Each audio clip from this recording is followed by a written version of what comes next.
Good morning. Coming to you live from Naperville slash Lisle, Chicagoland, Chicago, any of those random things you want to use to describe where we are. It is Jesse Matthews coming to you live from just outside of the playing room. I am joined remotely today. We'll get into that in just a few minutes here by Evan Splinty. Evans is also in the Naperville slash Lisle area, just a little bit across the street from me today. And we're going to be joined shortly by one of our Singaporean remote commentators as well. Evans, welcome to the broadcast. Thanks for having me. Yeah, it's been quite a night, quite a morning, but we are dealing with stuff. Everything's going to be okay. um, yeah, dealing with a little bit of a curveball, which is a shame because I quit playing Little League baseball at 13 because I couldn't hit curveballs. But that's okay. Um, for those of you who don't already know, I am in the health and safety protocol, so to speak. I do not have COVID myself, but I have a close contact who does, and so I am isolating in a hotel room and going to be coming at you remotely from the hotel across the street. So, having said that, nothing's changed. I'm still looking forward to some awesome Scrabble, and I'm happy to be here to watch Dave Wiegand and Ben Schoenbrunn do battle here. Excellent. Yes. Yeah. So we have got Ben Schoenbrunn, who's at a great 9-5, and then you are seeing correctly. Dave Wiegand is at 12.5 and 1.5. I believe it was in the last round that he tied Evan Borofsky. Evans, please correct me if I'm wrong, but I believe that's what happened to end their day. Yeah, so going into the very end of yesterday, Dave was 12-1, and Evan Borowski was, I believe, 10-3, and so they were the top two players in the standings, and they faced each other. And some moron chose not to stream that game. That moron would be me. Oh, And what we missed was I think it was a 472 to 472 tie between the top two players in the tournament. So, kind of a shame that we missed that one. Would have been fun to watch, but what's done is done. Let's move on. And it looks like Ben is going to have the opening play of the game against Dave here, and he's going to have Bulk coming down right away for a nice little score of about. I can't do math right now. I'm still waking up. 32 points. 32 indeed. So a nice start for Mr. Schonbrun here. Yes. Akratir points out in the chat, spread is so interesting. The person tied for second best spread is at a record of 7-7. Yes, that is fascinating, isn't it? So they've clearly won by a lot and lost by very little. So I had dinner with, speaking of spread points, I had dinner with Ben last night, and we were joking because Ben's spread is 2. And so we were making constant jokes throughout the dinner about Ben's spread points. For example, Ben said, I have as many spread points as 2 Chains has chains, which was pretty great. I love that. I think it was Puneet who said, you know that show Three's Company? Your spread is less than a company. Oh, that means it's a startup. It's not yet a full company. Yeah, there you go. There you go. So we've had lots of spread points jokes about Ben's spread of 2, but he's got a good record, 9-5, so he's in the top 10. Yes. Hello, King Maximus 44. Welcome to the broadcast. This is really a thing. As far as what they win, we do have monetary prizes for our top placing finishers in this division. First prize is, I believe, a whopping total of 10 grand. Is that correct still, Evans? Yeah, so I believe we posted the full prize table on cloakofscrabble.org. You can correct me if I'm wrong, if you guys are seeing that or not, but I think we posted it. Long story short, it is $10,000 for first place in this division, as Jesse said, and it is then 5, 2.5, and 1. So $5,000 for second place, 2.5 for third, and $1,000 for fourth.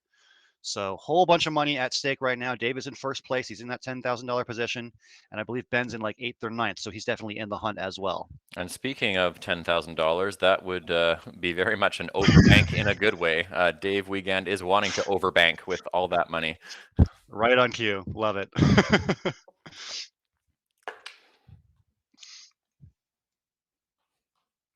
Overbank is indeed the best play. The only other bingo available was Verbena, which plays for like 15 points less. Overbank is best by far, and Dave indeed finds it. That's why they call him Dr. Bing, because he finds the Bing. Bringing the bings this morning.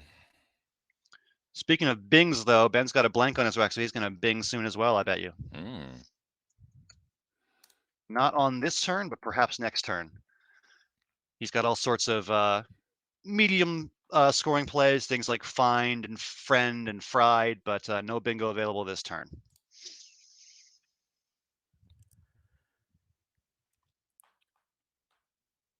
In the chat, we have Archfiend as a lovely find for a 9 if you had just the right letters on the Sick. I love board. it. I would hypothetically love to see it.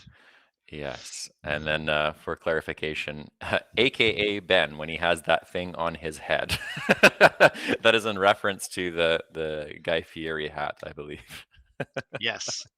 So in fact, the first Coco tournament ever was Hood River, Oregon, and as those of you who have been to the lodge in Hood River know, they had these like funny hats hanging from the ceiling of the lodge, and one of them was this like Guy Fieri costume with like the crazy hair, and Ben just immediately fell in love with this crazy hair hat. He loved it, and it was like his new Hood River look.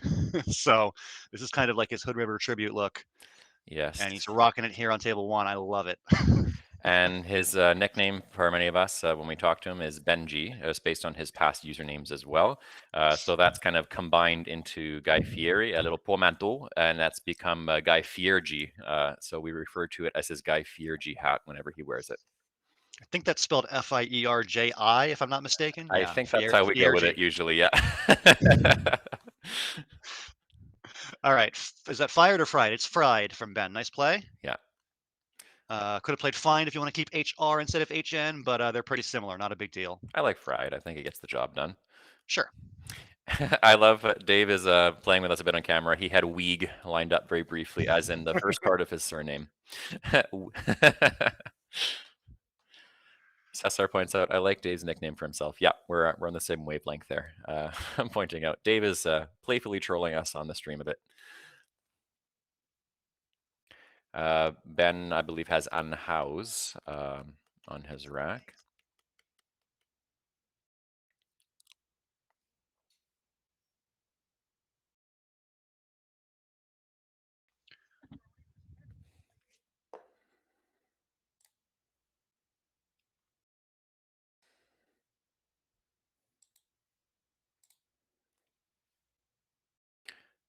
Dave is going to extend to bulk here. Very nice.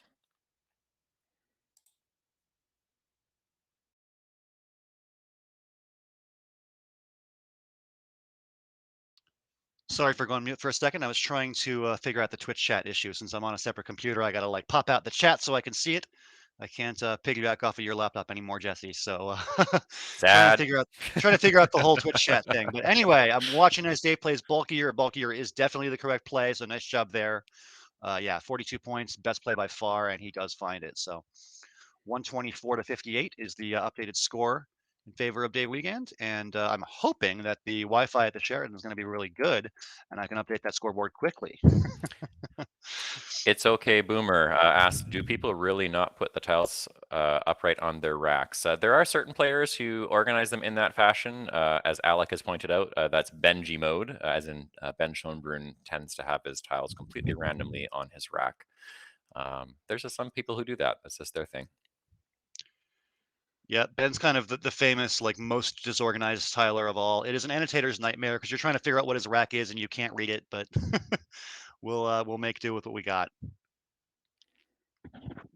Yeah, I'm currently dealing with a little bit of a blurry camera issue and a Ben's tiles being disorganized issue. So I'm going to try my best to figure out what these racks are, but it's going to be tough at times.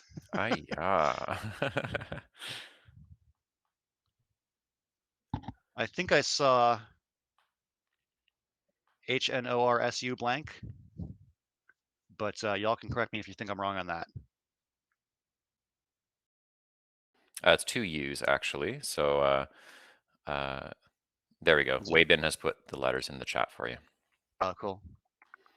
Speaking of which, good morning, Weibin. I also see Jeremy Koo in the chat who has added Ricky, as in Ricky Pernomo, doesn't put his tiles upright either. Yes, there are a few people who are known in their relative regions for not putting all their tiles in that upright and alphagrammed order. Mark, as in Mark Wu, I believe, Hubert Wee is pointing out, yes.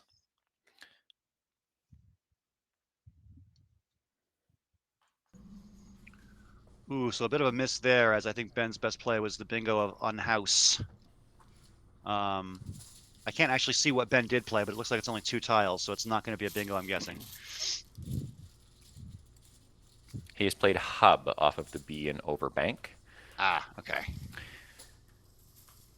Yeah, unhouse was the play there. All right, back to the Bing.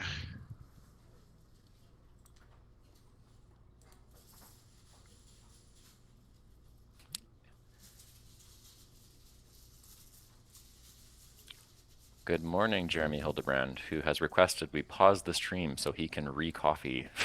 Hold. If you want to do it my way, the way to re-coffee is to take 2 in the first place.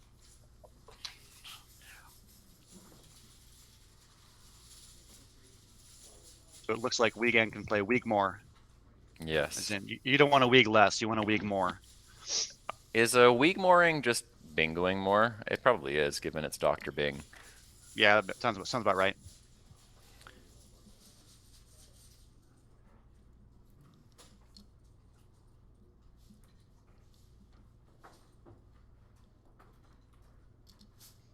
Wagmoyer. I love that definition. That's awesome. Nice. Now, perhaps a Wiegmeyer, if that were a word, that's probably the mess that you're left in after he's bingoed on you like 7 times. It's like a Quagmire, but it's a Wiegmeyer.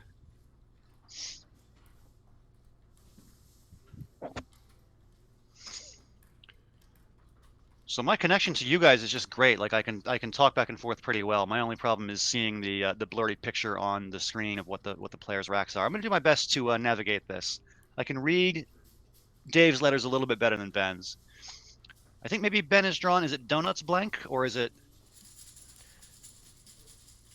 I am also waiting for my Twitch stream to reload here. There's also the issue of Ben's tiles being a mess. If you would just like, alphabetize them like a normal human being, we wouldn't have any issues. Weybin's got the correct rack. It looks correct to me as well when I look at the feed. Okay. Oh, it's not donuts blank. Sad.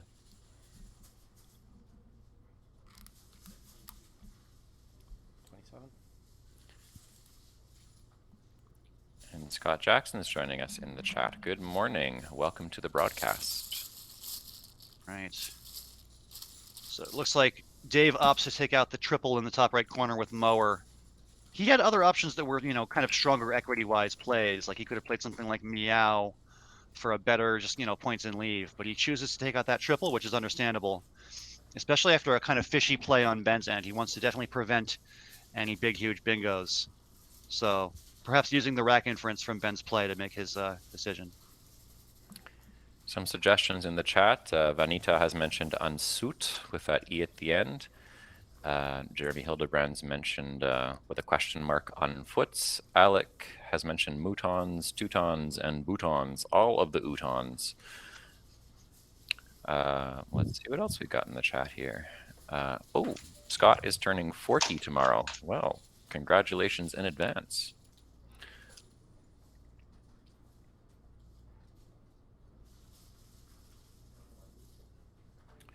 Croutons has been mentioned by Acriter. There you go. I'm not pro crouton in my salad personally. I would rather have more of the actual greens and or meat in the salads. Croutons take up valuable space.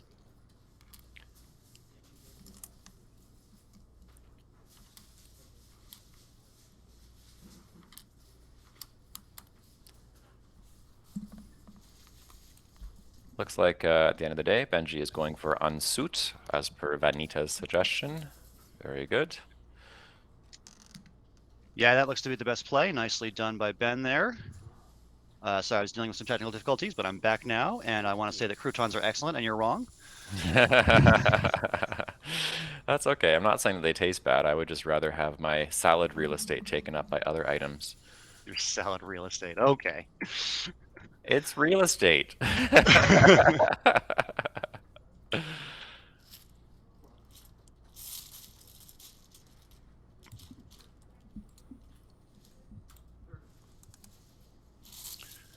right, I'm gonna have to ask the age-old question: is that an O or a Q?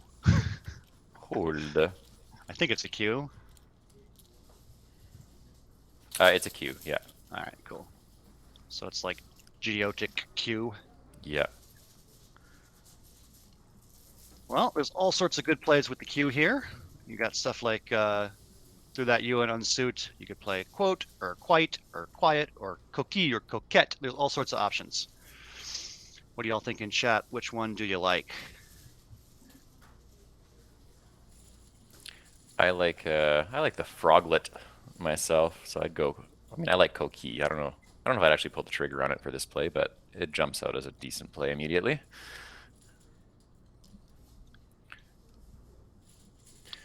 Yeah, I mean, the benefit of something like coquille or coquette is it undoubles that horrible CG combination. There's not a lot of words with a C and a G in them, but it does open up the triple perhaps a little unnecessarily, whereas a play like quote wouldn't. All right, Dave's going to live dangerously. Me personally, I love to see it, but others might hate to see it. Here we go with coquille. He goes for the froglet after all. All right, updating that score. It should be 192-106, a pretty sizable lead for the Bing. Okay, and then Evans, can we verify? Is that you manually updating the score, or is that the program? I think Wabin's in the Yeah, chat. Wabin's program's working great. Yeah, so all I have to do is quackle the game and save the file, and automatically you have scores and unseen tiles fed right into the broadcast. Excellent. We'll pull up those unseen tiles later in the game once the tile pool gets interesting. All right, so Alec has pointed out Pinotage fits alongside coquille for Dave's follow-up draw, assuming Benji doesn't block that area there. Very nice. Yeah.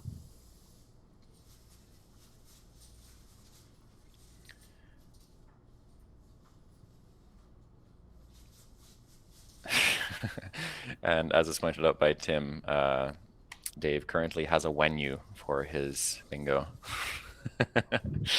Benji's rack, I believe he's got Davy WFY. Well, that's all sorts of fun, huh? Yeah. Ooh, he could spell Ladyfy with two Y's, Ladyfy. I have never seen that played before.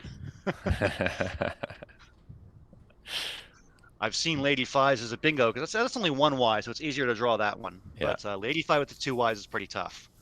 I'm pretty sure I would miss that in a game because I've just never even thought to look for it before. That's like one of those sixes you study at the end of going through the words, like, because in general, sixes, for those of you who aren't insanely nerdy like the rest of us who have gone through a whole bunch of times studying, usually the sixes like that would be among the very last that you study. Yeah, pretty low playability, one could say. So there are some possible ways for Ben to block Pinotage. Like, for example, if he just plays Wavy underneath Bulkier making BY, that would block the bingo. And I think that's probably one of the more likely plays for him to choose here. So Ben is... Oh, he's going to play Fady, or Wadi. Okay. Totally reasonable choice, but he's going to get burned by the bingo here. Hubert mentions the scores don't seem correct. Can we verify that based on what's in Quackle and the sequence that it's okay? I think it should be 192-106. I don't know what seems not correct about that. Okay, fair. Just checking. Just providing feedback based on the chat. Sounds good. Oh, wait, maybe I'm wrong. Hold on. What happened after Unsuit? Did I miss a play? I think it was just coquille. I must have missed a play. I'll figure it out. You guys carry on. I'll figure it out. Alec has mentioned the sequence was bulk, fried, unsuit, and weighty as far as Ben's moves. So weighty on top of bulk here has just come. That leaves Pinotage, as was pointed out by Alec, to come down from Dr. Bing. Wabin has provided the exact sequence, starting with Ben's first move. If you I think I figured out the sequence. I figured out the sequence, but I just got to add another move. What was Dave's leave with Mower? He had oh, jeez. I'll figure it out. We'll get the scores updated. It looks like Dave has spotted the fit for Pinotage. Very nice.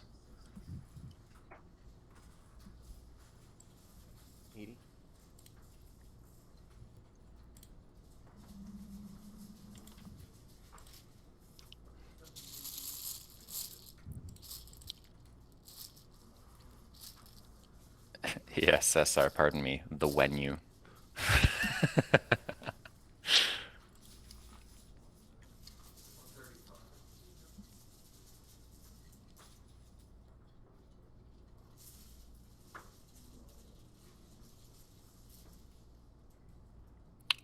The chat's saying mower left ego. Because yeah, he had gruesome without S. I do remember that. That's correct. Well, of course, he had Wigmore. How could I forget?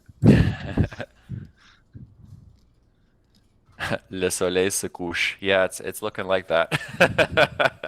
That translates to the sun is setting for those of you who are not fluent in French.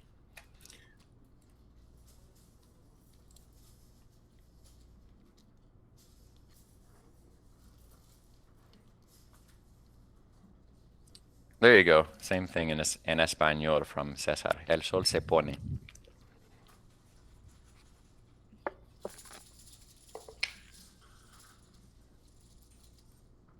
Okay, score should be corrected in just a second. I believe it is actually Weekend 263, Schumburn 173. I think I was missing a play of mower in there. Weybin's mentioned 173263 for the current score. Yep. Okay, good. We are in agreement. Perfect. Oh, we're getting some multilingual the sun is setting here. I love this. So good. German, I am not super familiar with there, Alex. Thank you for that. Die Sonne geht unter. Is that just like the sun is getting under, if I were to more literally translate that? Because that makes sense.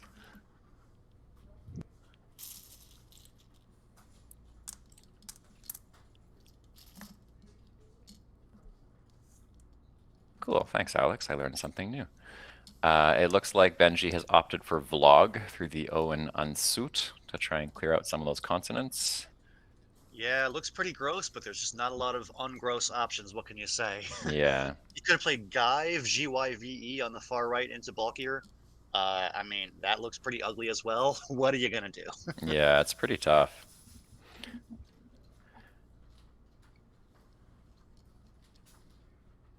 And Matahari Turbanam. Vanita, is that Bahasa? Saying the same thing?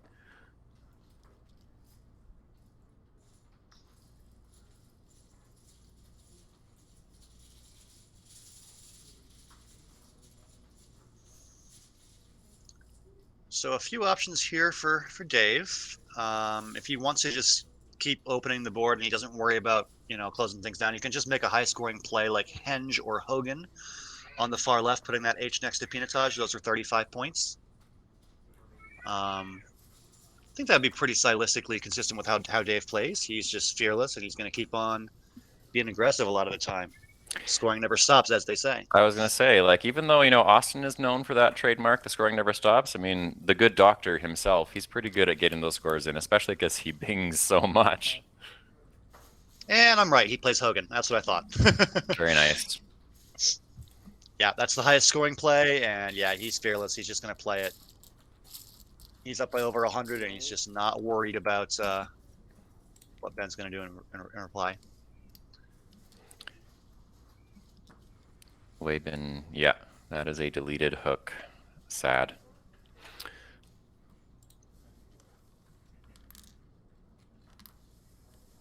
Ooh, looks like a big play coming back from Ben, though.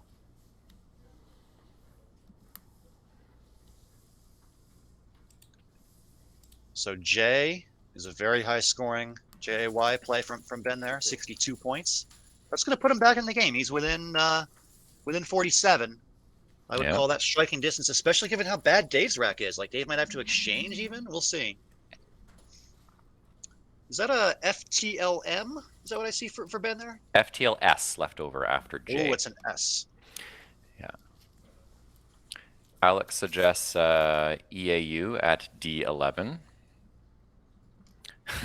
Cesar says, Dawn of the Third Day. Are we getting in some Lord of the Rings references as well? Look at that. Might as well cover all of the things.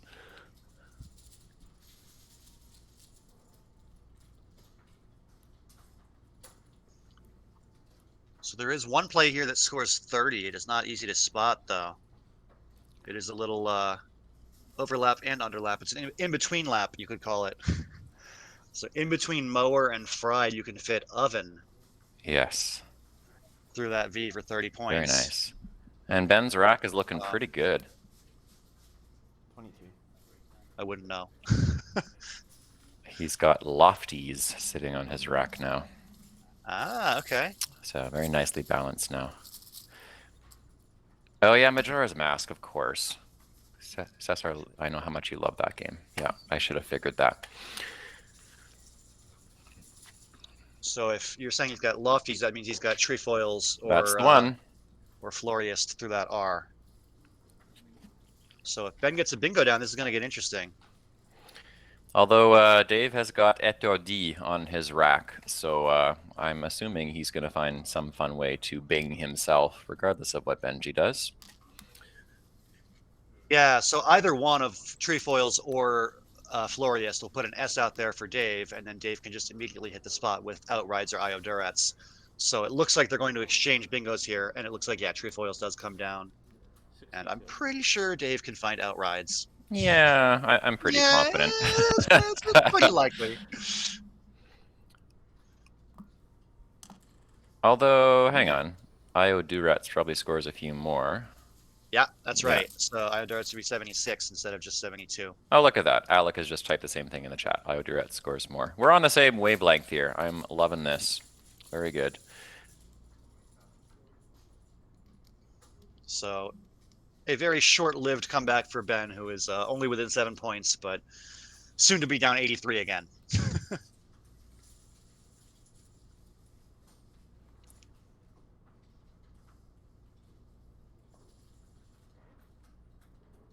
One could say the sun is resetting on this game. Yeah, and Ben has just It drawn. set, and then it came back up again, and now it's back down. But Benji has drawn another 7 on his rack. He's got Tensist, and I do see that's been pointed out in the chat as well from Peter Andronowski. Welcome back. Interesting.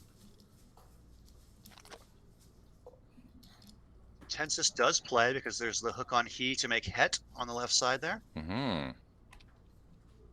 This is going to get really interesting.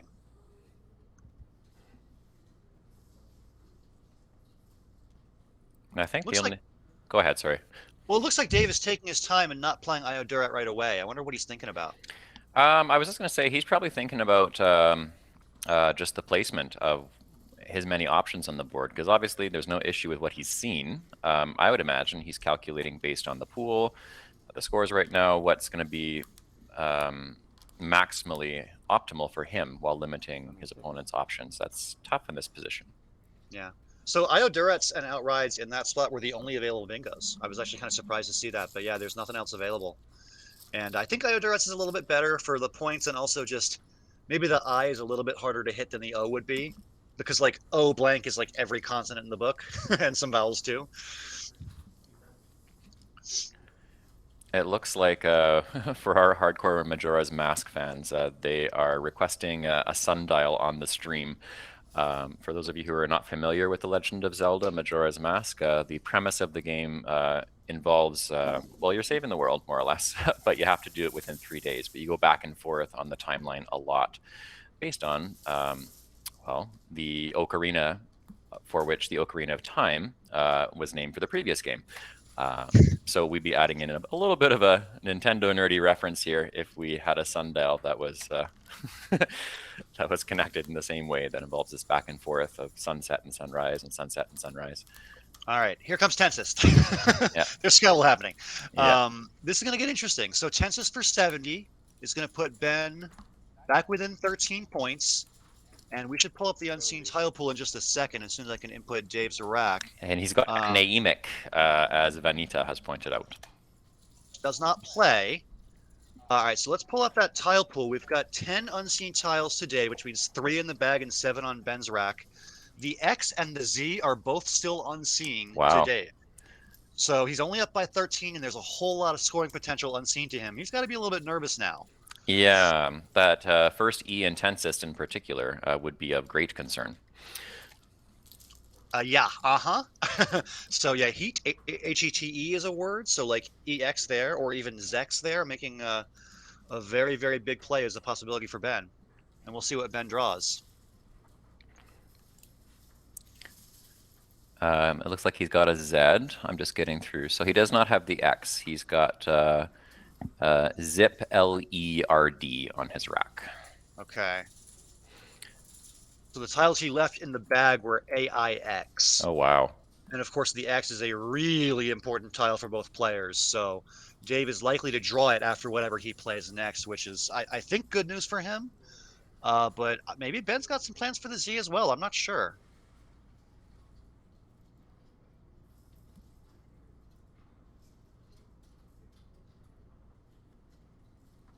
So no bingo available for Dave here. He's got Mine, M-I-N-A-E, above Ioduretz with a nice overlap for 38. And he's got words like anemic through the I and Ioduretz as well. So plenty of options that score, in the 30s pretty decently. And he's going to draw the X after he plays a word like that as well. So I think Dave is just winning here, but maybe something crazy I'm not looking at is, I don't know. We'll see.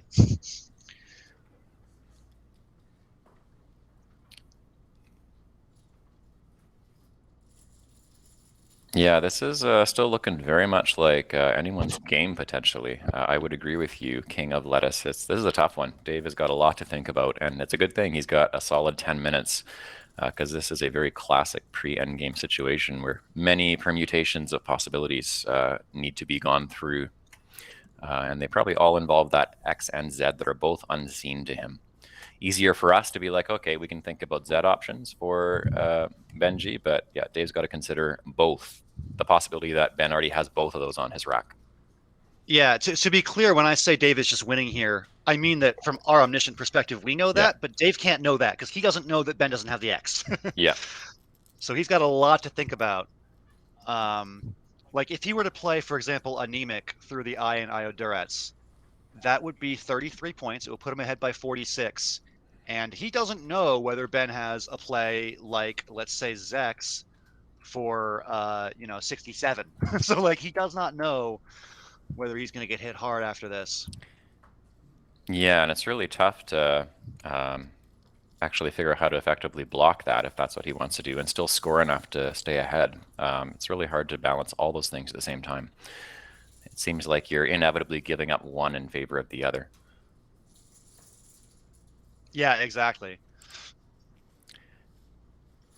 I'm sure he's thinking about scenarios like, what if he plays anemic, goes up by 46, and then just tries to outrun the X play? What's interesting is that there's a chance that Dave can just race to an out and two from here, right? Like if he plays off 5 tiles, he's going to have only 5 more on his rack next turn. There's a chance he can threaten an outplay, depending on what he draws. And there's also a chance that, Ben might play, X or Zex and have more heavy stuff on his rack like the P and the D, and possibly get stuck with a whole bunch of points on his rack that he can't play off. So there are ways that Dave can just outrun the X play even if Ben does have it. So we're getting a couple of suggestions in the chat. Peter Andronowski suggests Mine on Ioduretz. I assume that is on top of the O in Ioduretz working the way to the right to begin with as one possibility. It looks like then Weibin has suggested Ma or Main beside Tensist. So I can see 2 schools of thought on what the best thing to do is here based on those suggestions. Might be worth talking through those because it's clear to me that Ma or Main would be taking care of the X threat. And then something like Mine does get you towards perhaps playing for the out and 2, and also taking care of the triple word score threats. There's some different schools of thought we're seeing already in those first couple of suggestions. Yeah, I think Ma is really interesting. I'm doing a quick many-ply sim of the endgame after Ma and Quackle, and it says that you're only 55% to win after playing Ma. I mean, I guess the issue here is that you're not up by that much, and you've got to outscore all sorts of scenarios, not just the big X bomb. Ma only scores 22. It puts you up by 35. And then, if Ben's got some high-scoring stuff, there's a lot that can still happen. Vanita points out that Ma does not block Spiraled from the S Intensist because from Dave's point of view, that is possible from the unseen pool. Very good point. Mine looks good, says Weibin, because that would block Spiraled. It does provide you the opportunity to outrun, potentially, based on what you draw. King of Lettuce mentions, is Dave obliged to empty the bag here? Yeah, I think that's kind of really what he's pondering personally, is whether he needs to do that. I would lean towards, I'm thinking he probably should. What do you think, Evans? I don't know. I think there's a lot of possible plays that both do and don't empty the bag. But I would just echo the idea. I think you said it was Van. I think I mentioned it earlier, that there's a lot of bingos you're not blocking by playing Ma. It's not just Spiraled. It's Snailier, it's Salicine, it's Sapience. There's like a million bingos that Ben could have. I mean, that's why this is such a complicated endgame, right? Because you could be up against an X play, you could be up against a Z play, you could be up against a bingo, and you just don't know what it's going to be. Yeah. Yeah. And as Scott has pointed out, Dave can lose to not just bingo plays. He can also lose to other high-scoring plays, like X plays. So Absolutely. He's up by yeah. 13. It's a very small lead. Yeah. Exactly. So that's kind of why I personally am leaning towards the accelerating towards the end of the game and setting up for a potential out in 2. That's my immediate thoughts here. But yeah, as you said, there's so much to think about.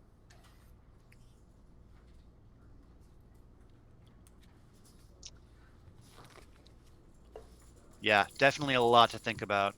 My first instinct was just to make a long play like Anemic or something, but there's a lot of ways that can backfire. Wabin says, if your opponent has Zex, he's guaranteed 60 plus points. Yeah. I mean, you say guaranteed, like what if you block it? Well, I think the mention was like 2 spots. So there's obviously the X bomb off of the E intensist, but something like Zex could play on top of the O and Io Duretz to the right, and that's the same sort of massive score. Oh, geez, I see. Yeah, that's brutal.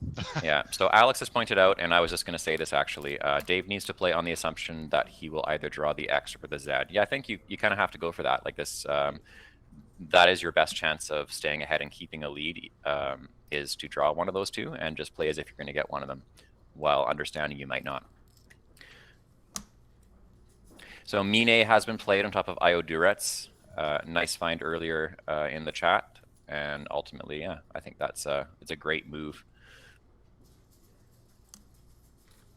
And Dave has drawn the X, so he's going to be very relieved to see that. You love to see it if you're Dave, not so much if you're Ben.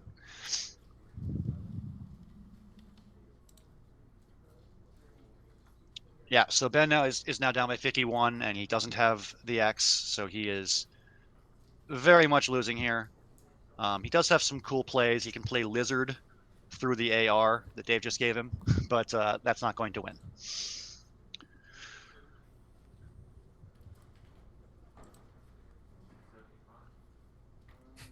Alec asks, will Ben make an anti-vax play? Nice.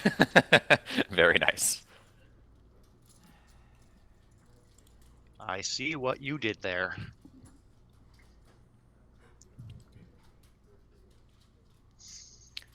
Scott says, yeah, Ben is super close to a Moz, but he can't do anything. Unlucky. Yeah, and I think that's part of what would have pushed Dave towards that decision is Mine, just given there were no O's left to draw, doesn't give back OZ plays going to the left. Although Kaj, I think, would have been one of the plays that were possible before Dave drew his final tiles.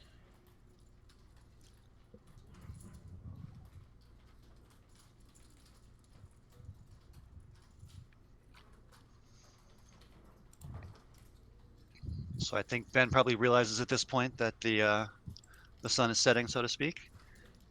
But he's just looking for the best endgame to cut some spread. There's no bingo here. There's no big Z play, or no big enough Z play anyway. You're just looking for a play like Lizard, or a play like maybe Zap through the A and Pinotage.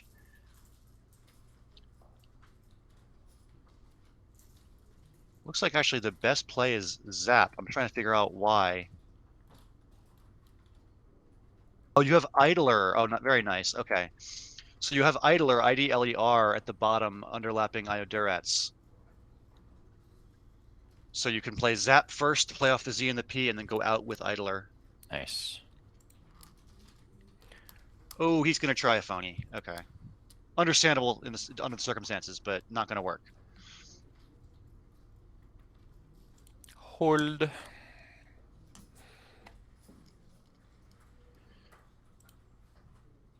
Believe me, Ben, I have tried phoning Dave Weekend many, many times. It works about 1% of the time. Big sad. 60. And I'm assuming we got ourselves a hold here. Dave's turning the board around. I'm waiting to see what he does in the feed here. And he reaches the clock. Yep, there we There go. we go. Yeah, so Ritz is no good. That is going to come off. And it looks like we're going to see Vax from Dave in a minute. In the chat, Dave should just neutralize the clock and say 0. Savage. I love it. Gee, I wonder who said that. Oh, it's our resident Frenchman, Rusimov. Okay. Yeah. Oh boy. And you know what? To be fair, from just as a teachable moment here, obviously it's going to be 0 and come off.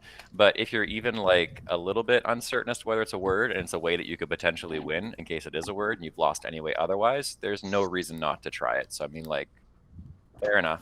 You might as well go for it in this case. Plus, he has no spread. Is something else to point out is Benji had a nice comeback run as far as a stretch of wins. He had a spread of +2, I think. Yeah, how dare you say he has no spread? He has 2 spreads. Pardon me. 2 of them. Well, he's about to have less of them. So, you know, in his point of view, spread is not going to matter anyway. A loss is a loss. So he might as well try in this case if he's not sure. But yes, ultimately it's a phony. All right. It looks like the best endgame sequence after the phony is going to come down as we see Vax followed by Lizard. Very nice.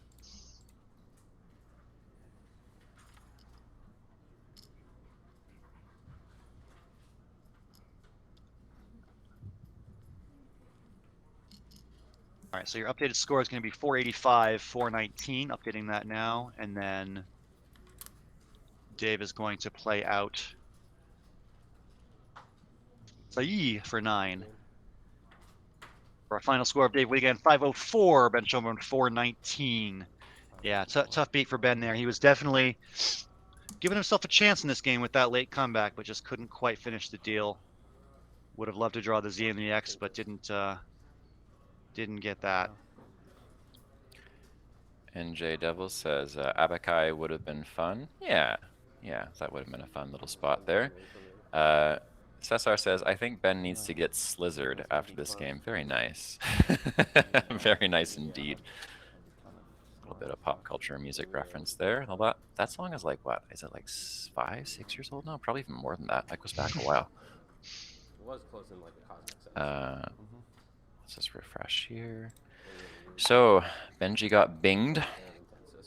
Bing As one does. Bing will go up to 13.5 and 1.5 after this game. Nice commanding lead over the field at this point. And those 2 spread points will become many fewer for Ben Schoenborn.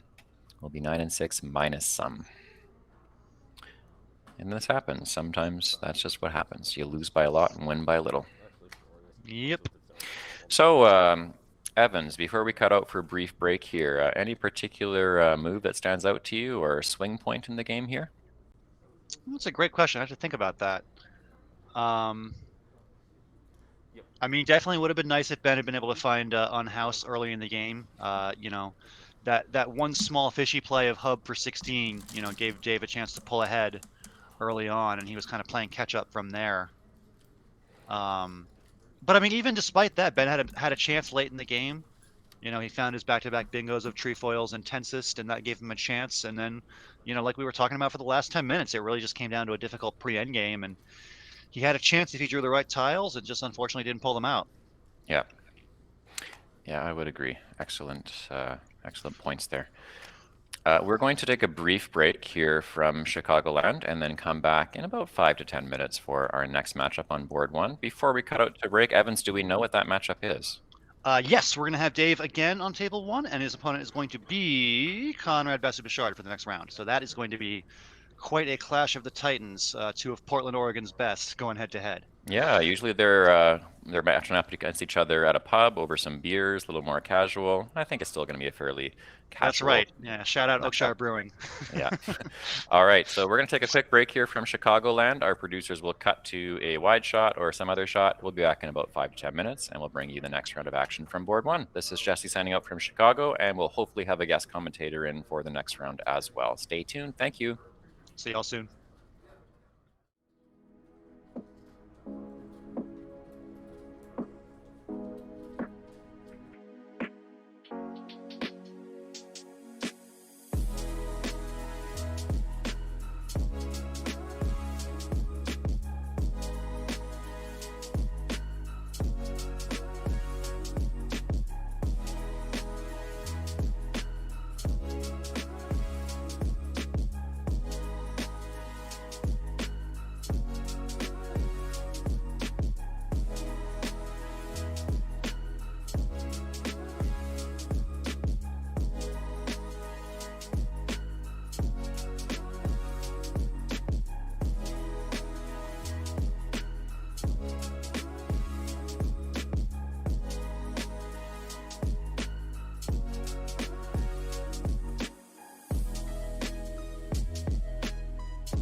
We are back in Chicagoland here for the 2022 Word Cup.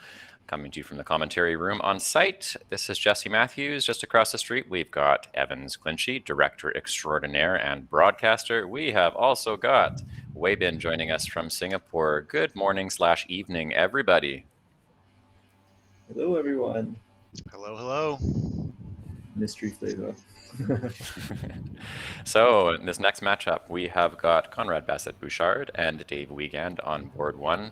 We are expecting an amazing matchup here. Two of our very best in North America and just across the world in general. What do you guys think? How are you feeling about this one, given how they're playing?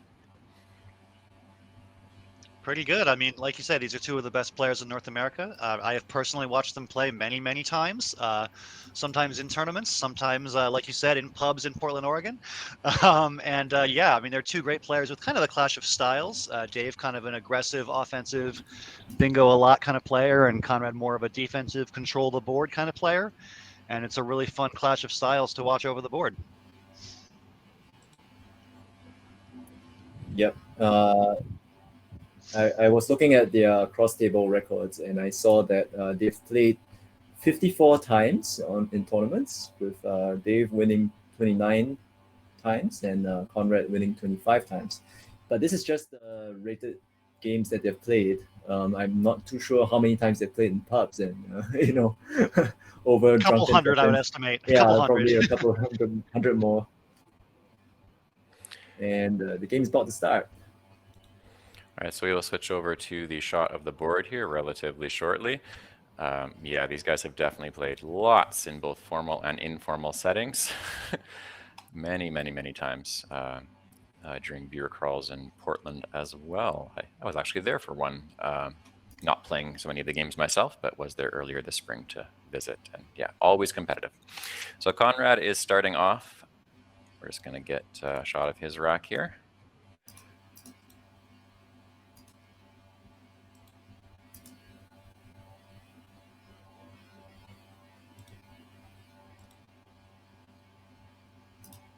So good news, Jesse. I turn on the Twitch so I can watch the racks from there. Excellent. So I can see that Conrad has beoined. Not really sure what to do with a rack like that. Doesn't look too good for a short play or a long one, really.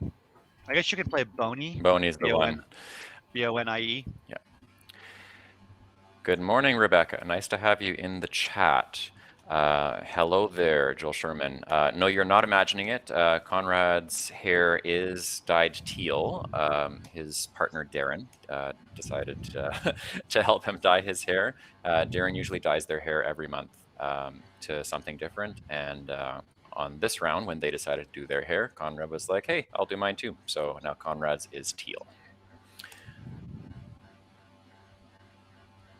And if I recall, Conrad is pretty sensitive about calling it teal. If you call it blue, he'll correct you. So get it right, guys.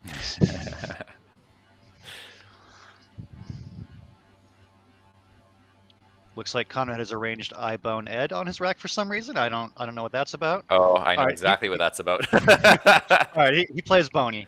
Yeah, that was Looks in like a good reference play. to Ed de Guzman, probably, who is popular. I wasn't gonna. watching. Okay, fine.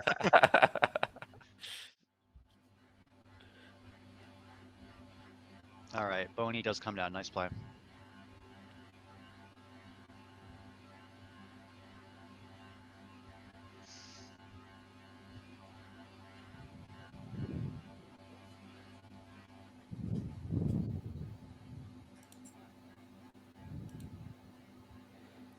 So it looks like in the chat there's a suggestion of Bezier off of the B in Boney. Yeah, that looks like a pretty good choice. There is not too much better than that. One other option is Brig, if you want to keep EI instead of just keeping a U. Those two leaves are pretty comparable in value. EI being slightly better.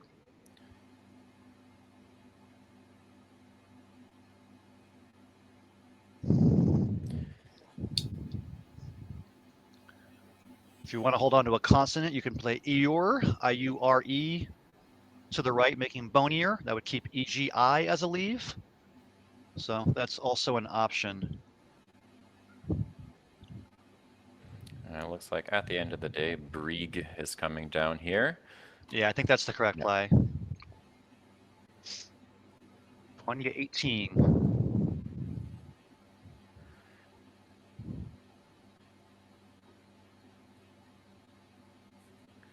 In the chat, it looks like James Curley had a matchup against himself is being pointed out. I'm sure that will be corrected shortly, but that is certainly amusing. Was that in the pairings? I have no idea how that played about, but apparently there is a result in round 15 where James Curley beat himself by 4 points.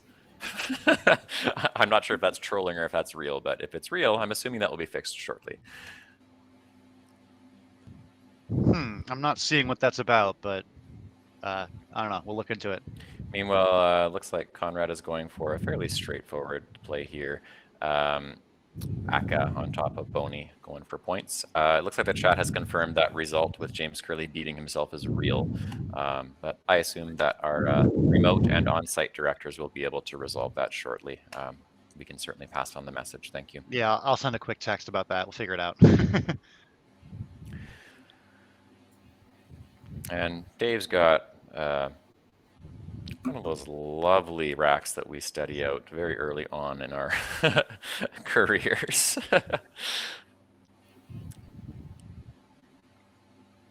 Yeah, does he only have one choice? Well, Yeah, Iris 8. Iris 8. Blasting the ball open.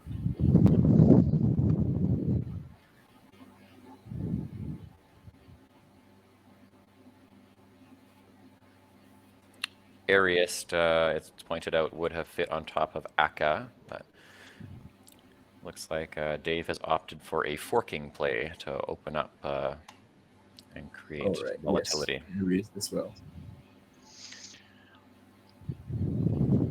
Yeah, we're going to have a pretty wide open board, which I don't think is the kind of game that Conrad aims for, especially against Dave. But sometimes the tiles just dictate what they do, and you can't really do anything about it. So Dado and Iris 8 is one suggestion. Yeah, it's a pretty good score. I think it looks fairly straightforward. I think it's too many points to pass up. Yeah, I think the only realistic other scorey option might have been Adenoid over an Iris 8, but I like Dado better as well. Yeah, I mean, another thing that he could have thought about was maybe play somewhere else and leave both lines open. So, that's something that Conrad also does sometimes, given his strategy. But yeah, very something like Road. I was thinking, yeah, but I think on balance, just playing Dado is fine.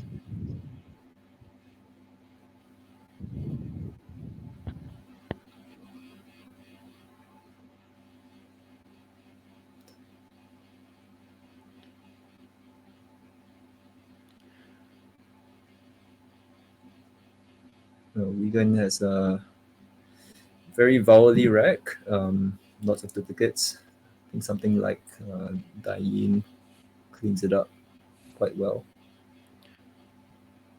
Or maybe he wants, yeah, he can also play EIG and E, but that opens up quite a few triple letter scores.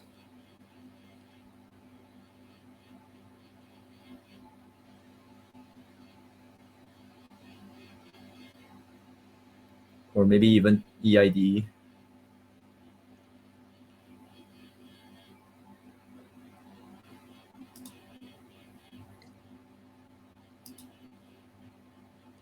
What do you guys think?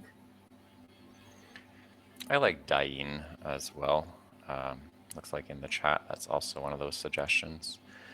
Conrad has lined up Vargeno through the GM Briggs that is now sadly blocked. It was also pointed out in the chat.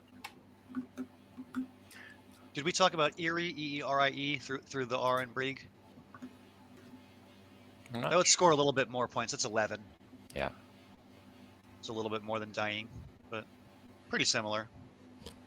Or wait, no, Dying's 12. I can't count. But it's INS rather than IES.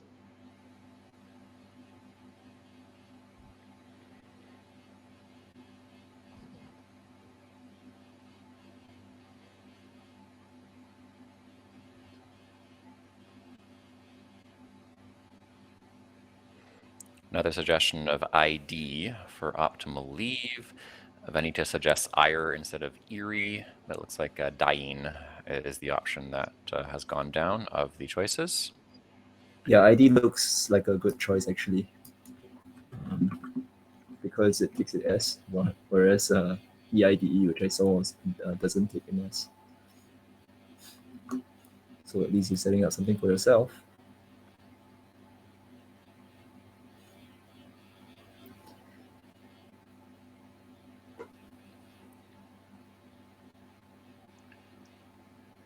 So I think the fairly straightforward looking play here is just Vayne, VAIN, just taking out that triple and scoring 33. The leave of EORU is a little bit awkward, but I think it's probably the best play nonetheless. There's some other options though. Eruv and Van scores as well, but that's a little bit more clunky with AON left over, so I wouldn't lean to that one myself. But as far as scoring options, that's another one. For sure, yeah. An interesting question here is just like how worried you are about that I in the triple-triple. It's not, you know, the scariest letter of all time to slot out there in that position, but it's a little scary.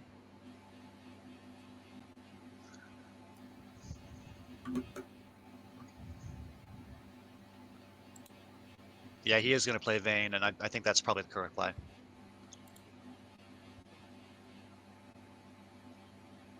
Yeah, suggestion of Iruvin as well. Quite a nice way to get rid of the U and the V at the same time.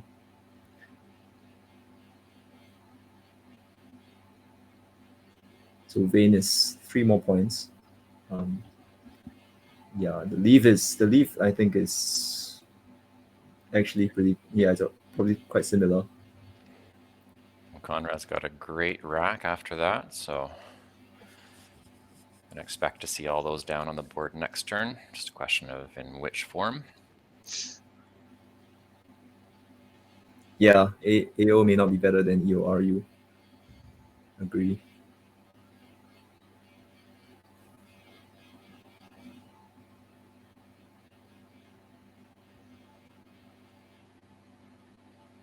Well, I'm inclined to just do something like PELF, PELF, if I were Dave. Pelf is pretty strong, I would agree. Yeah, quite a number of E's on the board already though. But still quite a number to go. Yeah, it's interesting that, you know, the best scoring option is Pelf, but the best, like, more fishy way to go is to play something like just fill through the I and irisated.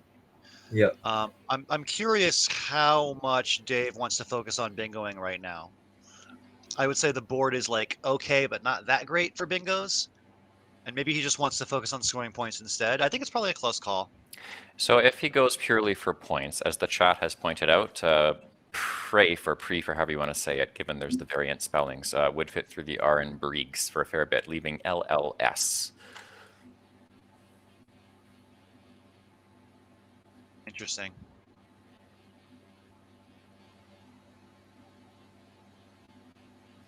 Yeah, I don't really like the LL leaf myself, but I can see why you would go with it. I mean, not my preference. Speaking purely for points, yeah, definitely an attractive option points-wise, but yeah, I'm a little reticent keeping 2 L's and an S myself.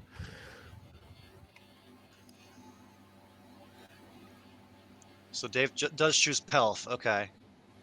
Quackle actually liked Phil by quite a bit. It said that after Phil, you're about 58% to bingo, and your average score is going to be like 59 or 60 points next turn. So interesting option there, but he goes with the scoring, which, you know, can't blame him. Conrad about to erupt on the board. Yes. Well, maybe. Several double-double options pointed out in the chat, Eruption and Pre-Union as 2 of them, and it looks like Conrad's going for Pre-Union.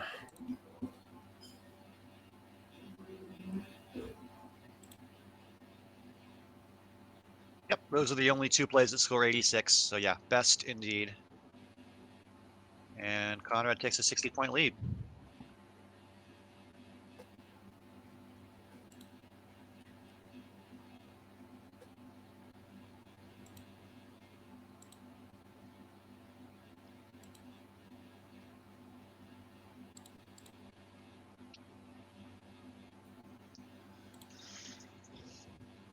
Pretty decent rack here for Dave. Nice balance of consonants and vowels. A nice W and H for a little bit of scoring punch. Oh, Conrad draws Get Dead. That's a threat.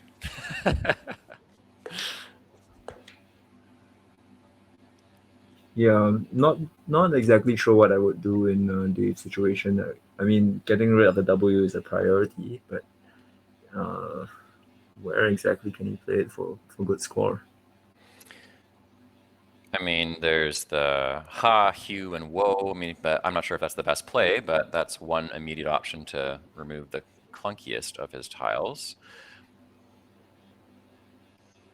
Yeah. Yeah, if you want to keep a slightly more balanced lead, you can play Who, W-H-O. That plays next to Pre-Union for 28, keeping EILS. Yeah. Jeremy Yeah, that suggests- seems to be a good choice. Of course, you have the S, and the EW spot is not as conducive to the S ending, but you still have Aka, the Aka hook to use. Owlish and Dienes is suggested by Jeremy in the chat. Vanita suggests whole to the P in pre-union. So some different ideas as to how to proceed from here. I think Who looks like quite a strong play, actually. Yeah, but you have to be prepared to use the S in another spot.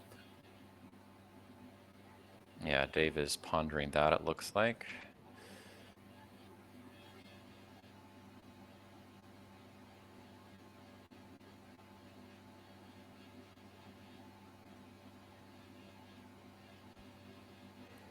Alex asks, is it totally crazy to set up the W with whole?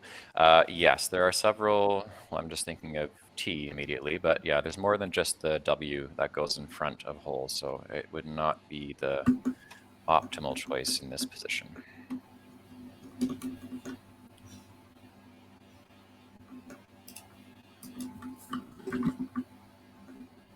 Yeah, I don't think there's any T on the board at the moment, so kind of dangerous. There's the T and irisated, but yeah, there's still Yes. there are still 5 others. And there's also DHOLE. Yep. Too many ways to hook. Yeah, DHOLE. Oh, what's he doing? He's playing how? Okay, interesting. How on top So of elf, yeah. Yeah, I guess that gives a potential high scoring reply for Conrad. So that, I think he wants to make the board slightly more volatile, and he's also trying to have, keep the place, keep the other lines open for a potential bingo. Yeah, but a lot of points to give up, actually. I mean, not to give up, to give to your opponent, potentially. A little risky, I would say. I think part of his logic might be, again, just thinking about the way that Conrad plays, given the way that Dave is extremely familiar with the way that Conrad plays and vice versa. Although Dave doesn't play on a more controlled closed board necessarily, he is aware of how Conrad does specifically. I think with a play like whole, potentially, a side lap play onto the right of whole on one turn could potentially seal off a good chunk of the board.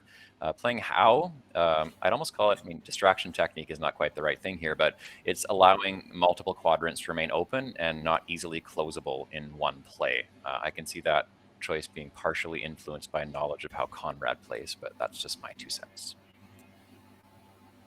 Yeah, I agree. I mean, I think if he plays Who, I mean, it actually tends towards closing the board up.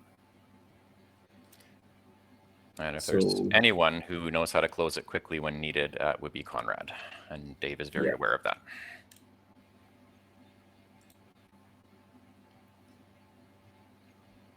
and Dave is considering playing Blythe, probably hooking onto the P of pre-union. Looks like a pretty good play, I think. Just taking the score and keeping a decent lead.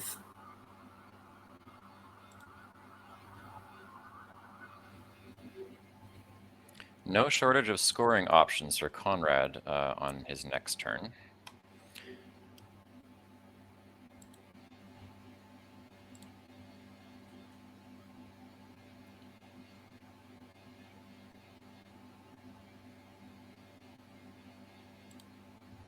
Yeah, juiced is one of the ones I was noticing there, Peter. Besides a straightforward X bomb, if it were to be unobstructed, there are several very tantalizing choices coming up for Conrad on the next turn.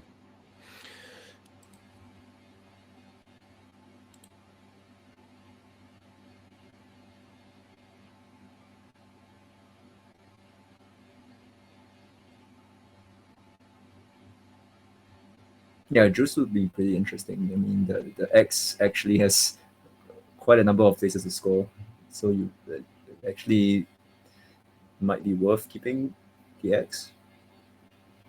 But of course, the juice blocks the main scoring spot for the X, which is the Eye of Communion. It's just thinking about scoring over a few turns as compared to scoring in one turn and then having to worry about where to play the J after that. Alec points out that by playing juiced first on the next turn, that does still leave the opportunity for Jaxi for another massive score the turn after. It's a nice point. Yeah, that's very true as well.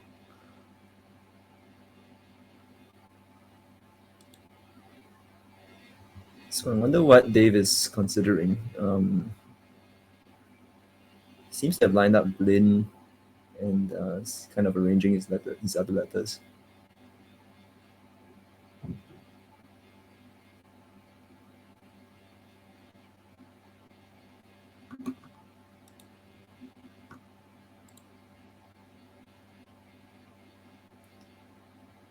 In this kind of situation, actually, sometimes just playing the B and the L or B and N, it might be a good fish as well. So he might be thinking of doing something like that. Not exactly blowing up his rack too much, getting a bit lower score, but at least I think he's quite eager to get a bingo to actually catch up. Jeremy points out that Blythe and Pei has the V in a spot which effectively forks the board. That is very true. And for those who are not familiar with what is referred to by that, because V is not involved in any two-letter words, there's no effective way in one turn to take out both of the main lanes created by a play like Blythe, just because you can hook off of PE going downward for a bonus, and then you can also play through the letters above the V in Blythe to play eights potentially. So usually we refer to a forking play as one that creates two lanes or more where you can't take them all out with one move. So yes, that is the nice advantage of Blythe, and it also scores.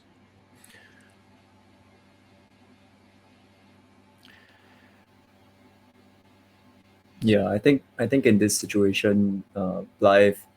So comparing Blythe to the fishes, Blythe is nice because it puts you within 40 or 50 points. You don't exactly need a bingo to win, and of course from Dave's angle, you don't know that your opponent has the J and the X and all the high scoring letters, so you actually have a good chance of picking some of these. The Z, I think, is also unseen, so you can potentially catch up without a bingo. So sometimes, yeah, just playing the high scoring move is a good choice. As I said just now, Bell is a good fish, but you may not need to fish in that turn.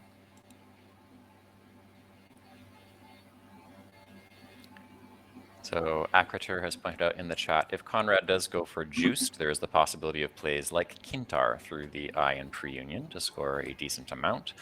But then noting afterwards, it is probably not the best play, but I love seeing that word. Well, I'd say it's positionally dependent here, but certainly worth pointing out as a candidate move for the next turn if juiced comes down.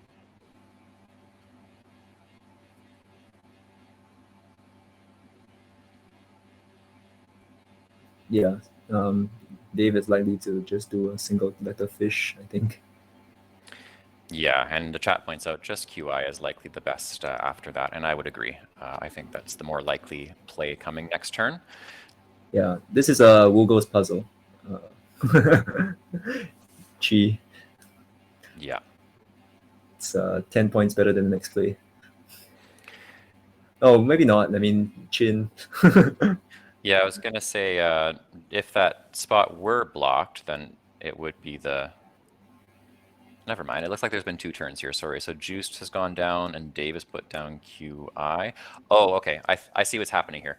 So I think Conrad put down Juiced. He's away from the board. QI is on the board. So just to cover some of the rules here, I think Conrad's gone for a bathroom break.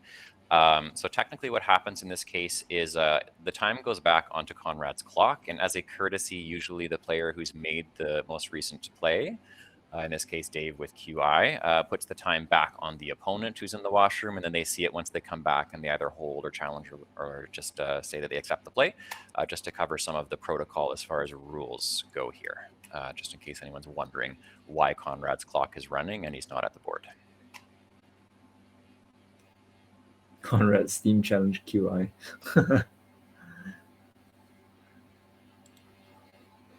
So he is back. Going to draw his tiles. You'll also have noticed that there were no tiles on Conrad's rack, even though he didn't play all 7 of his tiles. Typically, that's something else you do, is put your remaining tiles face down while you walk away. That's experience talking there. Now he'll draw his remaining, and then Dave drew his, and Dave has pulled a 1-tile draw of a blank. Yeah. Wow. That's a great fish. OP. It's happened to me a few times, but to see it on stream, it's always pretty fun to do. I mean, pretty fun thing. The question is whether he has any 9-timers. Yeah. And looking at Conrad's rack, he may actually not block the spot. Yeah. Noah points out Lastborn as an option through the B.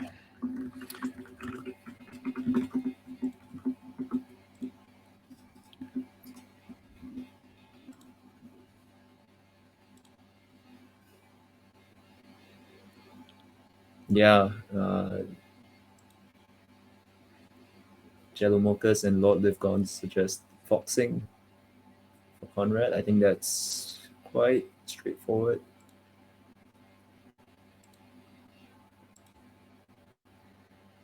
But he's going to be hit with a 9-timer.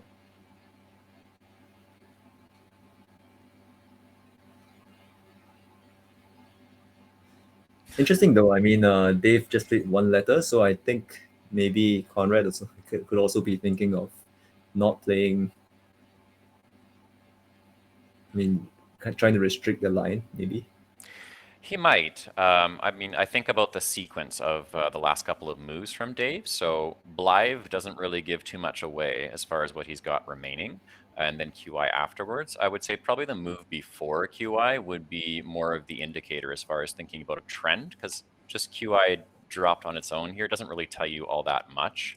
But Yeah. yes, he would definitely consider the possibility. And looking at Blythe, I mean, we can see, of course, what Dave's rack is, but from Conrad's point of view, Blythe doesn't really tell you much about what Dave's got left after that. It just looks like a forking play, as was pointed out earlier. So Conrad doesn't have a lot to go with. Yeah, I think the other thing is that foxing is just really a lot of points to pass up. If you were to play something like Bong, to block, it's giving up many points. And it's not necessary that Dave actually has a 9 timer. He can just bingo from the D or through the E, and if Conrad were to make such a huge point sacrifice, it would turn. It could. I mean, it's more likely that the tide could turn against him. Yeah. Just with any bingo, not just a 9 timer.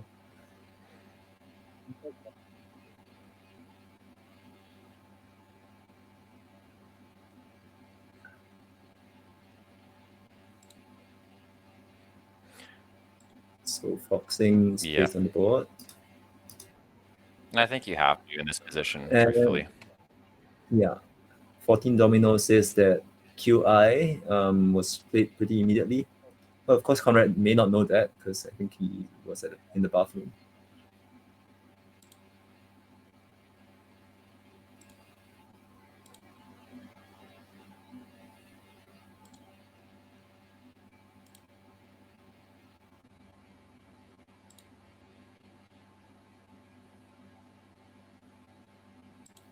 Conrad has TWL on his rack.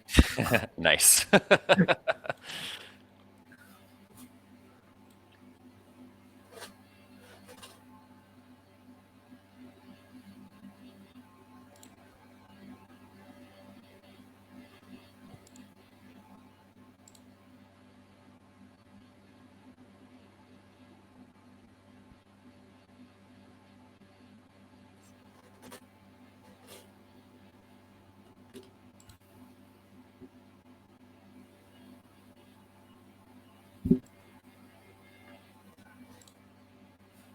So NJ Devil 44 spots lungwort. Unfortunately, it forms WHOWE, which is not a word, but it has WHOWE has an anagram, which is EWOW. So WOW doesn't go behind, the E doesn't go behind WOW, but it goes in front of WOW.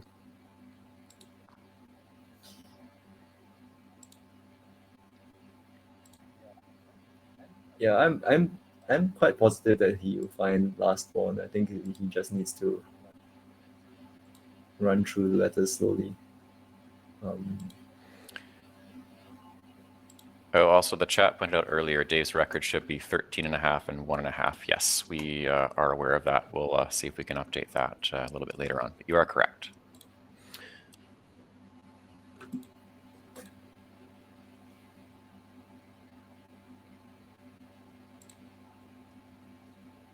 Can you guys hear me? Yes, we can hear you, Evans. Not sure if you're live to our audience, but yes, we can hear you. Oh, good. I don't know what happened there. I was just gone for 10 minutes for some reason. Be great if somebody in chat could confirm that they can hear me too. Okay, apparently I'm on live. That's good. I had so many comments on these previous moves that nobody got to hear. It's a shame. Big sad.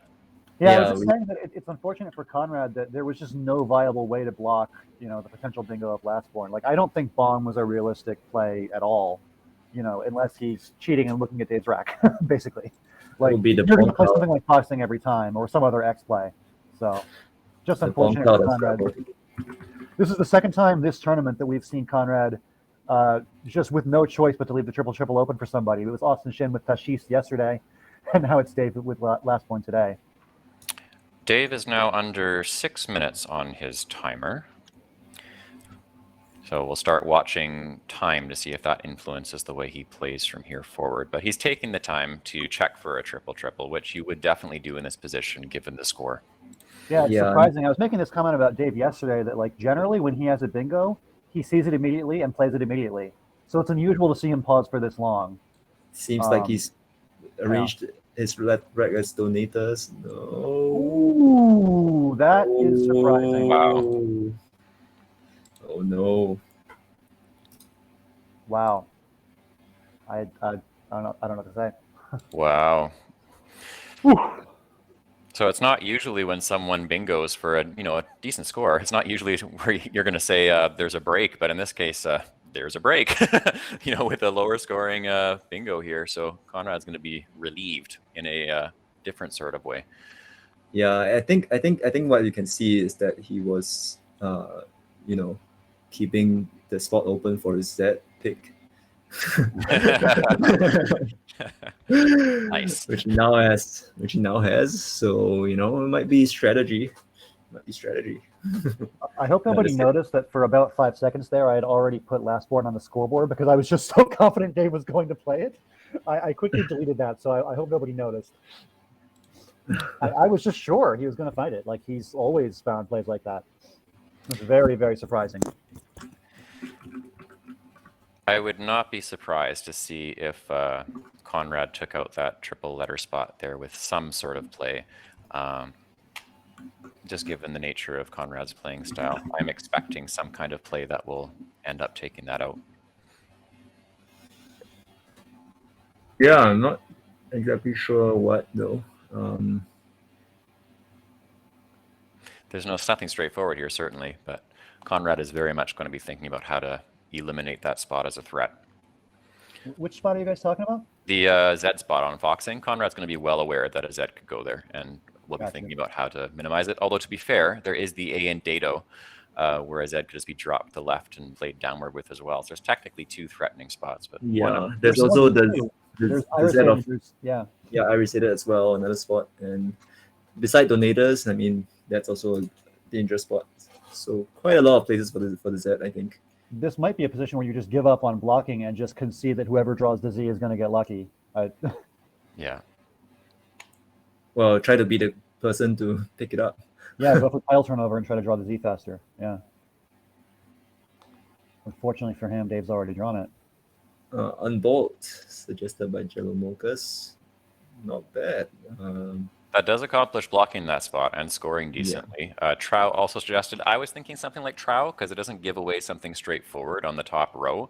Of course, you can play 7s to that T, but nothing easy points-wise on that middle triple word score on the top if you do play something like Trow. Turn blow to blow a turn. Nice. Very nice. Oh, he does spot unbolt, sorry. And he plays it. Wow.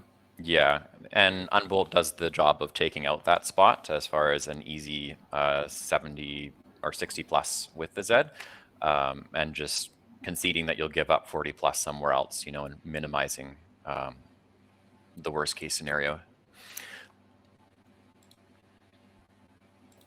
We should probably bring up the unseen tile pool.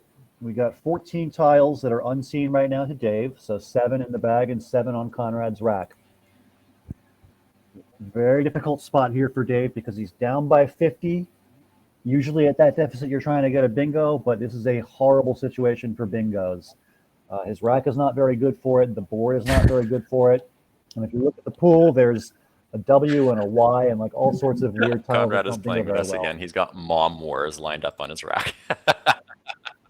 Oh, I was wondering why you were laughing at me. I thought I was making a normal point, but no, you're laughing at my words. Conrad I got you. is playing with us, trolling the broadcast. I love it. A very strange parody of Star Wars. It's better than Ma Worms.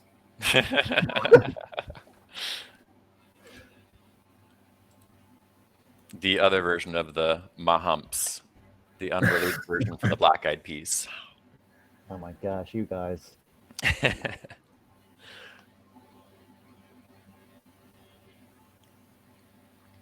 So Dave is considering Haze, it looks like, next to Donators. While it does score a fairly large amount, as was pointed out, the pool is short on vowels. So in the long term, that could be harmful if you were to do that, as much as it does score.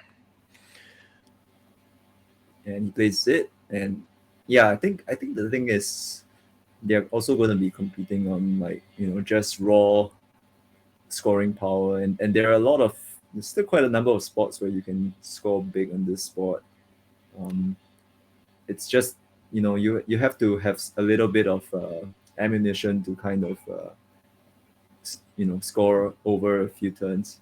Yeah, and I think Dave's option here of going where Zid is smart. He's kept the vowels given that there is such a shortage of vowels to be drawn. I like it. I think it's a really sound choice.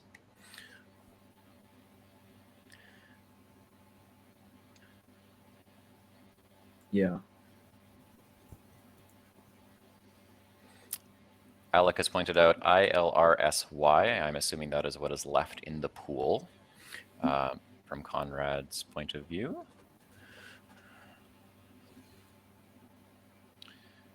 Yeah. So I think, yeah, I mean, just to talk about the unseen tiles feature, maybe what we can do in addition is to show the number of letters actually in the bag, so it's easier to get a sense. But I think that means that's 5 letters in the bag. Yes. So essentially, Conrad is unlikely to empty the bag, so it's going to be a 4-tile or less play in most situations. So now it's a question of which one. So there's no E position for Wameras, which would be the lovely best case scenario for Conrad. So he's going to look for something else instead. Mm-hmm.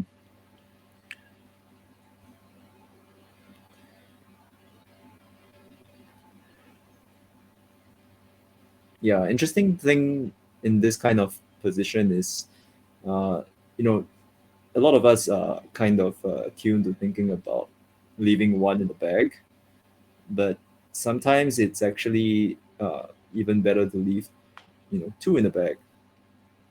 So yeah, it really depends, because sometimes when you leave 2 in the bag, it's difficult for your opponent to play just 1 letter and catch up and score. So your opponent kind of has to empty, and at the same time, leaving 2 in the bag also, increases the uncertainty that he has on his final rack, because he's not just drawing 1 letter, he's drawing 2 letters. So in this case, actually, I would very strongly consider just playing 2 and then leaving 2 in the bag. And then 2 in this case would actually leave 3 in the bag if he played just 2. He could do something Oh, as simple as exactly. Mew and Ma and Woe would be a possibility. I mean, it's not the highest scoring of the options, but it would accomplish a relative balance of his rack. He would still keep some vowels given the shortage of them. And with 3 in the bag, Dave would have a little bit harder of a time going fishy. Mew seems reasonable. Do you see anything else that's jumping out at you? What about actually, WASM? You could play WASM through the A. True. That would leave 2 in the bag and score really well. I don't think you need the S very much on this board anyway. Oh, what did he choose? Choose Mew. Okay. I like WASM. No, I then I correct myself, because if there were 5 in the bag, which I miscounted, I think playing 3 is good. Leaving 3 in the bag, I mean, it's fine as well, but I think scoring with 2 letters is much easier than scoring with 1.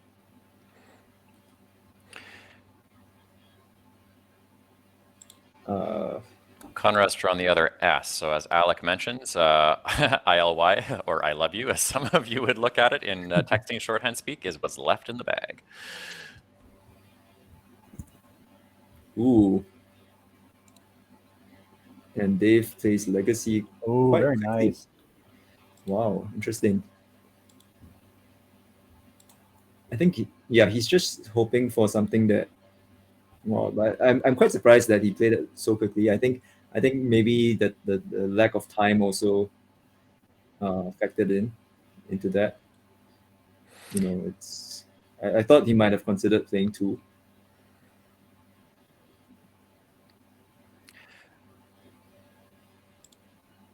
I think the nice thing with Legacy, besides obviously it scores a bunch, it gives him some time to figure out a potentially complex multi-sequence endgame, and he's already low on time.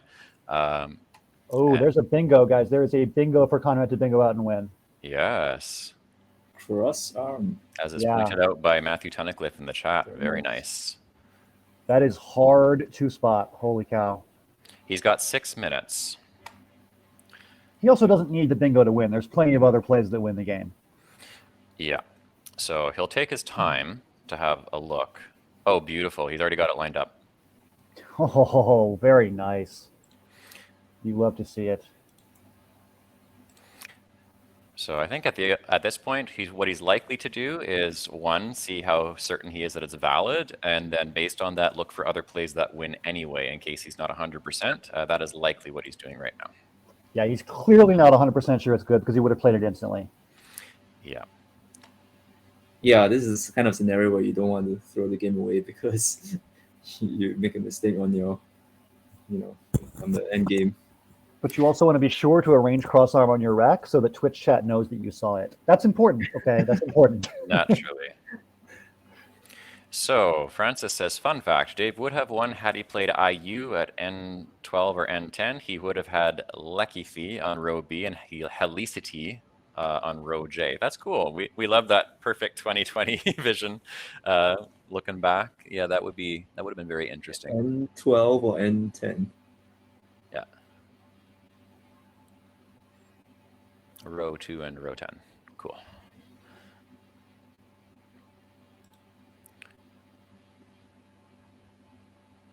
Yeah, so Conrad's looking at other options now. That would still give him the game.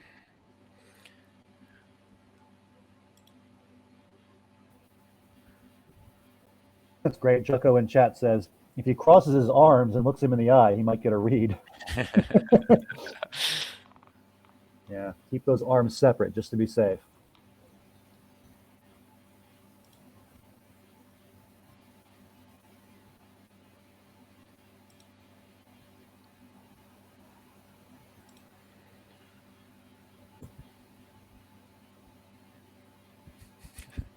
Chessito.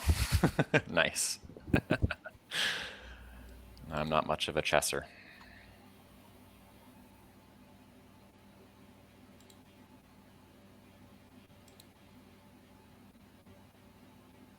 I'm wondering if he's maybe considering armor through the R in Briggs as another candidate move. I think that's kind of what he's got those letters arranged in that order for.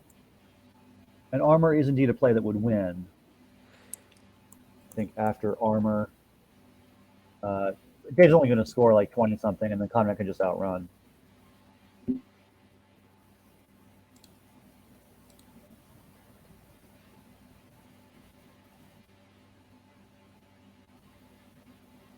Well, there's actually a really cool endgame sequence here. So you can play armor through the R in Briggs, and that forms Kir, K-I-R. And then through the letters in Kir, you can spell Skirrs, S-K-I-R-R-S, next turn. That's a really beautiful out in two sequence. Nice. Turning Kir into Skirrs. If he spots that, I'll be very impressed. That is hard to do.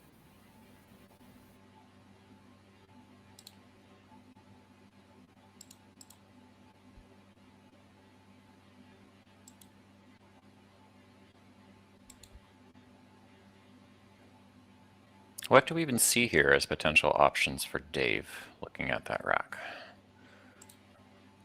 Honestly, not very much at all. It looks like it's a pretty potent scoring rack, but there just aren't very many plays on this board. Like Hugie for 22 through the G in Briggs is one option. And there's just not a lot of stuff that scores more than 22. He's got Thug into the G in the top left corner. Also Fig, same play. Those are 24, but like, yeah, a lot of just 22, 24 kind of plays. And that's probably not going to be enough scoring for him to outrun Conrad here. Yeah, I think that was the risk with Legacy. I mean, ooh, he's going for it. Oh, he's going for it. Nice.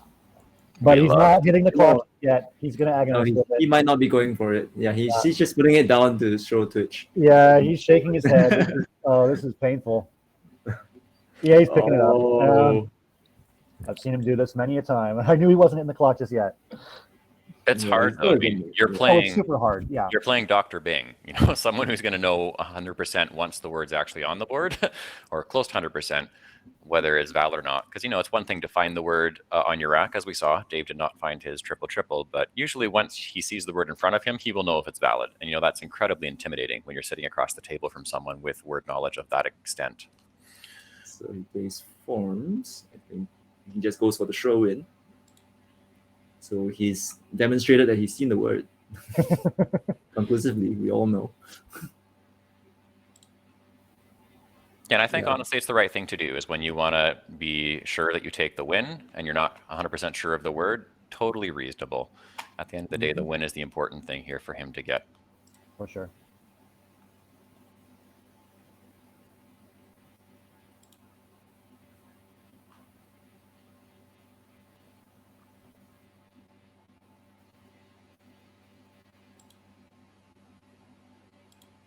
So Conrad Tyatt scoring play is R's, ARS, on top of gated with the overlaps for 27. Yeah, I was thinking of ARS first, but I guess Right. this is So- probably better. Yeah. For Dave, the best play is to play Thug because it blocks R's. but it's not enough to win. Conrad's going to win this game. So what was the best? Do you know what was the best option for Dave for the legacy play? I mean, legacy is probably quite a strong play, but I don't know if there's anything better. Yeah, I don't know. That was really tough. There wasn't like an obvious best play by any means. I thought it was a reasonable idea for Dave to just go for maximum points and try to at least threaten an outplay next turn, maybe. But that didn't work out.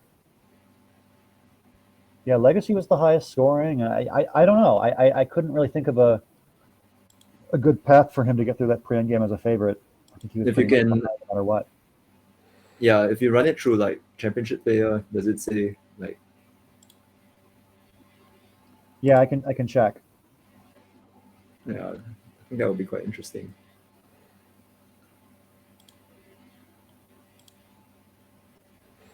So Dave is down to 45 seconds on his clock now.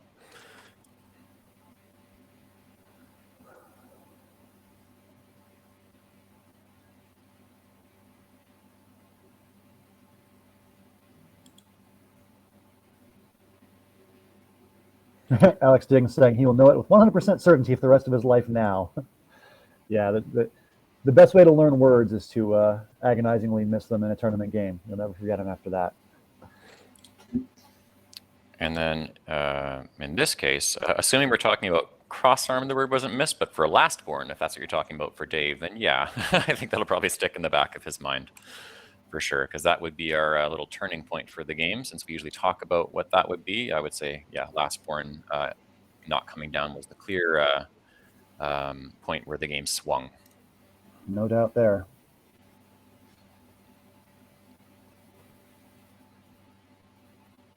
Ooh, Mitsurugi 2015 asking, is Hug in the legacy position any good? Delays legacy and sets up Chug and Thug. Ooh, that's interesting. It's a good point. I'll look at that. That probably requires a simulation. I don't think that's going to be in championship players' choices at all. So we'll just wait for an updated final score for what happened in the game here. Conrad using the last of his time to play arcs to go out. Both of them with less than 10 seconds left, so making the most of their time. Yeah, good thing Conrad didn't go over because he would have lost. He wins by a final score of 428-420. He would have lost by 2 if he'd gone over. Yeah. So just in the nick of time, he pulls out the win. So the nod of respect to each other there. They're starting to post-mortem in the end game. Yeah, it was a very good game. I would agree. I'm pretty sure I can guess the first thing they're saying in their conversation after the game. It's Conrad asking, is crossarm good? And Dave kind of sheepishly being like, yeah, I think so. When in reality, he knows so. He's just being polite. So Conrad's pointing at Foxing after pointing at QI, so he's probably talking about any of the inferential factors going on there, if that were to be my guess. They haven't pointed at the top row for triple triples just yet, but yeah, it looks like they're talking about the blocking stuff on bolt blocking there. Yeah, I would have blown the Yeah, Yeah, we're I- waiting to see Dave take out his phone and look up that rack because that's surely going to happen soon. Yeah. You're going to see him typing 7 tiles into his phone and then like gasping in frustration as he sees it. A good old face palm. Yeah. Does he do that? Does he need to do that? Well, he didn't find the bingo, so you tell me. Yeah, I mean, I thought in such situations it would be like, I don't know, like Dave telling the phone what's good. Yeah, Conrad just texted me. He picked up his phone to message me and say, obviously wasn't going to risk the game. Yeah, like we talked about, he's not going to throw the game if he's not sure. Yep. So that's a live update from 3 seconds ago from my phone right next to me. So we have a very, very hotly contested game here of less than 10 points deciding that game. Really exciting to see this kind of action on board one. So Dave will drop to now 2.5 losses and 13.5 wins. Still going to be at least half a game clear of the field, I think. Still on first place. I think he's at least Reply one with game last clear of the one field on because that Evan before. Borowski is in second and he has the tie. Yeah, I wasn't sure what Evan's record was at this point in time. Yeah, it looks like he began the round 2 games back, so even if he won, he's at least 1 game back. Yeah. And we're going to have Evan on board 1 coming up in a little bit. The next round is going to be Evan Borowski against Jesse Day here on table 1. That is coming up next. Excellent matchup. So we'll just take a quick cutaway here. We'll be back in the next 5 to 10 minutes or so to bring you that recently announced next matchup. Signing off very briefly here, Jesse Matthews, Evans Clinchy, and I'm not sure, are we going to have Weibin back for the next round, or is Jeremy jumping in? One of the two of you anyway. Yeah, I think Jeremy is probably jumping in. I will still be around, but not speaking. Perfect. So, All right. Thanks for having me. Of course. Thank you for joining us. We'll be back in the next 5 to 10 minutes with the next round of coverage. Until then, signing off. See you in a few minutes.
from Naperville / Lyle / Chicagoland or Chicago, whatever you want to call it. Jesse Matthews coming to you live from the commentator room at the venue. Evan Squinchy is across the street providing his insight as well, and we are joined for this round remotely from Singapore by Jeremy Koo. Welcome, everybody. What's up, y'all? Hey. We are just getting ready. We have got Jesse Day showing up to board one along with his opponent, Evan Borofsky. Evan is the other holder of a half win, half loss, thanks to his previous matchup with Dr. Bing. So he is a game and a half up on Jesse Day, both of them pretty high up in those standings. Yeah, I was just looking at the standings. Evan is currently in third place with 11.5 wins, and Jesse is in 8th at a record of 10-6. So both guys are top 10. We just saw on board one last round that Dave Wiegand lost his last game against Conrad Bassett-Bashar. So that means that Dave is no longer a full 2 games clear of the field. Jeff Tevin was actually in second place. Wow. So it's Dave at 13.5, Jeff at 12, Evan at 11.5, and then a whole bunch of players at 10 wins. Marlon Prudencio, David Webb, Conrad, Austin Shin, and Jesse and Ben Schoenbrunn. So a whole bunch of people who are in the mix. Oh, and just for an update on Ben Schoenbrunn's spread, it was 2 to start the day. It is now 6. So he has triple the spread that he used to. I just want to get that out there. Well done. The spreading never stops. The chat has pointed out there appears to be a typo involving Jesse Day's record. Let's just make sure that's actually correct here. Let's see, 5. Yeah, because Evan's got 16 games as far as his record. Jesse has got 15. I'm guessing Jesse Day is at 11 and 5. I'm on mute. Sorry, he's 10-6. That should say 10-6. Okay, perfect. Thank you. Joel Sherman says, any chance you can find out why there were 4 buys in TWL Division 1 in round 15? Excellent question. We can possibly fire off an inquiring message to the directors in that room. I'm only directly connected to the folks in the Collins room. My apologies, but thank you for the heads up on that. We can hopefully find out for you relatively shortly. Yeah, we don't have great visibility since some of us are in a different room, some of us are in a different hotel, and some of us are on a different continent. So, you know.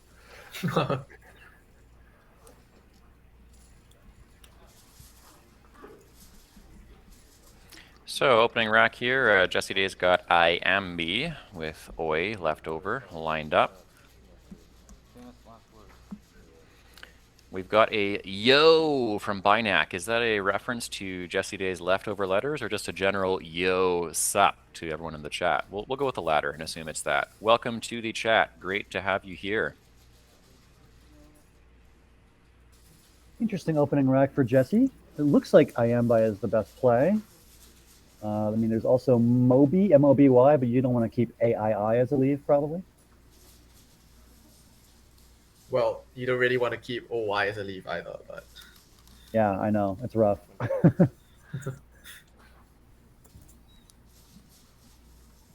All right, he does go with Iambi.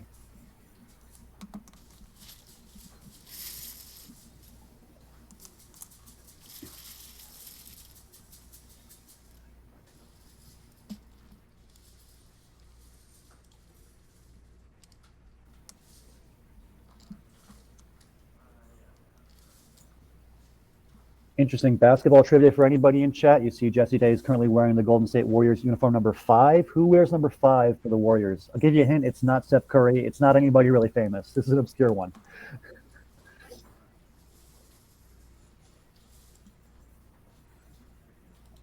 All right, so let's see what Evan has got here. A weird rack, that's what. 2 U's, kind of some funky consonants as well. yeah, not really any great plays jumping out at me here. Obviously, it would be ideal to get rid of both the U's, but all the ways of doing that I've come up with at least pretty low scoring.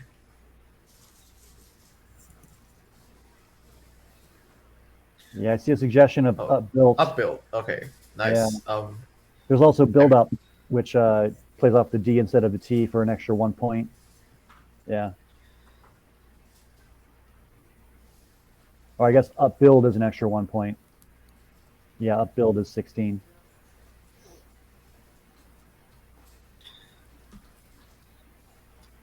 Yeah, that looks like a pretty good play. 16 is not a lot of points either, but it does clear the rack, and 16 is pretty good, relatively speaking.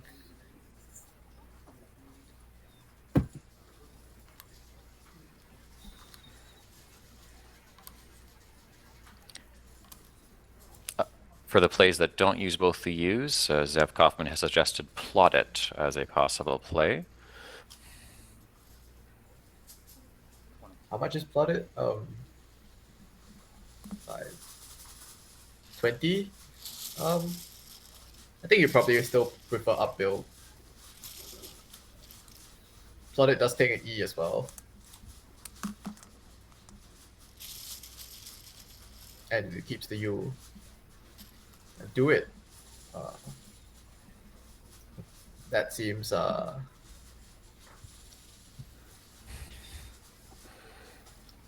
it's obviously defensive, but that not necessarily a problem. But keeping the U, it's a bit unfortunate.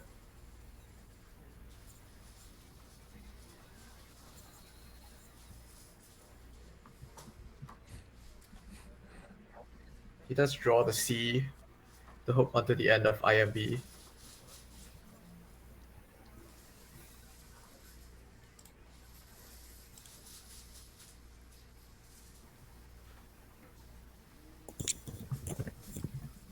So the highest scoring option here for Jesse is Oni, O-N-Y, on top making Obi. And that might just be the best play. I mean, it gets rid of one of your two ends. I think maybe INRR is as decent a lead as you can hope for, really. Oh, well, the interesting thing about Oni is that it's going to let up curls. Oh, sad. Yeah. Up curls doesn't currently fit because IMB doesn't Yeah, take low an buy S. and snit. That's right. Look at that. Yeah, that would be unfortunate, but I think it's probably the right play for Jet. And he does have ONY lined up on his rack.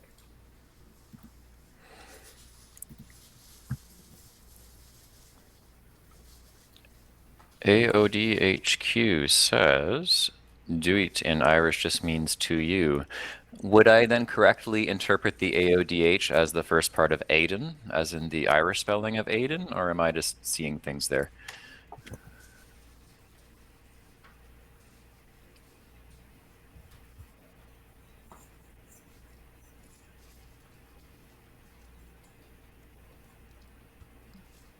Also looks like there were some guesses as far as the number 5 on Jesse Day's jersey. Matthew Tunnicliffe asked, is it Vince Carter? Noah Slatkoff asked, is it Otto Porter? And then Akrater cheekily says Steph Pad Thai. Yeah, y'all are all wrong. I think the Vince Carter was a troll guess, but that's fine. The answer is Kevon Looney. That was a hard question. Looney's like kind of their part-time starting center, good defense and rebounding guy. Not one of their star players, but Jesse's a hipster, so he's got to have the obscure uniform and not the Klay Thompson, Steph Curry ilk. All right. Anyway, Jesse, thinking about Irony. Is there a spot to play Irony that makes any sense? He seems to have that lined up on his rack. Not seeing anything immediately. Yeah, I don't know. I don't think there's a spot to play irony, period. Yeah. Makes sense or otherwise. All right, here comes Oni, and he's going to be sad in a minute. Fortuitous turn of events for Evan with that. Interestingly, every single play has scored 20 points so far. 20, 20, 20. I think that streak's going to end right now. Unless he plays up curl and forgets to put the S down and hits his clock. That would be 20 points. Yeah, I'm assuming that's not going to happen. Yeah, probably not. Maybe his hand slips and the S just goes flying off the board and he doesn't notice and he like plays up curl by accident. And Jesse Day is looking at a pretty tight board already and down some points.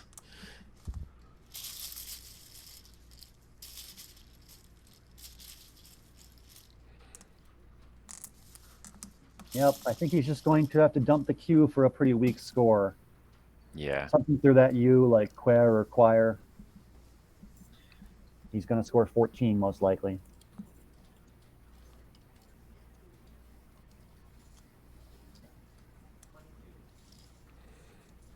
Scott in chat is pointing out that push-up is a word, but curl-up is not. I think that's because a push-up is a thing and a curl-up is not a thing. That's probably why, Scott.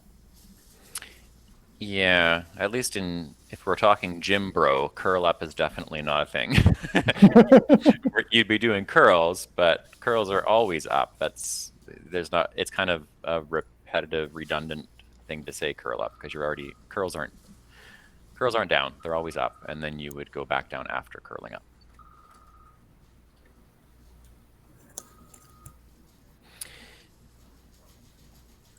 Looks like Jesse has Quern lined up on his rack. I'm curious whether he thinks keeping a 2-vowel leave like AIR is better than keeping a 2-consonant leave like ANR. I guess another consideration here is like which one you think is easier for your opponent to overlap. Like to overlap Quern, you would need to play multiple vowels. So it's like a little bit more of a specific thing you've got to have, but I don't know.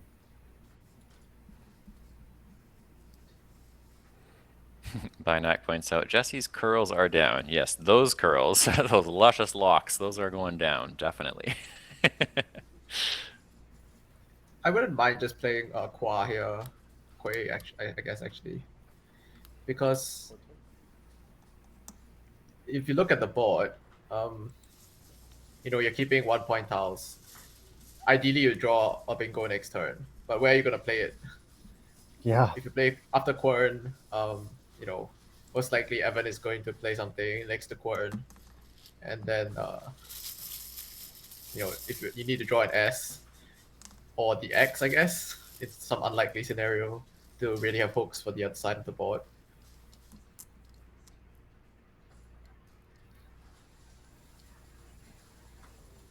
Whereas Qua kind of forks the board.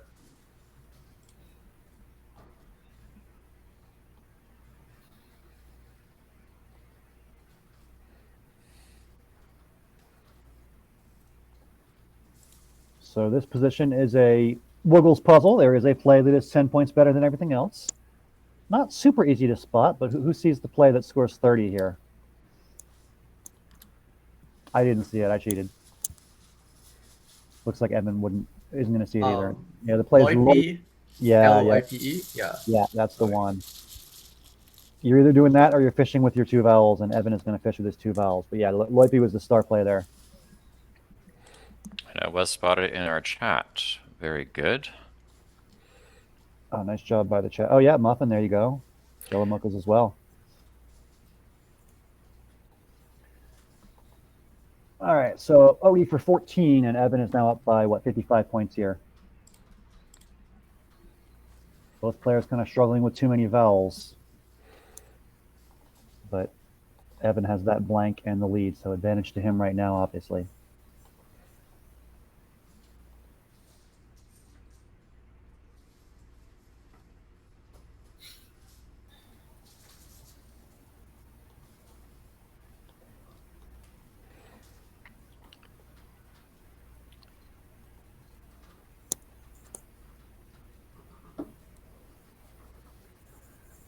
Not a lot of great options here.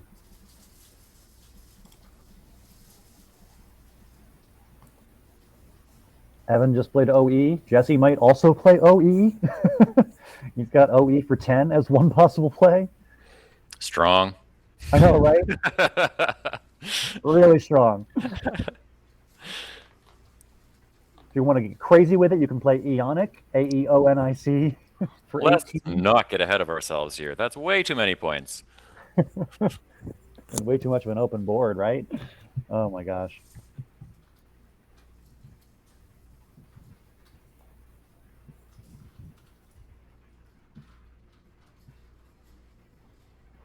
It's interesting you can't spell Eonic without the A. Oh yeah, that's weird, huh? Why that is. Oh, he does play Eonic. Nice. Does that give Evan a 9 timer? Does not. Okay.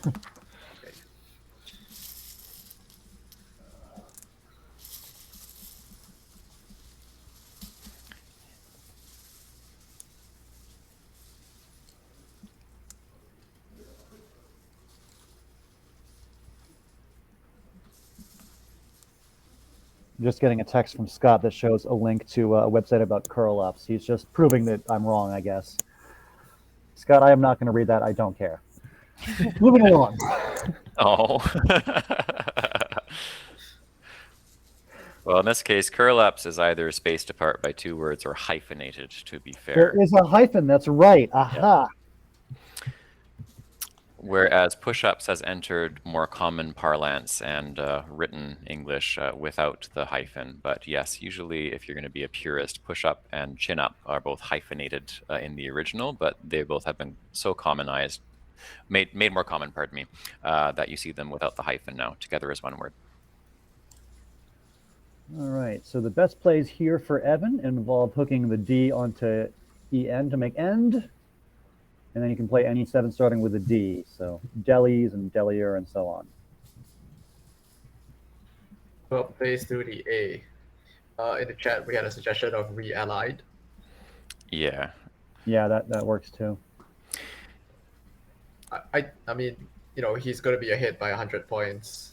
I don't think you want to play END and go down. That makes the board wide open. Oh, that's right. Realite is 74. Okay, you should do that. That's fine. Yeah. OLAID would be the nice fun one, but doesn't score as much.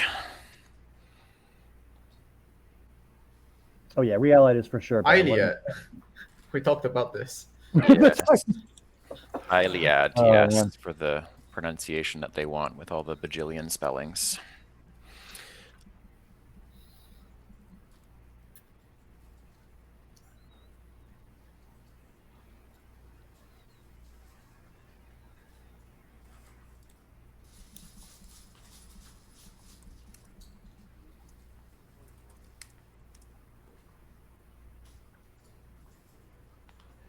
Well, we have the benefit of using computers and knowing that there is no triple through that A, but if you're a human over the board, it takes some time to figure that out.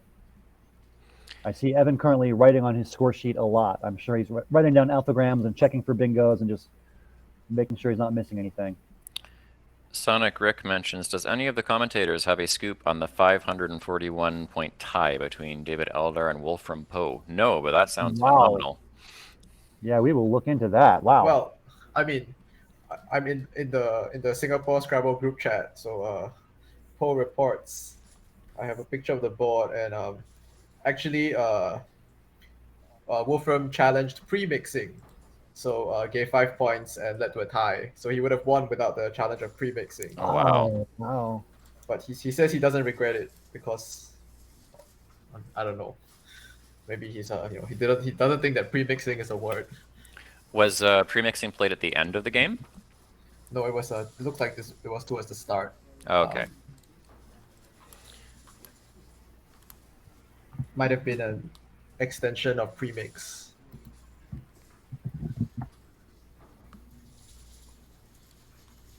Based on the shape of the board, yeah.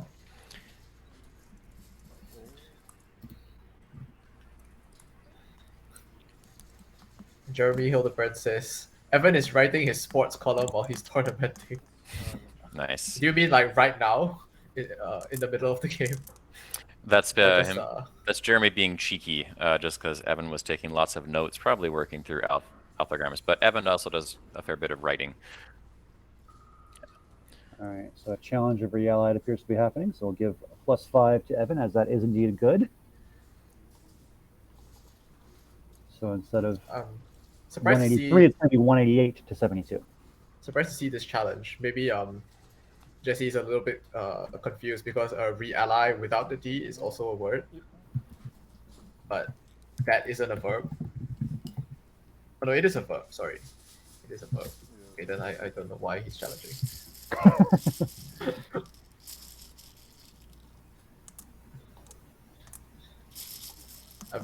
This Jesse knows many words, and re-ally is among the more high probability words, so I'm sure he knows re-ally. 5 points just to be sure. Yeah, Because I'm he's sure going he's down. pretty good He's at going it. down by a lot. Maybe this is one of those situations where like, I'm losing, so I better challenge. Otherwise, I have no chance to win. A little bit of desperation, yeah.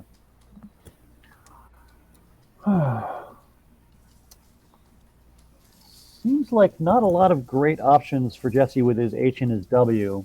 It looks like a fun rack for scoring, but there's just on this board not a ton of great ways to use them. You could play like Tohi through the O for 26. That's okay. Or you could just make a small fishy play with the W, I guess.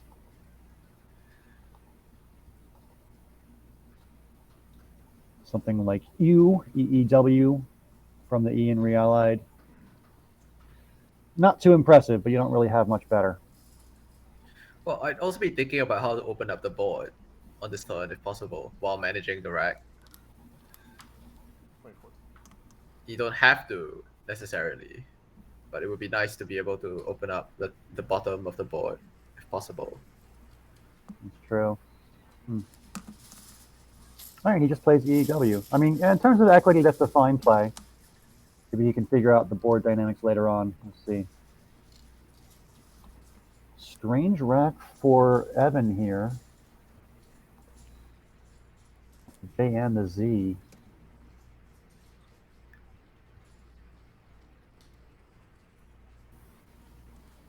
Yep, I see a mention of Razoo in the chat. That's definitely an option. We can play Razoo for 39.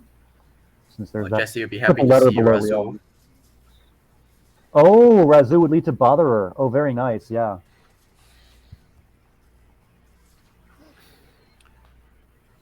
Australians have such strange slang. Razoo, an imaginary coin, as in not worth a brass razoo. Do we have any Australians watching that can possibly explain where on earth that came from?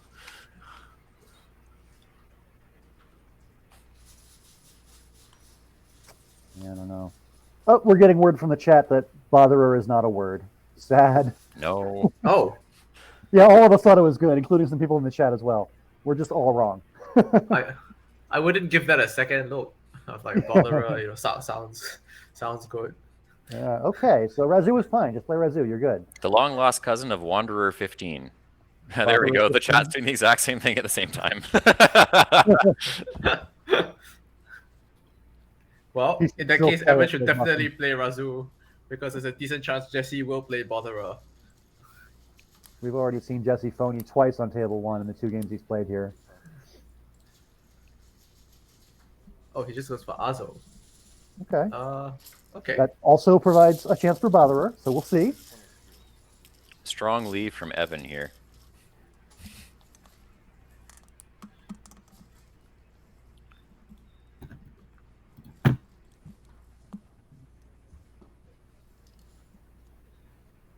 As far as valid plays go, it also gives a spot under GA to make dab. You can play Birth for 48.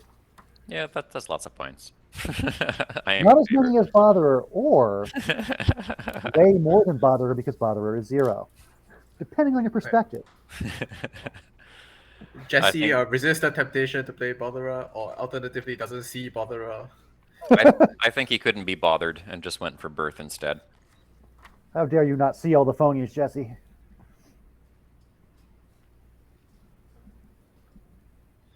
Oh, Evan has picked up even more O's. Probably gonna see like GOOR under Birth. Or maybe just GOO. I don't think there's a J play to the triple Akrita.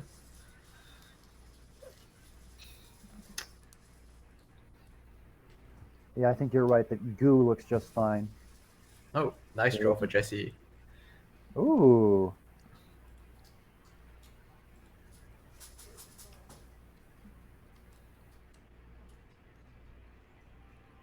Trap Trap light is noted. probably gonna get blocked. Oh, sorry. Yeah, it'll probably get blocked because Goo seems like a fairly likely play among the choices that Evan has. I mean, technically he could play something like Jog and Mug and a Do further down, but I don't see him playing that. Here's a fun challenge for the chat. If Goo is played, Jesse will have a 94-point bingo in response. Who can find the 94-point bingo? 94. Ooh. 94. Yeah, not easy to spot. All right, we're not going to see Goo, so it doesn't matter. So the answer was you can overlap birth with an E, B-E-R-T-H-E. So you can make Perkily, which triples, triples the I, and makes birth and Gur for 94. Tough to spot. So, isn't that still the play? Yes, yes, it is, and he's not seeing it. Okay. Yeah.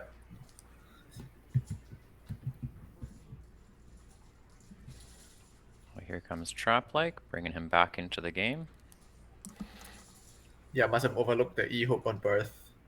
Yeah, not easy to see that one. That, I mean, it's still going to be potentially relevant for the game. So, if Evan knows birth, he might conclude that Jesse might not know birth and hold on to an E for the right moment. Speaking of holding on, looks like there's a hold here on this word. No, now I think they're going to let it go and he's going to draw. Okay. A brief hold, apparently. Trap-like is good. Jesse Day does play valid words on occasion.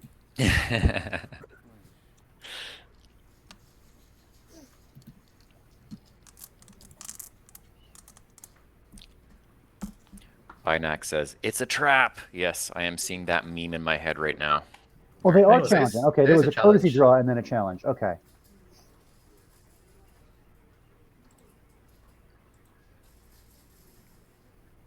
All right, so +5 to Jesse. So he's kind of getting back in this game a little bit. With the challenge, he is within 25. Our chat has pointed out there is also Bertha. A hooks onto birth as well.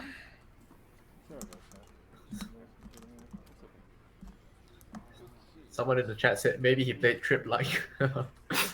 Well, maybe. I don't think so, though. Trip-like with a Y.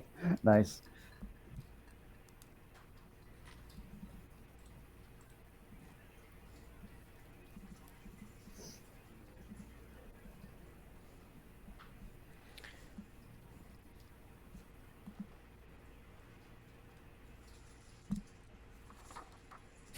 Sus. Nice. This rack is very sus. There's ways to play through it, though. You can play Jour, Jours for 24. What about Jura setting up the S? Oh, that's interesting as well. Yeah. He's got there's only one S on C and both blanks are out. Yeah, it's a pretty good aggro play there if he does that. It'd be very interesting to see how Jesse Day would respond to that.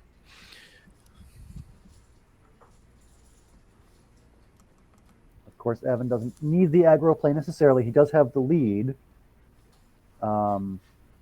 You could play Roos, R-O-O-S, just parallel to Jog. That might keep things a little bit tighter. Yeah, I did see Ruse, but I'm not sure I like that because it's gonna give Jesse back a lot with the J if he has a J-O anything. True. Also, it's worth noting for Evan when he's considering plays, it's a completely random rack for Jesse Day since he's just finished emptying his rack on the last turn. So if there were a time to potentially make something aggressive like Juror, it would be now while there's not really any read as far as what's left on his rack. I mean, the chance that Jesse has an S is actually very low, right? You can just calculate it's 7 out of however many tiles are unseen. How many tiles are unseen? Oh, a lot? I was gonna say, it's 36. about half the game is kind of my Yeah, I'd say about 36. 7 out of 36. So like 1 in 6 chance that he has the S. So it's a great deal, I would think. And he did put down Ruse, well, presumably for Ruse briefly. Maybe he is reconsidering possibly playing Juror or Jour. Oh, he was going to play Rude. Look at that.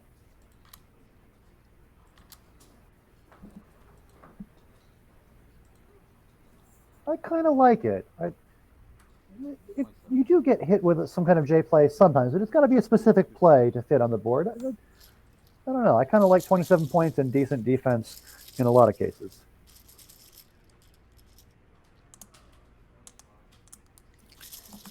Yeah, I think Ruse is fine as well. Let's maybe a little bit of elaboration from the chat. What do you think? Do you think Ruse gives too much away, as Lewis says? Because I personally think Ruse gives a lot back, and if you're going to give stuff back anyway, like Juror, the idea is like, oh, I could give him back a big play with an S. And it's like, well, Ruse, you're kind of giving him back a big play almost regardless for free. So I'm kind of more on the side of Juror, as aggressive as it is. Let's see what else the chat thinks. As it turns out, that Juror would have given him out raves from the O. Mm.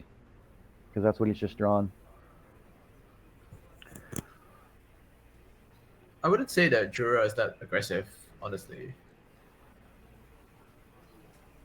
Because, well, maybe that's not quite the right way to phrase the thought. Evan's lead is hovering just under a bingo, so making a play like Juror is not even though he's ahead, it's not a case where like the only way he can lose is a big bingo or something like that.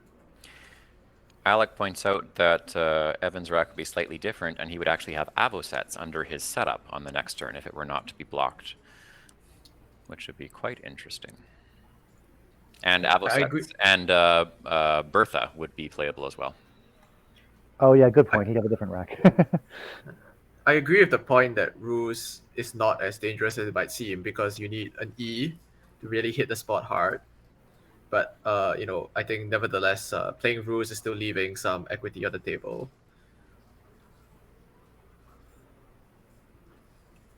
One Wonderful Fish says, Ruse is fine. You have to have an E in the second position to hit that spot hard. Yeah, that's valid.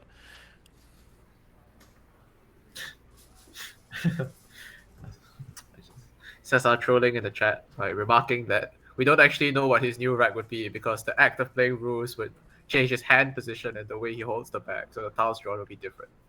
Yes, thank you for your contribution, Cesar.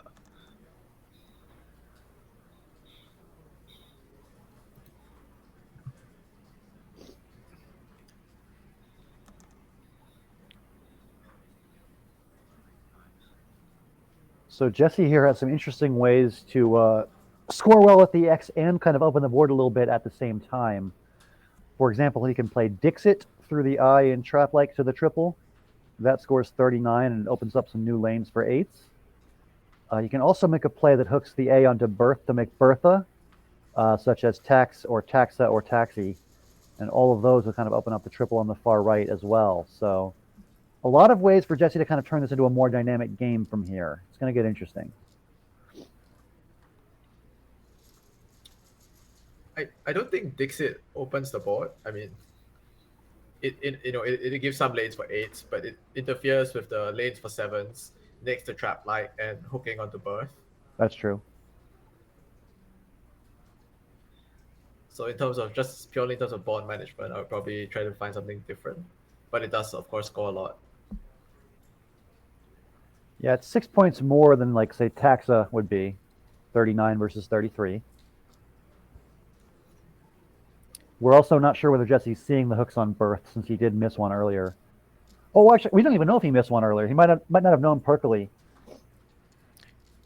Lewis has the clever suggestion of Taxi and Onyx as far as an unlikely but existing hook for Oni. Very nice. One Wonderful Fish mentions Tax / Bertha. I was also thinking of that as a potential candidate play. Lewis's thoughts further up were to leave the Berth hooks there, which would include Bertha. I'd be curious to see you elaborate a little bit more on that, just as to the reasoning behind that.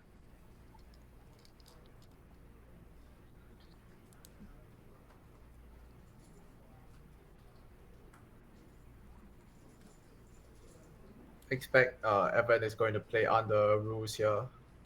Vert is for a lot of points.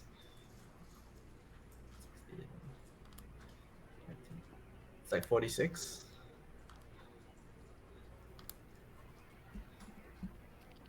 Does open a lane. Vanita points out Suaver, and that would be hooking Bertha to make Bertha as an XU. That is a lot of points. 52, yeah, that would have been really nice.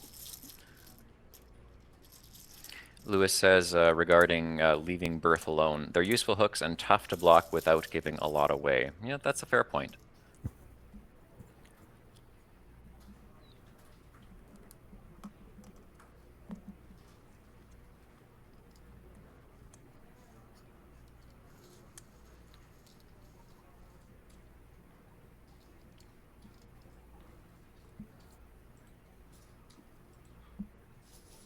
So this is the up-to-date score, 325, 258. I think we can call Jesse officially down by a bingo at this point.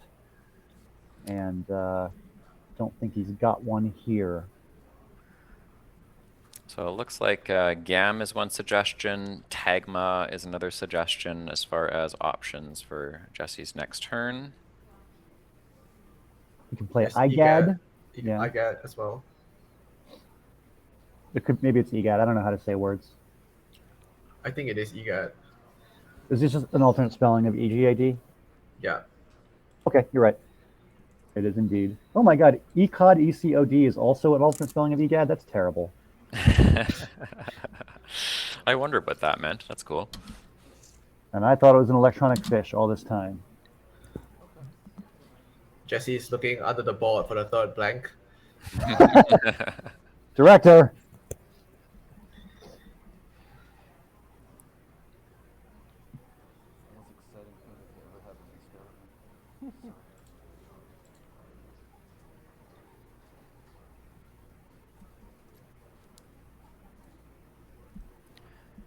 Alec points out the problem with EGAD is he might need the I for column O. Yeah, as far as like hooking onto the X, definitely.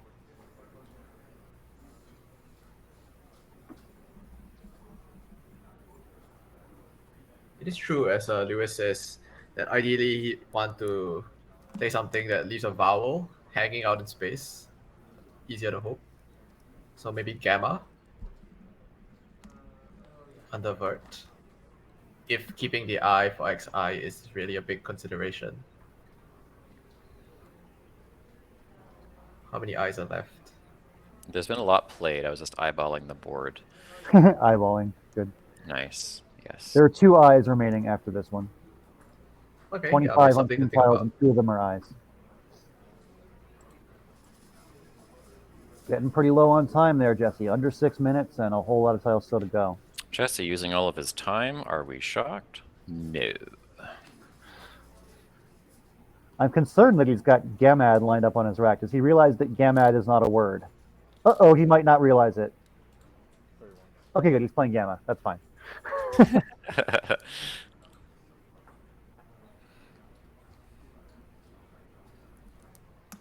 Pretty solid play, and he's back to within, 34 points. Not bad. I still get 3. 4, 5, 7, 9, 11, 22, 23, 24. So I think the some of the potential reasoning behind Gamma versus Gam is Gam just leaves the line under the M available. Gamma does leave a line both above and below that A as far as options.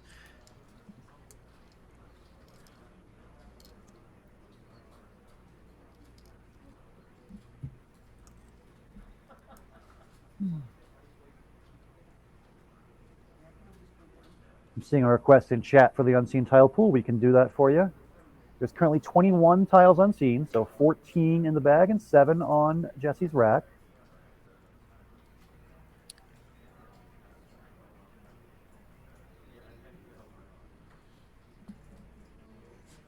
Width is a very high score underneath of Gamma next turn, assuming it goes unobstructed.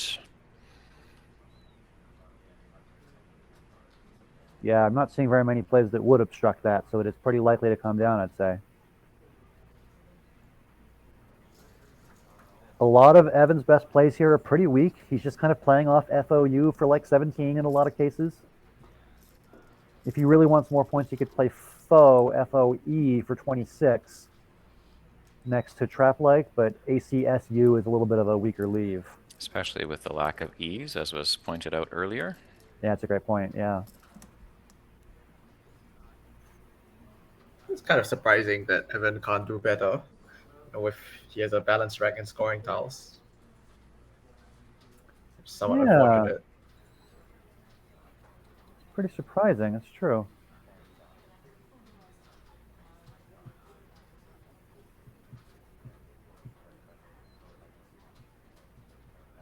The only play that scores higher than Foe is to play Fucos, either to the left or to the right of the E in Trap Lake, and that would be a horrible play, putting an E in the triple for no good reason. So Alec has pointed out one of the Fs showing in the unseen should actually be an H. But otherwise, I'm assuming the rest is correct. I don't think that's accurate.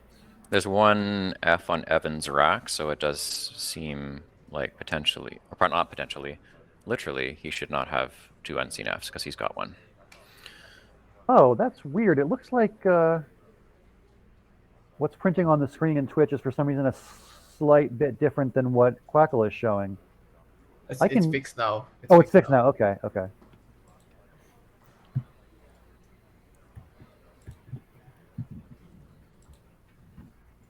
That might be because it put up the screen before I set the correct rack for Evan. And then there was some lag with the rack updating. Got it.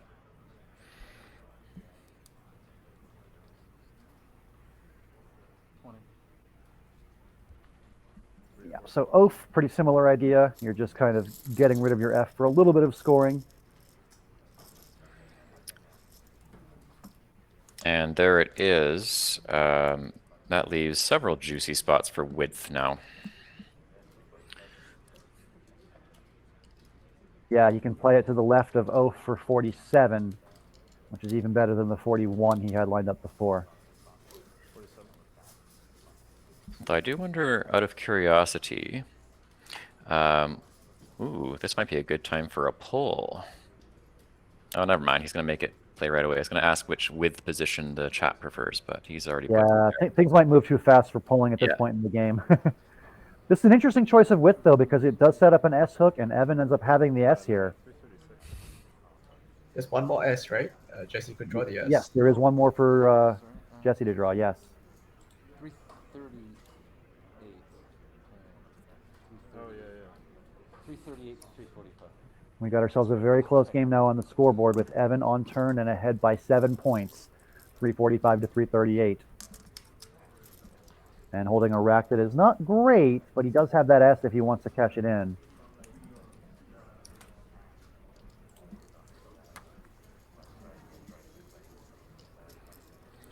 And Jesse does draw the S. Oh, okay.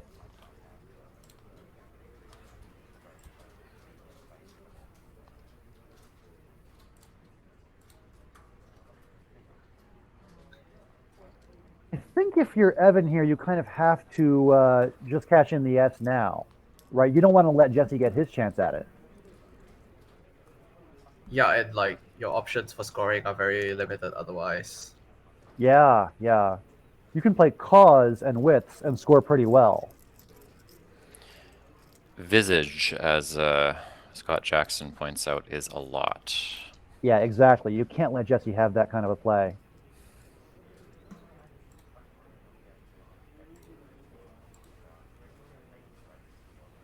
Another nice thing about chords is I think it leaves one in the bag. Wait, am I counting correctly? You are counting correctly. Yeah, there's currently 6 in the bag, Oh, yeah. and cause will be a 5-tile play. Yeah. So you go up by 41 points. You'd shut down the best bingo lane for your opponent, and you'd be leaving 1 in the bag. That seems to accomplish everything you want to accomplish. Lewis points out not many vowels left, and Alec specifically points out the remaining tiles in the bag are all consonants unless you count the Y as a vowel, as some people do. D, F, N, N, N, Y. Well, Evan's leaving EI, so even if he draws 5 constants, he should still be fine in the end game with a 41-point lead, assuming Jesse doesn't somehow play a bingo. 379. Yeah, Cause looks great. I guess, You're gonna- Lewis does point out that Cause has up Causey, which is Ooh.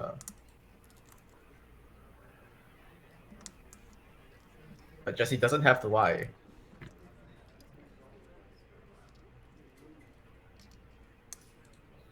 All right, updating your score and your pool now. We're going to have 1 in the bag and a deficit for Jesse of 41 points, down 379, 338.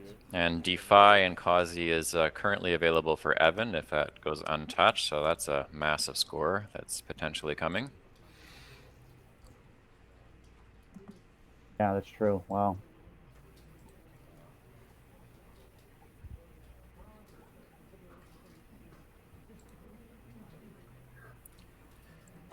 Can This Jesse, might be a situation. Yeah, go ahead.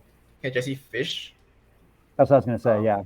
So the V fish, if he's possibly able to do that, would be the ideal one. And Vor is a potential fish that he could do. That's one immediate spot.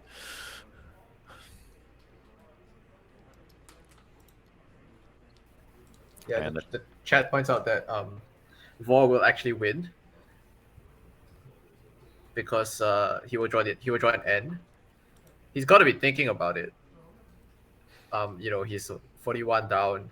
Looks like he needs a bingo. Fishing the V is pretty kind of like jumps out at you. He's picked up the V. He's leaving the others in his rack now.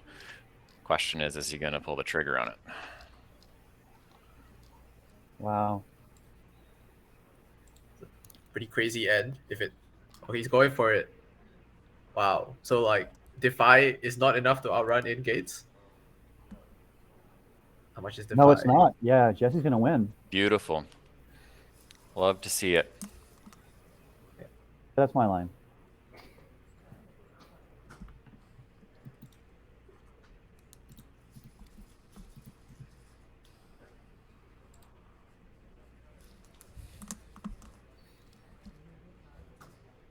So assuming perfect play in the end game here, Evan will play Defy for 45, and in gates for 87 will give Jesse a win by 13 points, 437 to 424.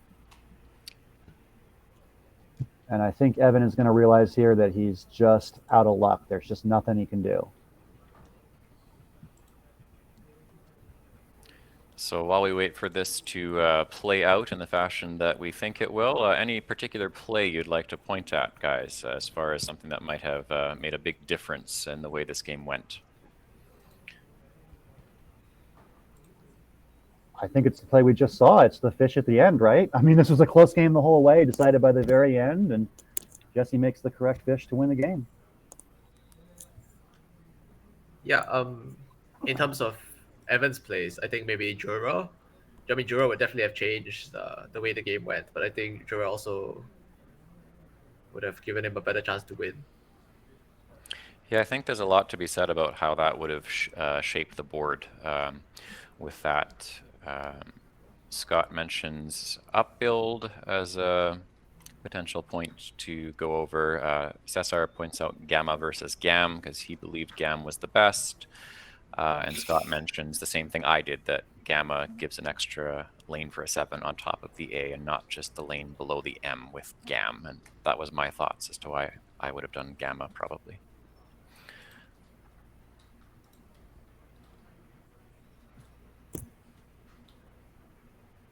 Were there any other draws besides N that would have won the game for Jesse? Oh, good question, yeah.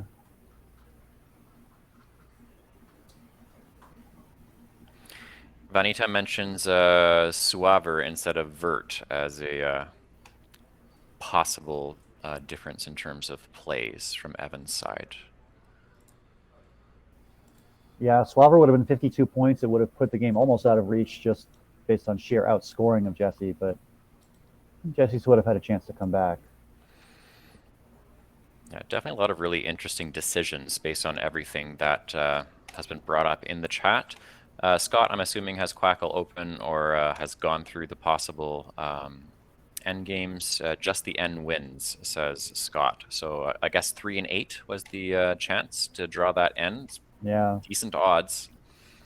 I mean, it's beautiful because it bingoes in two spots, right? He can play in-gates on the far right. He can also play estating through the tee in widths. So it is an unblockable bingo out, and it's, 3 ends in the bag. So it's a really intuitive fish. Like, it's pretty clear that it's going to work well a lot of the time. There were people in the chat saying, like, it's amazing that he played it that fast. And then I think Scott correctly pointed out that it's a very obvious fish if you think about just the methodology of how you decide to fish. It was very just straightforward decision making. In this case, yeah, you basically have to, otherwise you're not going to win this game.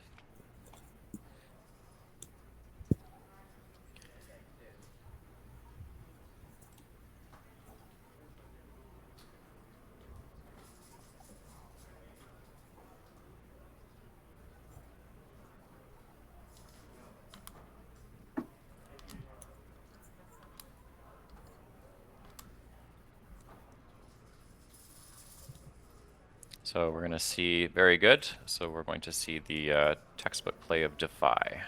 Yep, and that's the correct play. Nothing else you can do. Just concede at this point in time. Yeah, that's fair. He's made the best as far as preserving spread. Maybe he was hoping that Jesse would miss in-gates. And here it comes. Well done. 87 now.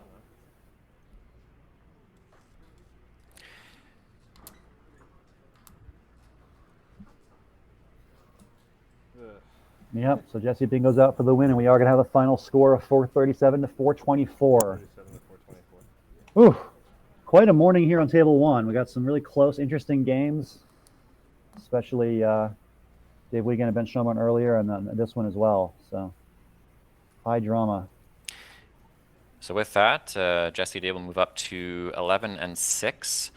I'm not sure if we have a next game. Evans, correct me if I'm wrong. I don't know if we have a next game decided for after lunch, or have you?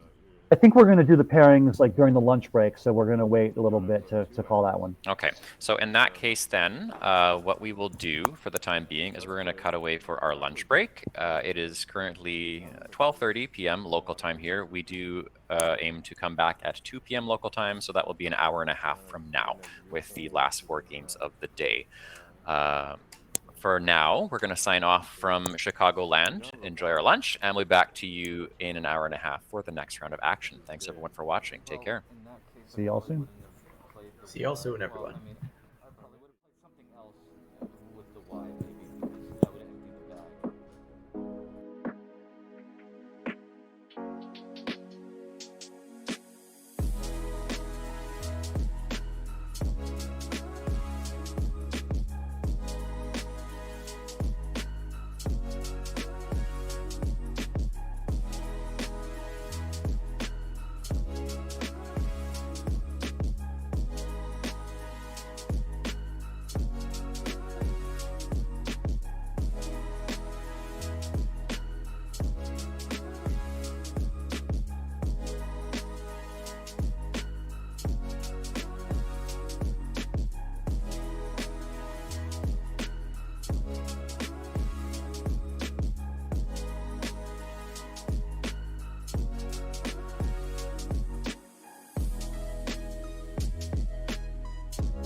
Welcome back to Chicagoland for the 2022 Word Cup. Coming to you just outside of the playing room, this is Jesse Matthews. And from across the street, remotely dialing in, is Evans Clinchy. And a little bit further away, India, just slightly further away, we have Adichie Yengar. Welcome, everybody. Yep. Hi, Jesse. Hi, Evans. Nice And to hi meet to you. everyone in the chat. Yeah, really looking forward to the next 2 or 3 games that I'll be here for. And if anything, if the last few games, over the last 2 days, if anything to go by, it's really going to be a great watch. So, yep, over to Evans. Yeah, it's going to be fun. Can't wait. Let's get after it. So we're going to cut over to the main board on that note, just to look at our next matchup. For those who are not aware, we have Marlon Prudencio taking on Jeff Teveno at table 1. Great matchup here. I am very excited for this one. Welcome back to everybody. Hello, Rebecca Slipka. I see you in the chat. Seth Lipkin as well. Good afternoon to you. Let's have a quick check here for all those of you who are watching. Where are you watching from? We love to see where everyone is tuning in from to get that global community sense.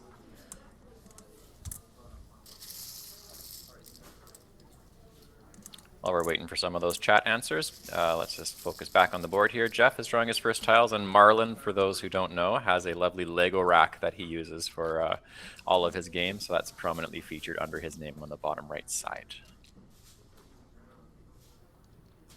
Looks like Jeff has arranged Briary on his rack, and if you know the word and see the word, it's going to be pretty obvious that's the best play. So I'd expect to see him play Briary fairly quickly. And sure enough, there it is. And Marlon's got a pretty nice rack there to start. Oh, yes, he does. That looks like a bingo. All the points. We like to see it.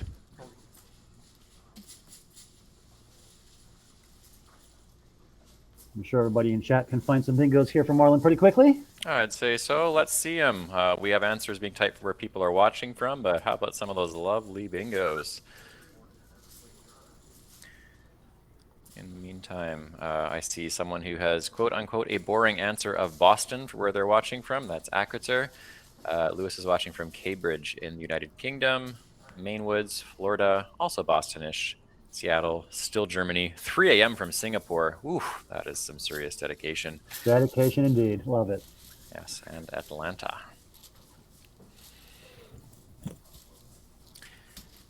An album that does not feature any hip-hop is Rapless, says Dan Trapdoor, in reference to Marlon Prudencio's rack.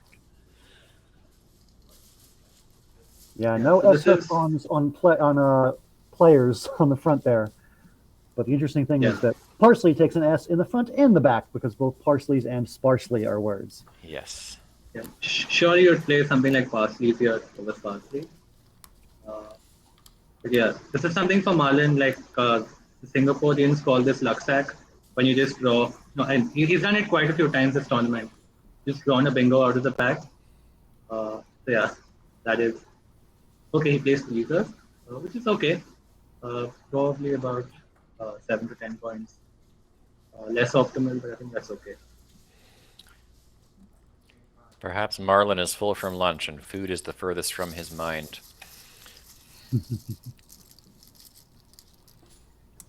And yes, Digoxin, that's a nice play.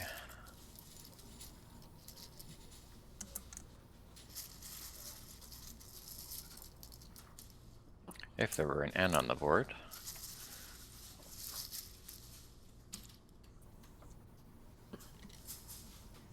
As it is, I think he's just going to play the very boring play of OX. I don't think there's anything better than just Ox for 38 points. Seems pretty reasonable, I would say. Just taking a quick look at the standings, and Jeff Teveno is in second place in the whole tournament right now. Dave Wiegand still leads the field with 14.5 wins through 17 games. And then it's Jeff at 13, followed by Evan Borowski at 11.5, and Jesse Gay at 11. So Dave, Jeff, Evan, and Jesse, those are your top 4, with Marlon trailing in 8th place at 10-7. So Lewis has suggested a really clever setup, which it seems Jeff has seen, and that's to play Kidji to the Ian Pleaser, setting up an Ox play for himself on the very next turn. That's brilliant.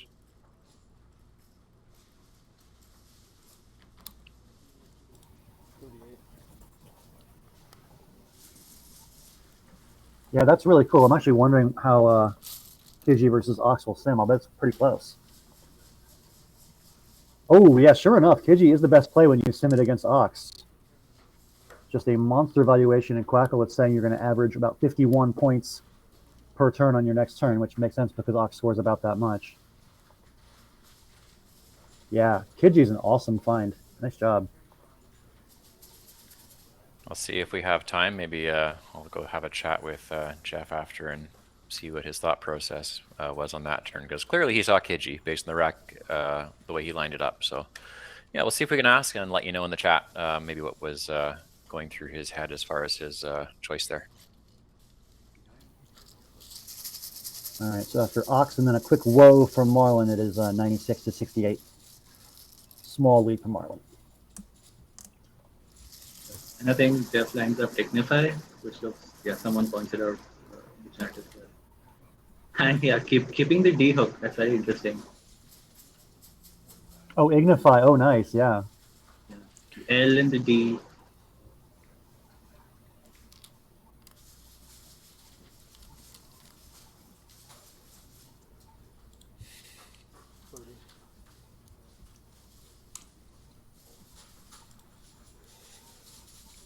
Jeff's too fast for me. I was going to pull that one and see how y'all feel about those two choices.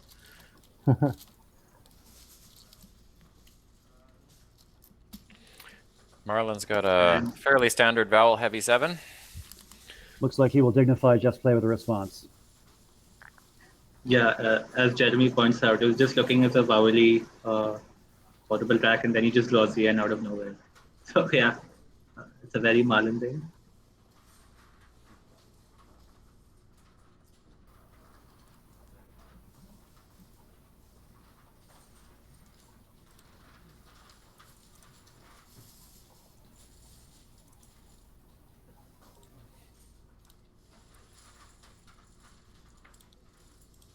Wow, there is one bingo here for Jeff, and it is awesome. I will be very impressed if anybody in chat can spot this. It is not easy. I think there's a chance Jeff can spot it. Would it be break time? It will be break time. Yay! Yeah, through the RE in the center of the board, you can play break time for 101. That was a big old guess on my part. It just seemed the most logical. This will be interesting. Yeah, I see Jeremy in chat spots it too. Yeah, break time is the only bingo. So he's either going to get 101 or nothing. Yeah, Jeff knows a lot of nines. Yeah, Jeff is something like Kemp is not too bad either, but yeah, nothing like break time.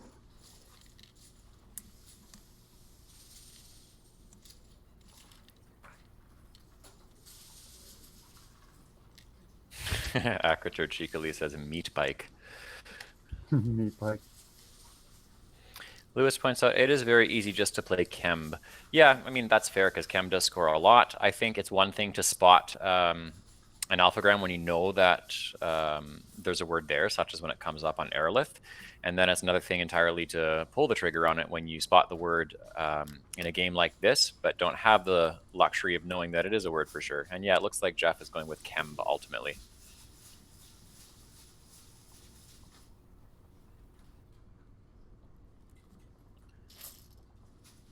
Break time would have been really cool, but can't argue with 58 points and keeping the blank. That's pretty good. Yeah.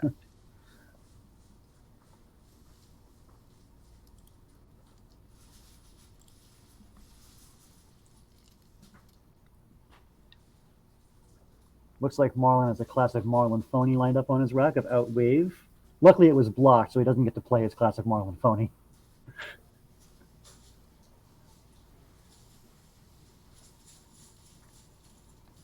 What's the best valid word, though? That's the question.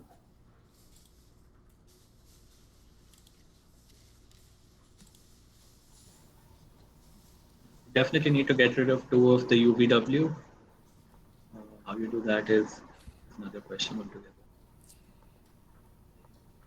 Something like Vatu maybe, along Dignify. That can't be too bad. Yeah, that looks pretty nice. I wonder if there's something with Kembo. Can't see anything yet.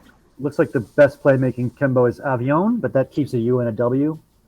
So debatable whether you want to do that or not. It does score pretty well. 29, which is, I think, the best possible score in his position. Fun little aside. I liked your pronunciation of avion. It's very, very good. Look at you with your français. That's right. I studied a little French in college. Excellent. Hello, Van Dweller. It is nice to see you. Welcome to our coverage.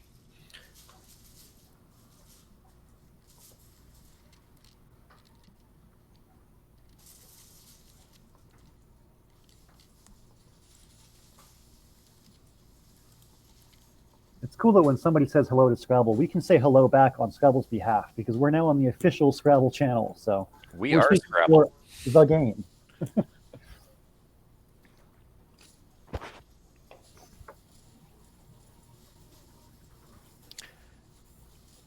Evans proves, indeed. I am not the only bilingue.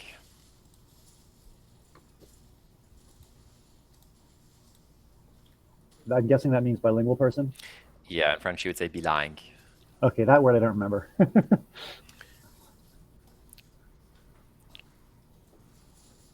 I guess I'm try a little bit. I knew Spanish at one point in my life. I've forgotten it.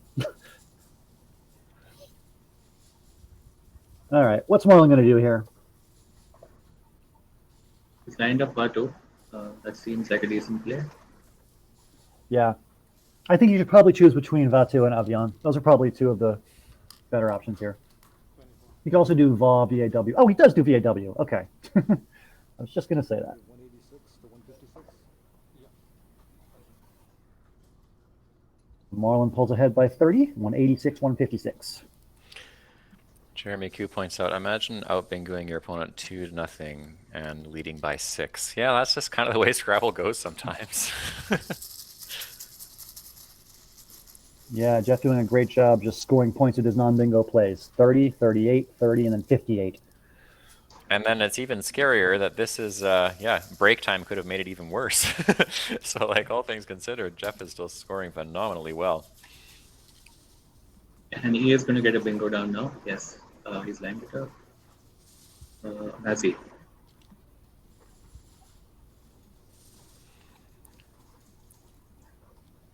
Lewis wonders if there is a 10 through ETA. It does seem like there is it's not outside the realm of possibility. That's a good little puzzle.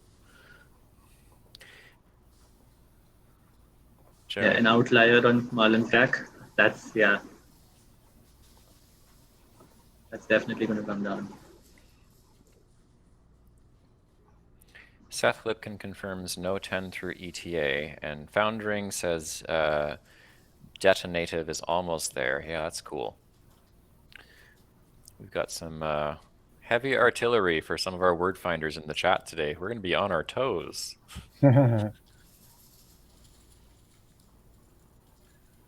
Yeah, the only bingo Jeff has is devoting. It's weird that he's got his tiles lined up in the order of devotion when that's not the one he can play.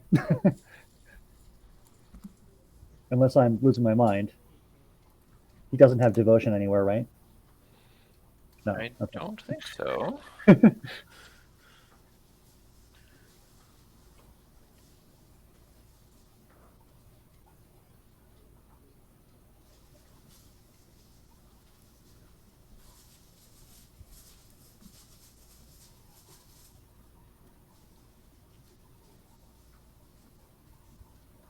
I see Marlon is deceiving his opponent into not knowing he has a bingo by separating out and liar rather than putting all 7 tiles scrunched together. We were just talking at dinner last night about this, about how you don't want to give tells about what's on your rack, whether it's a bingo or a 3 or a 4.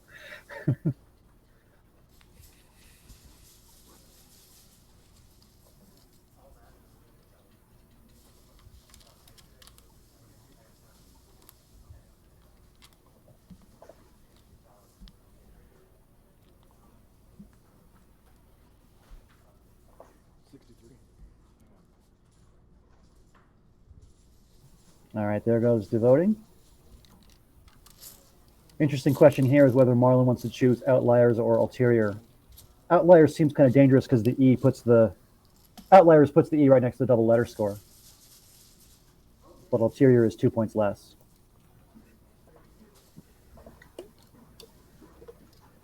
Oh, or he'll just play Outliers instantly. Okay. 256 to 219. Yep.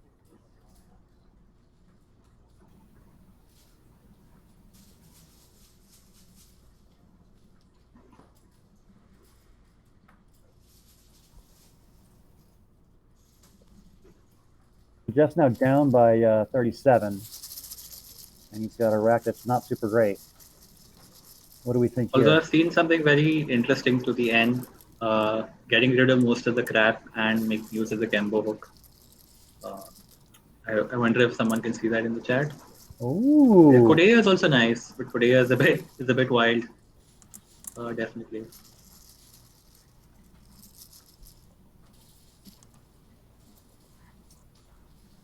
Yeah, I think I'm picking up what you're putting down there, Aditya. That looks nice. He's got a 31-point play, it would appear. Yeah, Jeremy points out one. I was looking at the one that Alec points out just before that. Yeah, I think very little separating the two. So there's some discussion about Deacon versus Aeonic in the chat. Aeonic does get rid of an extra vowel.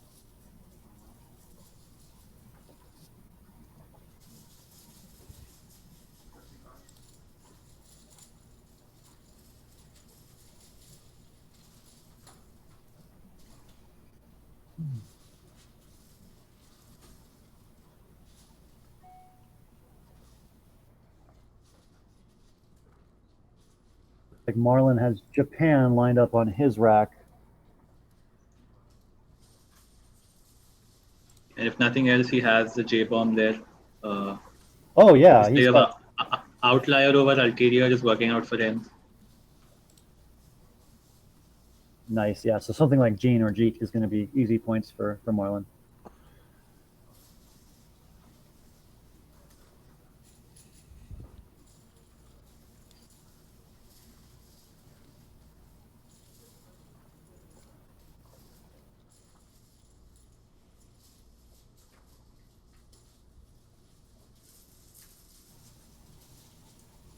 Jeff would appear to have Kui lined up on his rack there.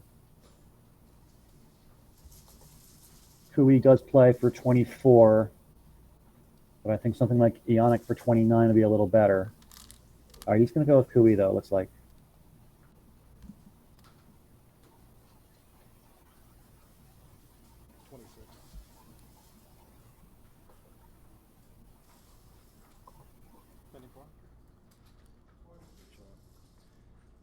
Let's see, it's 14, 18, 24, yeah, sorry. Looks like they're just confirming the score of Kui. Sometimes those overlaps can be hard to count correctly. But yeah, it is 24, and we do have a close game here. Marlon leads by just 13.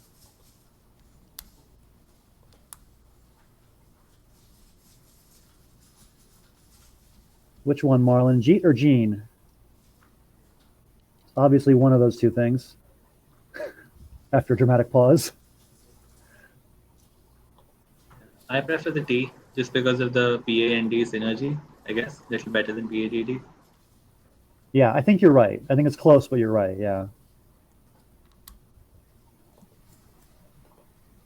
Oh, he likes Gene. There's 2 N's left and 2 T's left, so you're equally likely to draw a duplicate of either one. All right. After the J-bomb, Marlon's got a 70-point lead, but Jeff has the blank.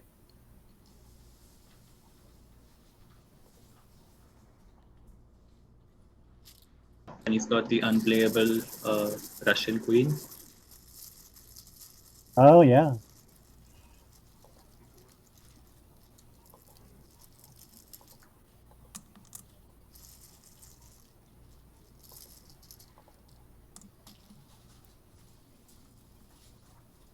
Yeah, a lot of talk about 7-letter words in the chat like Tsarina and Tsarnich, but those are not going to play, unfortunately. There's a couple of interesting words that do. If you are willing to burn your blank, you can play Zodiac. through the D and Dignify, and that's triple doubling that Z for a total of 74.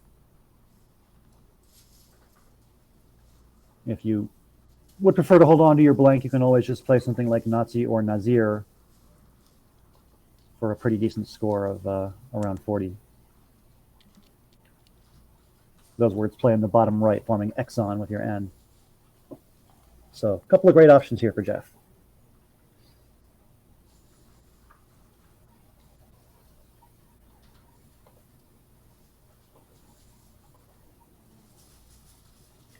Jeff really taking his time here, but I think you can't blame him. These are some positions you really want to think through and get them right. You're down by 70. You don't want the game to start slipping away, and you got to find a plan for how to come back. And it can take time to figure that out.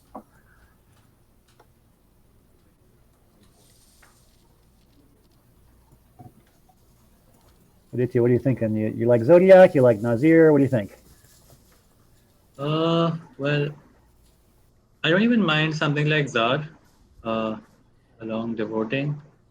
That's what I was looking at. But I think the good thing about Nazi is it opens up another lane. Yeah, it's a very difficult choice between Nazi and Zodiac. Looks like he's going to go with Zodiac. Very interesting, because it is going to put him pretty much even in score, and it's also going to open up that triple through the C. So, pretty explosive play here, and he does play it.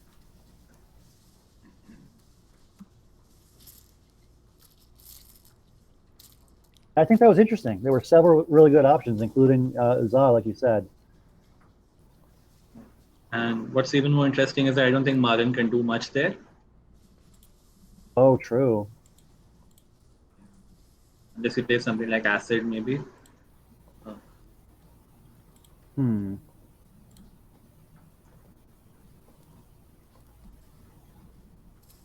Yeah, maybe that triple is like not the scariest lane in the world. Like fitting any word through a C in second position is kind of hard to do a lot of the time.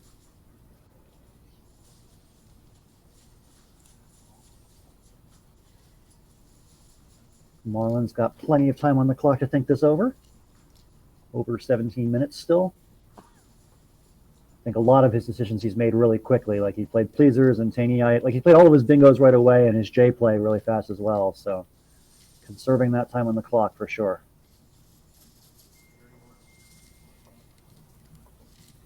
So one word that jumps out from this rack is Putid, P-U-T-I-D.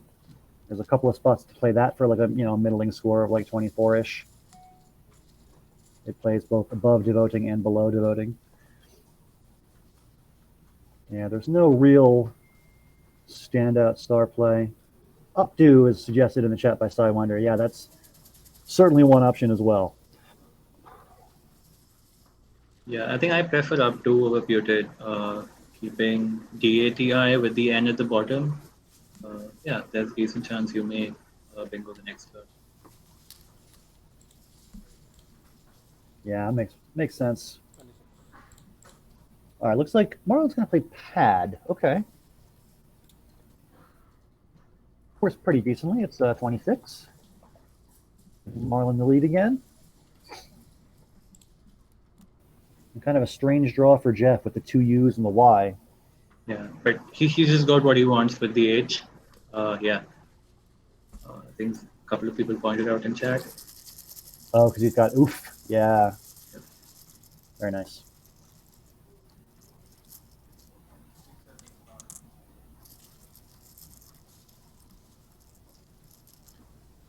So we have word on the next matchup here at Table 1. After this game is over, the next one will be, and I think Twitch is going to like this. You guys have been asking all weekend long, who is Wanderer 15, and you're about to find out. Because coming up next is Will Anderson versus Dave Wiegand. Ooh. That's going to be fun. I like this. I'll get to give a live William. William? Yeah.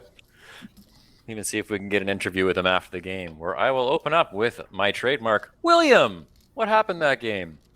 For those of you who don't know, that's just something I came up with on the spot way back in the day with Will Anderson, and I'm one of the few that I was allowed to call him William whenever we were in person. So did actually just see him for lunch. We had some sandwiches and had a little chat out on the grassy knoll just outside. But now we're back to business. And in other news, Marlins bingoed again. Intuited. Very good.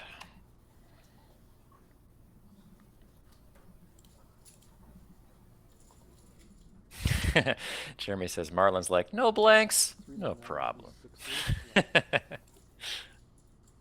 All right, we should probably bring up that unseen tile pool now. We've only got 14 tiles left, so 7 in the bag and 7 unseen to Jeff on Marlon's rack. It's a pretty interesting tile pool. It's mostly, balanced bingo prone stuff, but there is the queue. I don't think either player wants to draw the queue here. It looks like a pretty bad board for a queue.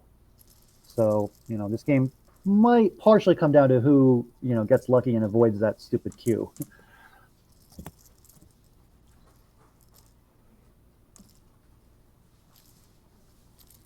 Alex Ding puts in gluttony, looking for a definition for that. I think a few of us who had a whole bunch of fogo de chao at a Brazilian steakhouse, we were engaging in gluttony for sure. I regret nothing. I had many, many, many ounces of red meat. It was delicious. Yeah, we spent a long time devouring meat, and we all stopped. And then an hour later, Jesse was the one person still going, like an hour after the rest of us stopped. I don't know how you ate that much meat over a duration of like 90 minutes. You just didn't stop. Both of the Jessies, to be fair, were the very last of the red meat consumers. This is true. We had plenty. Looks like Marlon's trolling us by not revealing the final tile. Probably a queue. He's probably trolling with the queue, right? He's got his thumb over it. Oh, he's got hangers. He slow rolled the bingo on us. I thought it was the opposite. I thought he was slow rolling the queue. Of course not.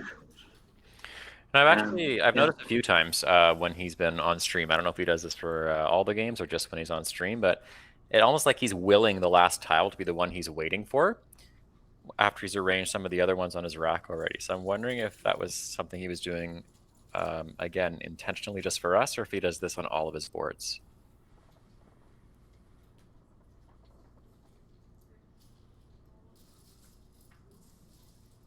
So here's the thing. Jeff's best play here is Octil through the C in the top right corner. If Jeff misses Octil, Marlon is going to play changers for 95 and win by a mile. If Jeff finds Octil, I think he might be the favorite. So, like, a huge, huge play here. Like, will he find this 5-letter word? It's a big old swing based on this turn. It looks like players who are closer to Marlon Prudencio, playing him more often, they confirm he does this all the time. So it's not just for us. Fair enough. I will note that for the future. Marlon is very optimistic, says Jeremy in chat. Okay. Rebecca comments, I do that with my tiles. Sometimes it works. And then Alex says it usually doesn't work for him. Lewis points out that it looks like Jeff is lining up Guyot potentially through the O and D voting.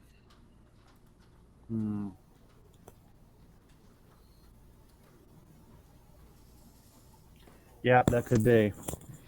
Oh, okay. Alec is clarifying he's talking about for Marlon. It usually doesn't work. He doesn't do that. Got it. Thank you for that clarification.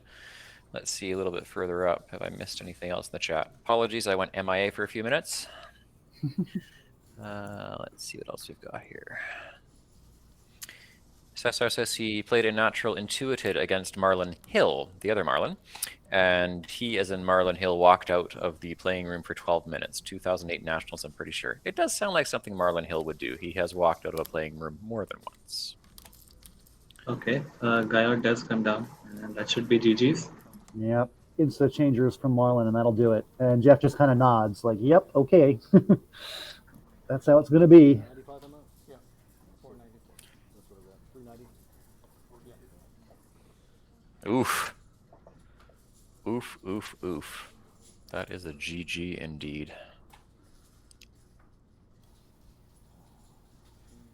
Yep, so Marlon goes up by 104 here in the end game, and also Jeff's drawn a terrible queue. There's just not much to do with the. I guess you can play QIN through Zodiac. Not too bad. Alex points out that Marlon has bingoed 5 times in this game. Luxac.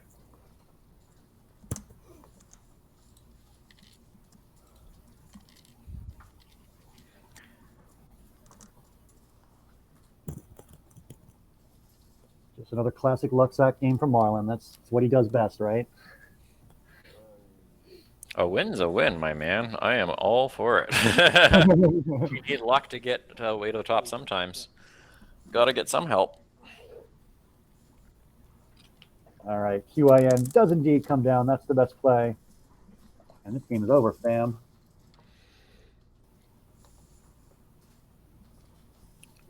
Sorry, this game is over, fame. Now we'll go for the valid play. 527, 418. That's right. He can't play fam. They didn't add that yet. Waiting for Collins 2026 or something. They love to add words 20 years after they're actually become words. So We gotta have an update where there's words added relatively soon here. all right, so fame comes down, and our final score is going to be Marlon Prudencio 527, Jeff Covenant 418. Marlon with changers for the win, 95 points in the end game there. Nice win for Marlon. That's a great game. A little sportsmanlike fist bump there between the two of them at the end. That's nice to see. And indeed, Alex Ding's fam is still not a word. I do feel like that's one that would very likely make it into a future update. It's just become too common.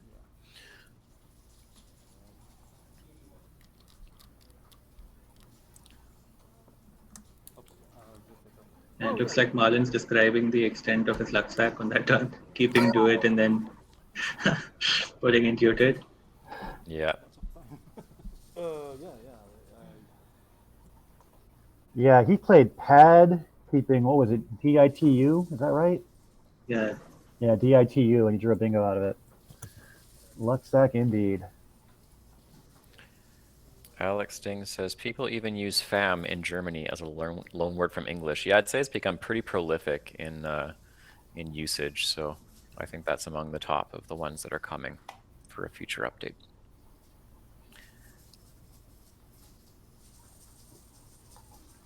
So Marlon will improve to 11-7. He's making a run at perhaps the top 5 in the standings. He's going to be up there. We'll see. Jeff is still way high up there with 13 wins. He's still going to be in second place, I believe. Yeah, and I'd like to, obviously, Marlon played very, very well. 5 bingos, great score. I want to point out how highly Jeff scored, despite being out-bingoed. It looks like 5-1. You know, he had a pretty good game there himself. You know, it's still a loss and all that, but still, great game on his side as well, all things considered. For sure. So we have our next matchup announced. This one's over as they finish up their post-mortem. We will just cut away for a quick 5 to 10 minute break and be right back with our next round of live coverage here from Chicagoland. This is Jesse, Evans, and Aditya very briefly signing off. We'll be right back. Thank you.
Welcome back to Chicagoland for the 2022 World Cup on this Monday afternoon locally. Jesse Matthews here, coming to you live from the tournament venue.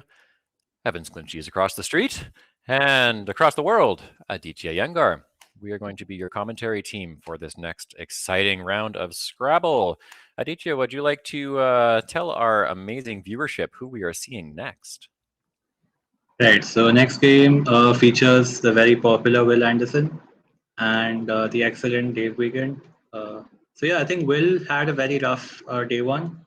I think he's caught back up with a very good chance of making top 10. And well, we all know about Dave. He's just been there all the while. So really looking forward to that game as usual. Hope we see a cracker. The previous one was a really, really good game.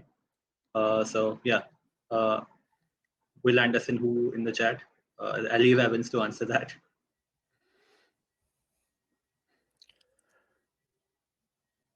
We have a couple of new people watching. I see Omri R in there. I assume that is Omri Rosenkantz. Welcome, welcome. Likely watching from Israel.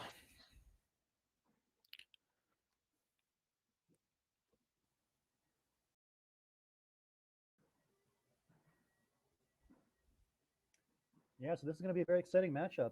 As Aditya said, we've seen Will Anderson really rally from a tough start. I believe he was 4-7 through the first 11 games of the tournament, and he has rallied back.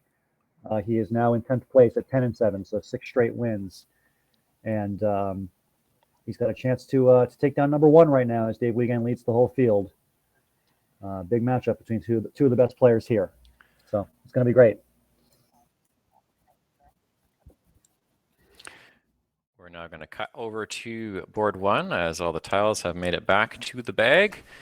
We're preparing to get this match clashing between the Titans underway.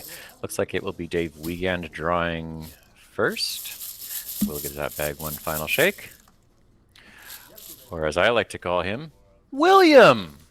We are finally seeing William R. Anderson at board 1 versus Dr. Bing.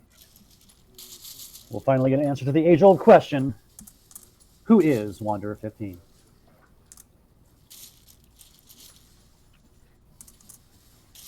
Hello again, Liari. Nice to have you back. I recognize that username. Set No One asks, what's the craziest looking bag you've ever seen? I assume that is in reference to tile bag. That's a great question.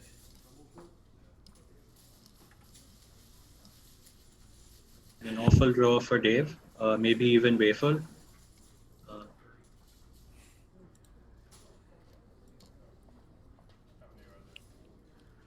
Akrater asks, is that a Spencerian spelling of aloof on Dave Wiegand's rack?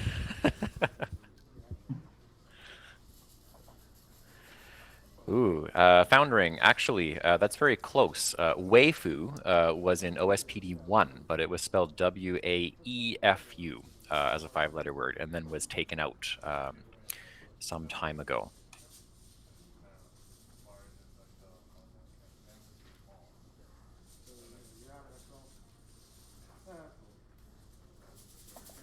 Oh, I'm on mute. I'm sorry. I was trying to say if Waifu were valid here, it would probably be the best play. Because you could play Waifu and then hook the L later. It'd be a really nice play. Yes, it would not be that. It would not be that bad at all. It would be a pretty good play.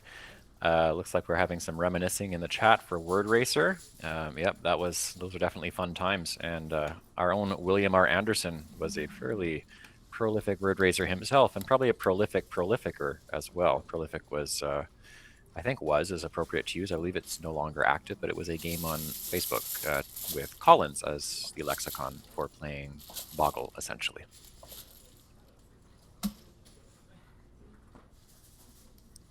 Huh. I wonder why Dave chose to play Awful and not Wayful. It's a lot lower scoring. It's like 8 points less. I'm sure he had his reasons. I'm sure he saw Wayful. It's hard to explain that, though.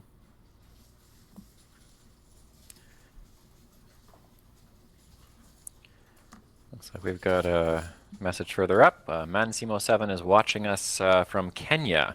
Welcome, welcome. Nice to have you here. We've got Van Dweller is clearly a big fan of Will Anderson. I see, see some happiness expressed in the chat to see him on the stream.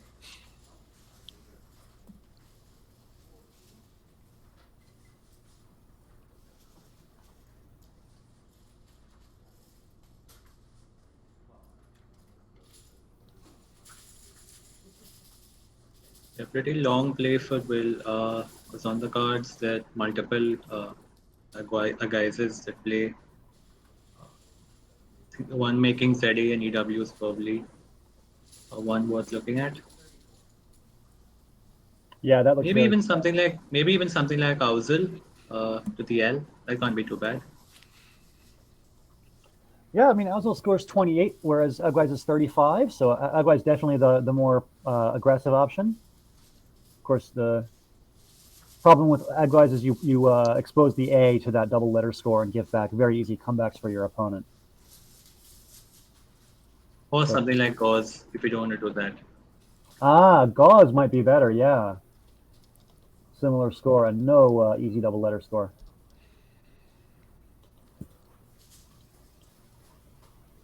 Yeah, it looks like Will's going to line up Agwais on his rack and think about it.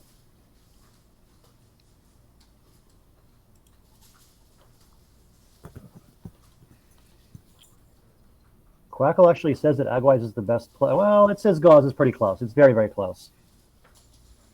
And then it also suggests just Fizz, just playing the I and the Z for 35 as one option.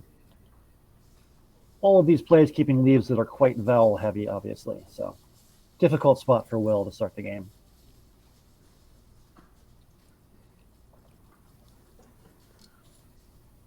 Speaking of difficult spots to be in, Dave has drawn the Q, which I don't think he's too thrilled to see either. Although a play like Gauze or Agwais might just expose the U in the perfect spot. Oh, yeah. Almost Quiniella for Dave. Just one tile off.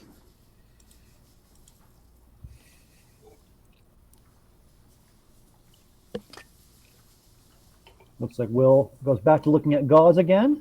I think Gauze is a pretty strong option here. 34 points with the Z overlapping to make Za.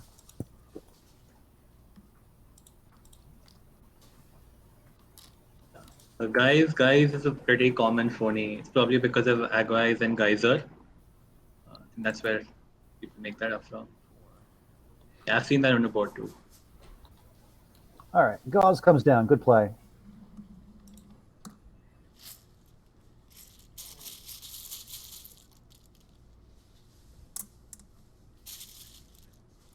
I'm sure Dave. Also interesting to note that Dave has the L hook for Awful. That's a tough one to spot.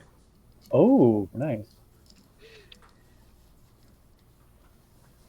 I'm sure Dave was glad to see that the U and Awful remained open because he's got all sorts of Q plays that have to go through that U. One of which Lewis has suggested is Equali. Yep, I think Equali is the best play here. And it looks like Dave is also zooming in on that option.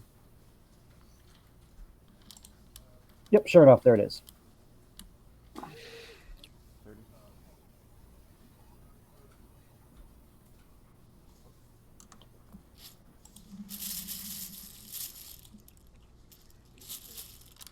And then that leaves a nice old double-double for William of Pignolia. Guys just wasting no time, seeing the best play and putting it down quickly. Yeah, Pignolia the best by far, and Will insta-slaps that down on the board.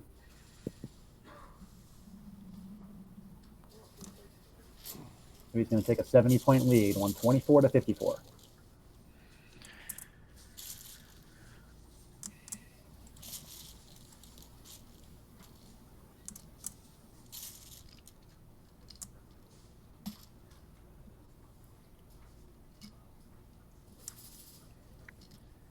Rebecca says, yum, looking forward to making pesto in a few weeks. Yes, alluding to the definition of Pignolia. Oh, nice.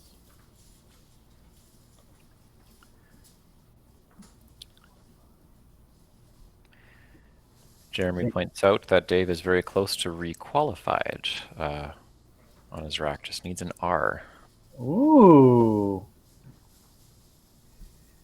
And Dave's just the kind of guy who might see a thing like that. He's always coming up with crazy long words. And all of the R's are still unseen. You got 6 of them you can draw.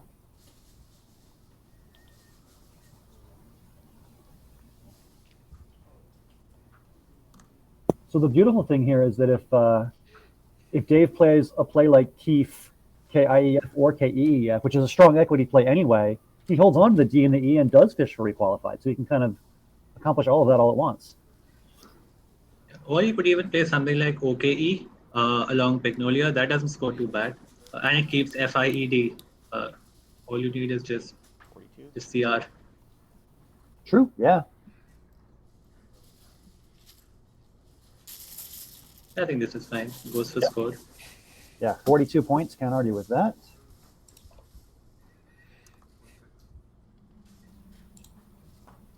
No R. Sad.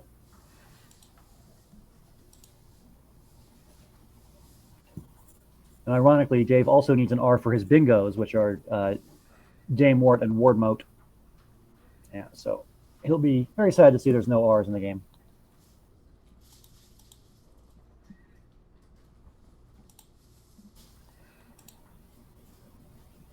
Jeremy points out victim. Yeah, I think that looks quite good. Gets rid of C. So ideally, you want to be getting rid of 2 or 3 of the C, G, M, V, maybe even the U. I think, yeah, victim does that.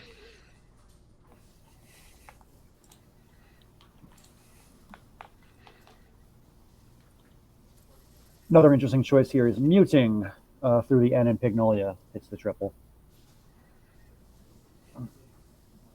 Victim is 31, muting is 33. Both pretty solid options.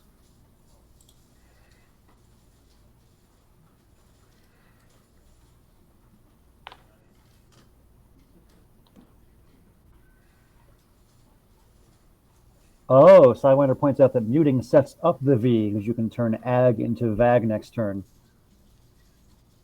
Although it is pretty tough to find words ending with IV. Like, I guess you could play div or something. But that's a rather specific word you've got to fit.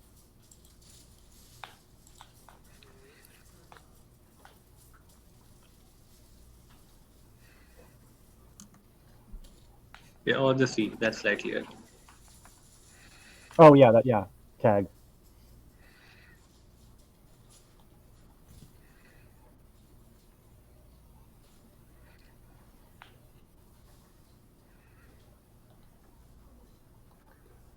What do we think, chat? Muting, victim, something else? You've also got Vug as an option, I suppose?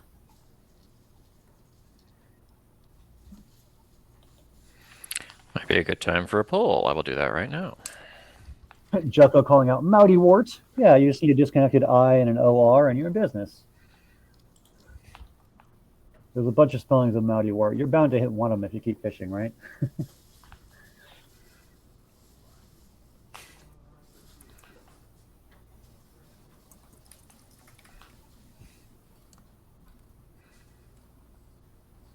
Oh, 2 W's, yeah. It would have to be played through the EW on the board.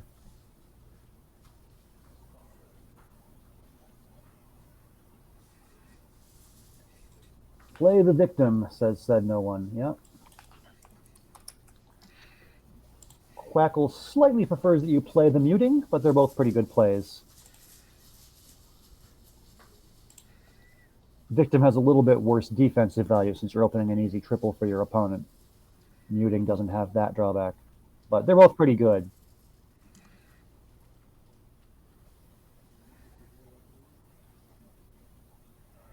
I hear people in the chat asking whether the picture froze. I think it's just that these players are very still. Yeah, that is part of it. Also, to be fair, I did have to refresh my Twitch feed just about a minute ago because mine froze on Dave's previous rack. So it actually might not be just you, Omri. Just give it a quick refresh and you should be up to date on the picture if there's an issue there. Might be a server side thing.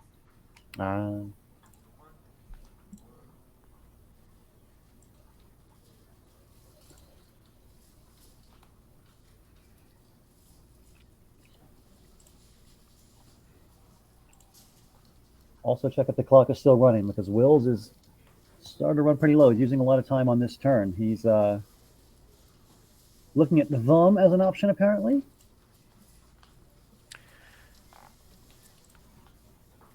Looks like in the poll so far, it's pretty evenly split. We've got Muting with 3 votes, Victim with 3. Someone has voted for something else. I think that might have been Rebecca with the VUM suggestion. Muting has just pulled ahead with 4.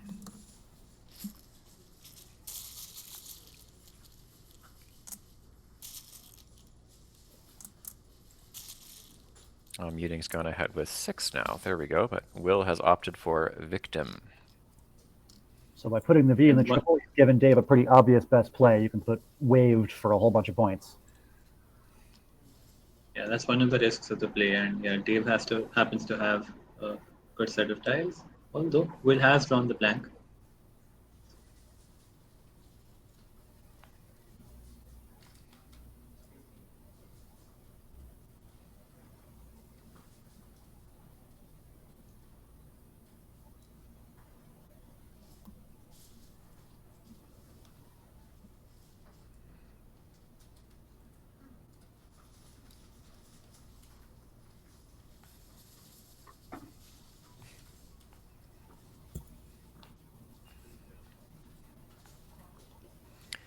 Henry points out almost dog foods for Will, and that would be a triple in that case if that were his rack and it were unobstructed.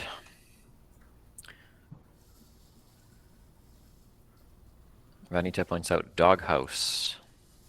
Ooh, very cool.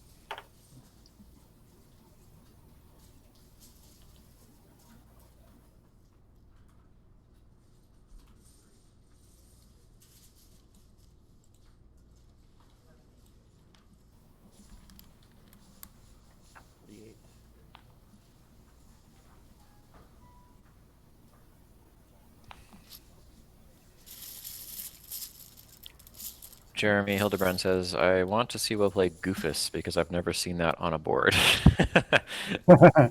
Fair enough. Yeah, and Goofus is a pretty good play, right? 30 points. Takes out that triple. Yeah. Omri says, the quality of the broadcast is amazing. Well done, guys. Yeah, thank our lovely producers, Christian and co, that are behind the scenes making all of this happen. We appreciate all the hard work they're putting in. And Akrater, I am glad that you are enjoying this, even as a quote-unquote Scrabble noob. We are doing our best to make this accessible for everyone. Yeah, it's tricky. Scrabble's such a deep game. There's so much to get into, both on a high level and also just like giving some introductory tips. We try to balance both those things because we know that there's a broad audience of, some of the world's best players are watching, but also new players are watching, and we want everybody to enjoy it. So we'll try to balance all of that. Fogu is pointed out. Yeah, that's Fogu's and Goofus. So I think that is a good play. Probably the best in the situation. Yeah, Fogu keeping your D and your S looks like a very strong option, definitely. Scott mentions Moody and Yi looks good for Dave or next to Keith if open. That's fair. Good question from Mick DeMac. Does Nigel, as in Nigel Richards, keep participating in Scrabble tournaments in English? Unfortunately, he won't be part of the French Language World Championships in 2 weeks. I don't think this is actually related to any specific dictionary, Mick, truth be told, because Nigel was possibly going to be an entrant here as well, but there were some concerns potentially with worst case scenarios involving contracting COVID while abroad and getting back into the country when he leaves. I believe that was some of the considerations. I don't think it's just the French tournaments, truthfully. It's also the English ones where he is considering all sorts of ways things could potentially go wrong. I imagine we'll see Nigel back on the scene someday, but just don't exactly know when at this time. All right, Will is indeed going to play Fogu. That looks like the best play.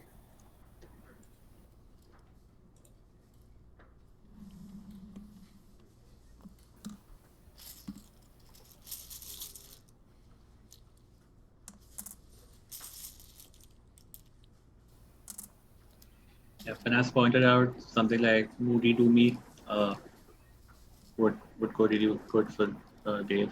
Probably scores around 40. Yep, I imagine Dave is going to make a play like Doomy quite fast because it's pretty clearly better than any other option you're going to find here. He does also have Moody for almost the same amount of points in the top right corner, hooking the Y on equality, but I don't think there's any reason to do that.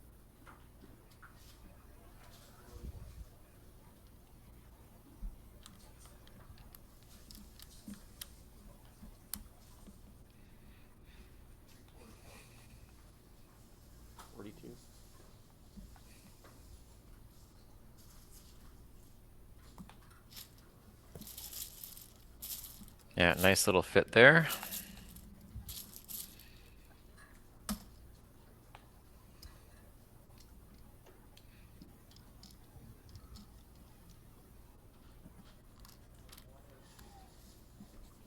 Yep, and Vend seems okay from Will's point of view. It was Zato probably changing. So I think Vend is okay.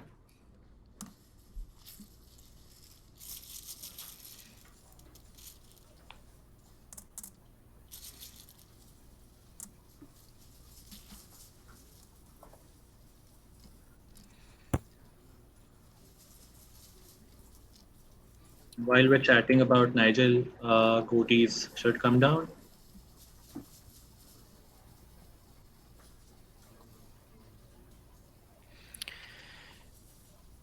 Some discussion about where Dave's play is going to go down, including, or not Dave's. I think, sorry, not Dave's play. Future plays. I will take that back. Future plays involving, yeah, Vend. There was a word and related word removed based on the definition in the Canadian Scrabble Collins Dictionary. So yeah, that hook is no longer available. Dave is going for a valid play here, playing goatees. Nice score. Will has a lovely rack. A, B, C, D, E, and S. That's S is a little bit early in that order there. But yeah, he's safely got some options here. In the chat further up, Tomu Ovier asks, what makes Nigel so special in the game of Scrabble? We could spend basically an entire broadcast just barely touching the surface of why. But Scott has succinctly summarized a little bit of why Nigel is considered the greatest of all time. Has made all sorts of crazy plays, many that are over 9 letters long. Yeah, that's a fairly decent early summary of what makes Nigel so special.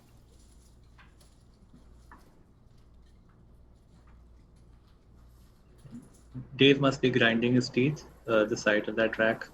Yeah, that's a lot of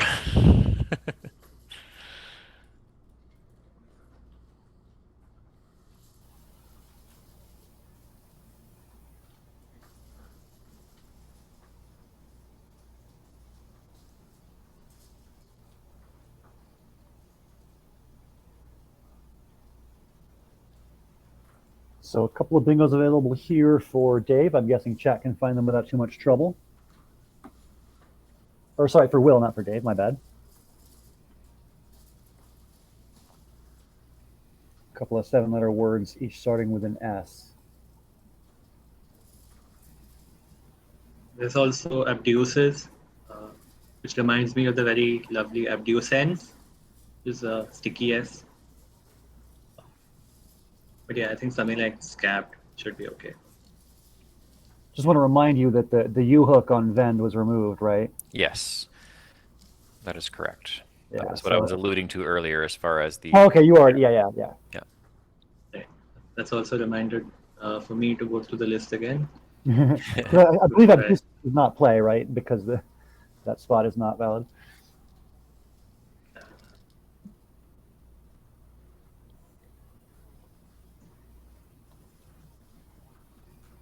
Yeah, so Will looks like he's finding Scuba, which is one of the two options. Yeah, Scuba and Scabbed are the bingos he's got playable.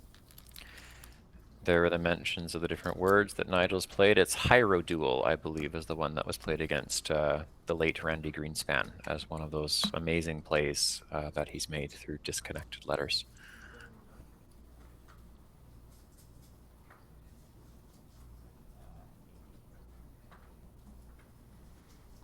All right, Scabbed for 80 points is the best play, and Will finds it. That'll give him the lead, 278 to 259. And rip Dave Wiegand. Yep. Mick DeMac mentions in French, Nigel has by far the best streak of perfect duplicate games in a row in the French World Championships, and the second best is only 8 in comparison to Nigel's 30, which is just amazing. For those of you who don't know, Nigel does not speak French. He learned just enough, I believe. Mick, correct me if I'm wrong. I believe he learned just enough to communicate scores and other basics for the purpose of classic Scrabble. But other than that, does not speak French.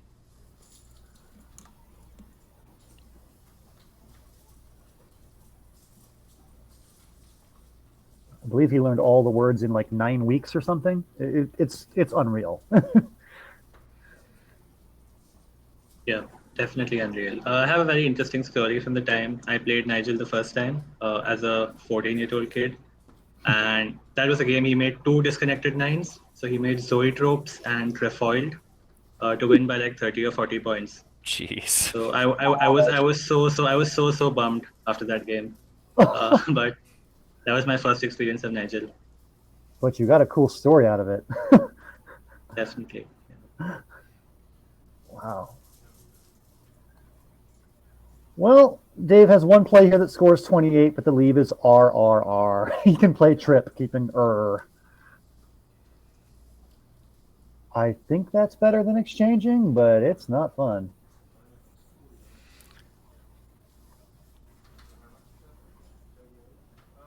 Henry in chat says the best endgame was sticking Chia with an R to win by 2 points. Yeah, he had a game at the U.S. Nationals similarly where he stuck Ben Schaumann with an L, and Ben just lost his mind. Like, oh my God, I can't play this L. What's happening? We made fun of him for years for that, getting L stuck.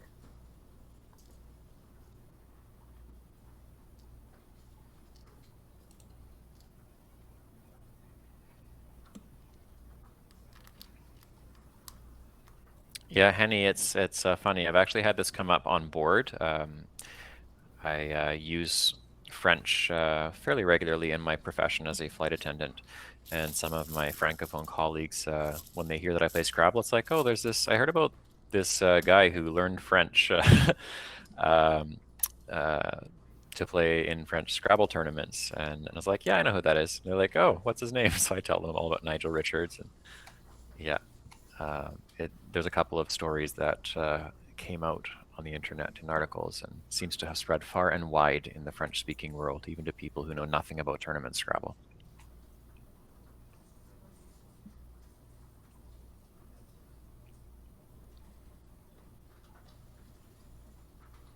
Difficult turn here for Will as he's looking at a rack full of vowels and trying to find the best way to navigate through it. A lot of his best plays are kind of vowel dumping sorts of moves. Yeah, I think he surely has to play along the triple file, given that the X is still in the bag. Oh, yeah. Have to do that. Maybe something like Lie or LEI. That's okay. Yeah, those look very solid. Score is exactly even, 278, 278. So, maybe if you were behind, you would want to leave, volatile spots open like that. But if the score is exactly even, then it's a little different.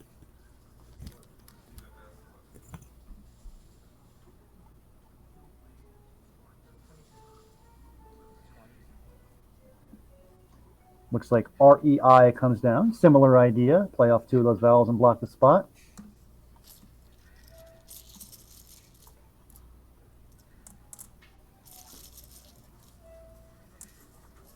Sounds like somebody's playing the piano outside the stream room. That's great.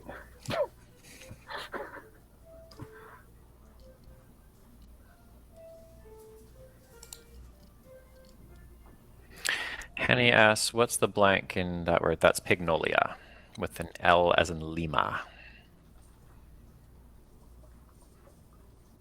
Looks like Dave has drawn a 7-letter word of ternary, but unfortunately there is no spot to play ternary. You hate to see it.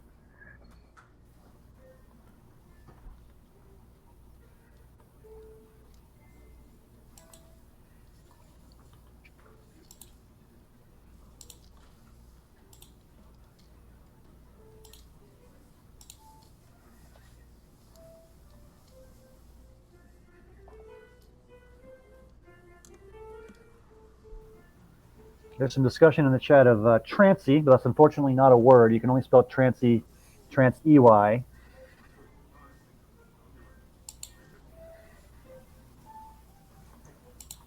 Yeah, something like ARY right at the bottom looks okay, actually. Yeah, You said Jeremy ARY? just points it out. Yeah. Yep. Yeah, that looks pretty strong. Jeremy Hildebrand says, so Scrabble added Ollie, but they left out Nollie. I'm assuming that is in reference to the skateboarding moves. Yeah, interesting observation there. One Wonderful Fish asked, do Scrabble commentators have to memorize the NATO alphabet as part of their training? No, not necessarily, but I happen to learned it as a result of my previous aviation jobs. Alaska Airlines, the company I used to work for before Air Canada, I worked for them on the ground, and one of my exams was the phonetic alphabet. I had to learn those different ones, and that was for the purpose of airport codes, so that you could identify which letters you're actually referring to for those 3-letter airport codes. So I happened to do that as a function of my previous job. But no, Scrabble commentators are not required to do that.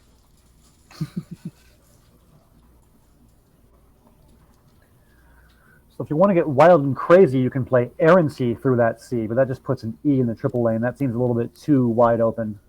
Yeah, ARY is by far the more reasonable option there. Yeah, he's going to play it. Okay. Seems good. More miserable 1-pointers for Will here.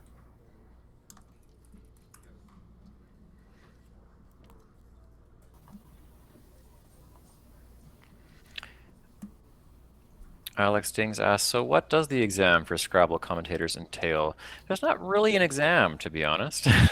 My start with commentating was in Prague at the Scrabble Players Championship that year. Someone suggested that I go on the broadcast that they were running at the time when I failed to qualify for the invitational event. I played in an open tournament instead that I very fortunately won. And then I had a few days off after that. So I got to join their broadcast. And to be honest, the rest is history, because from there I've been lucky enough to have lots of opportunities to lend my voice and occasional insight into some of the matches between the best players in the world. Usually we have expert commentators that are far more prolific than I am with their results and their ratings, and that provides a nice little balance.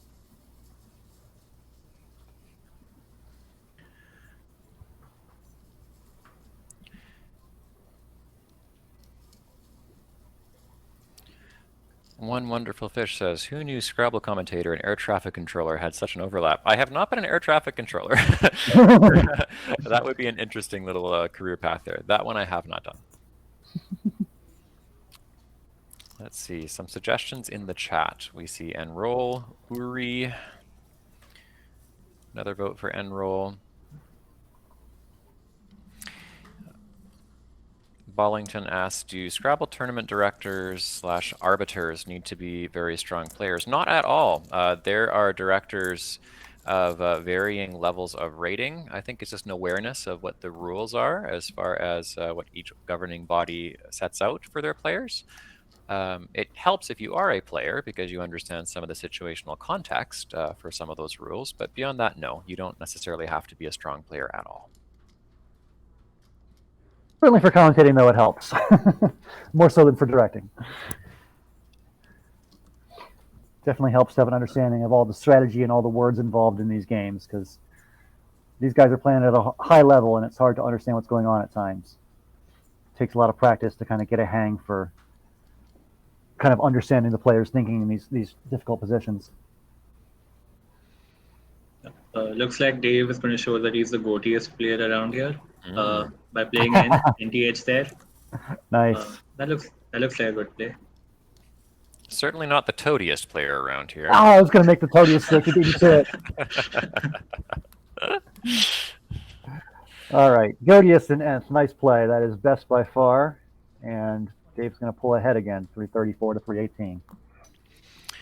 Hanny Blank comments, thought lion cell was a wild new internet subculture. Alternate definitions there. Very good.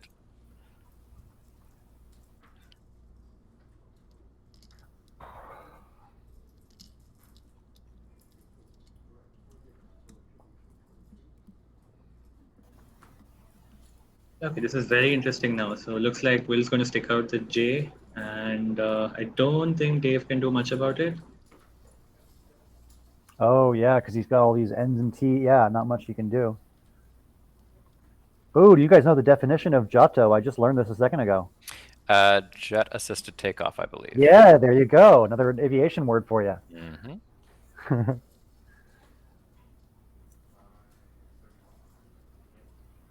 Looks like he's also considering Je here.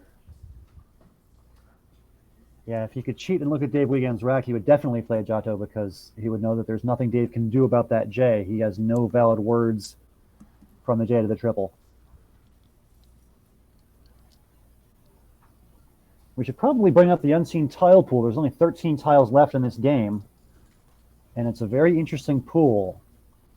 We've got 3 E's and then the other 10 consonants. The other 10 letters are all consonants.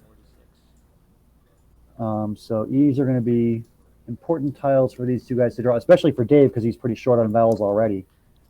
All right, Giotto does come down. And so Will's up by 30, and Dave's got a pretty awkward rack here. I think he's in trouble.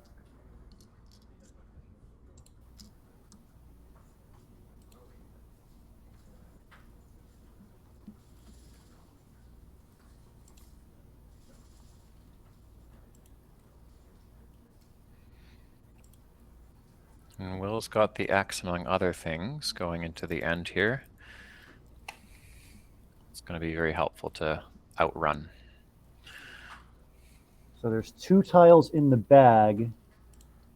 And we happen to know that it's an E and an S. ES in the bag. I'm guessing if you're Dave, you're probably trying to fish for one of those E's because you're still so heavy on consonants.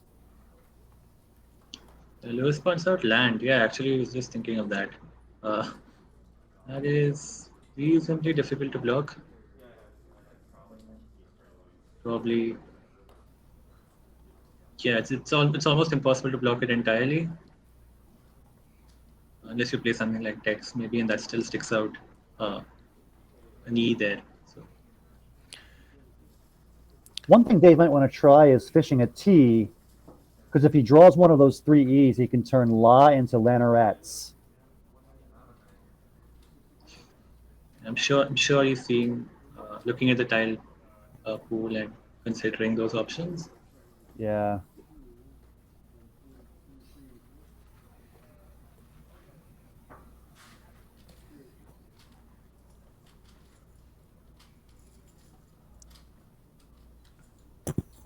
A lot of people in the chat looking at Lant as an option.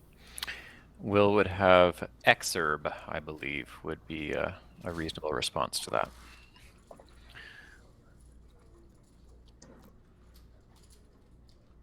Yeah, the problem with Lant is when you empty the bag, your opponent knows what you have, and so they can block your bingos. The beauty of fishing one tile instead of two is it leaves one in the bag and leaves some uncertainty for your opponent in this position.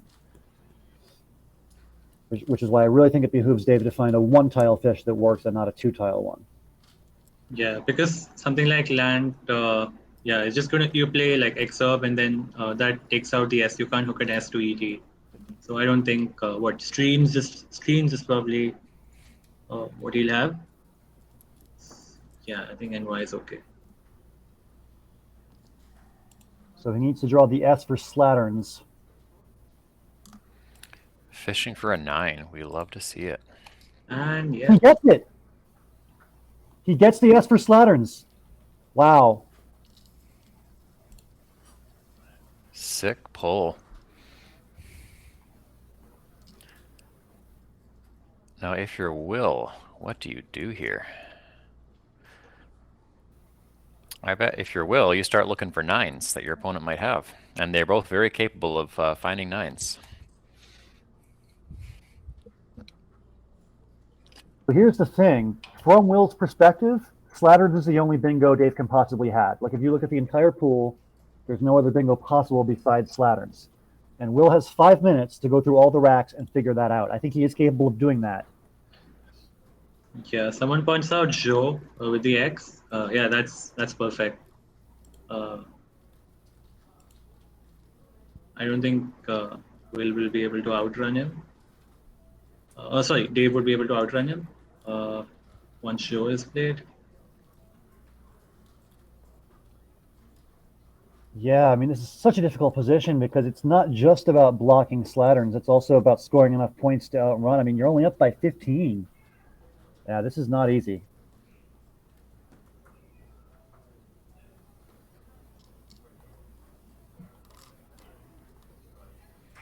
All right, he does play jeu.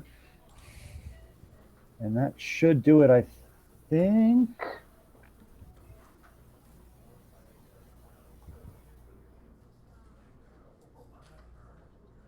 Yeah, Crackle is saying jeu is 100% no matter what Dave has. And yeah, with the actual rack of slatterns, no bingo anymore, and no super high scoring plays either.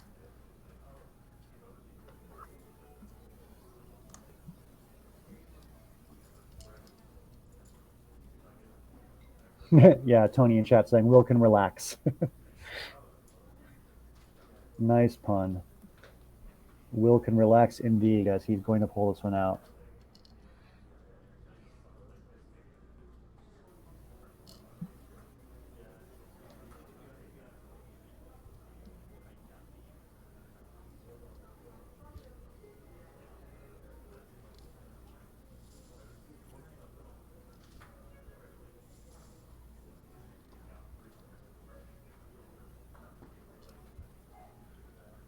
Dave just kind of shuffling his tiles around, looking for something he can make happen, but there just isn't much of anything he can do.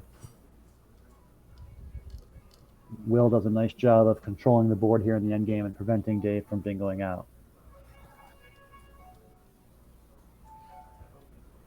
Quite a run for Will, who was 4-7, and now he's going to be 12-7. Surging to the top of the standings here. He was near the bottom, and now he's going to be probably in the top 6 or 7, I think. Remarkable comeback indeed. That's who Wanderer 15 is. He's a champion. To answer your question, chat.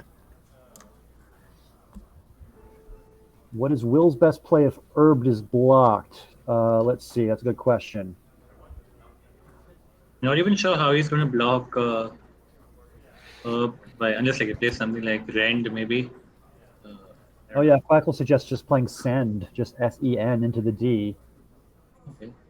Oh, but that doesn't work. That gives back Heben, H-E-B-E-N, for a big overlap.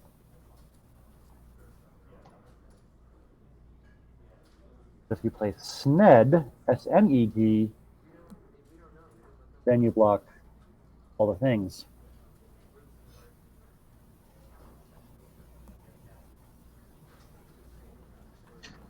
Fallington in chat asks, how many players are taking part altogether? So we've got 2 divisions of Cons players who are here in Naperville this week, and there are 38 players in Division 1 and another 32 in Division 2 for 70 in total.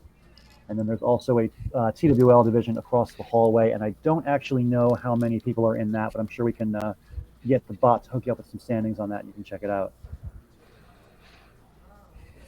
All right, so it looks like Slart has been played by Dave, followed by Herbed for Will to go out. Okay.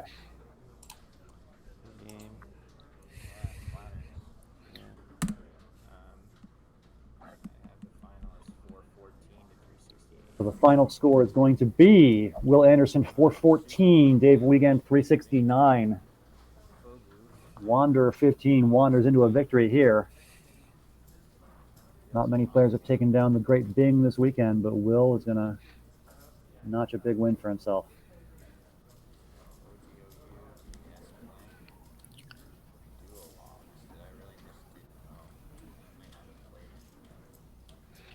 So what's something that stands out from this game for both of you guys? Well, for me, I think both players played really well. Yeah, maybe the victim play for Will. That's something that was debated heatedly in the chat. But as far as Dave is concerned, yeah, I don't think he did anything even remotely suboptimal. He almost played his best. Like, I really like the NY play at the end. So, yeah, I think he did his job. It's one of those games in a tournament. You always have them. So I think he's still in a great position.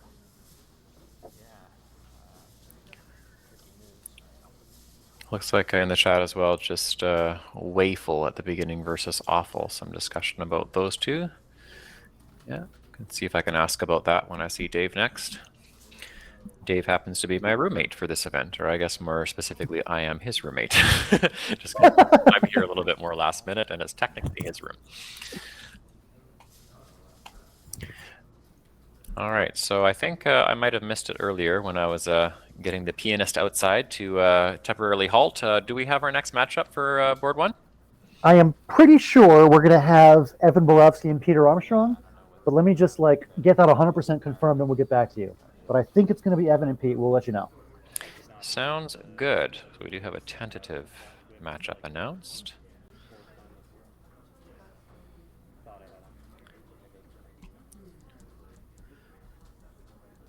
Slartific is quite creative. Slartific? What in the world? The definitions that are being thrown into the chat there. It's a shame we never saw requalified. We were really close to it. There were all 6 R's available for Dave to draw, and it just didn't happen. Yeah, the happened a little bit later on in the game. It was 3 or 4 all at the same time. Oh, that's right. He drew all the R's at once. Yeah. Sad. Big sad. So Dave's gonna be... I was really hoping the piano guy at the back would have played and Will would have played pianino. He had those styles. That would have been really nice.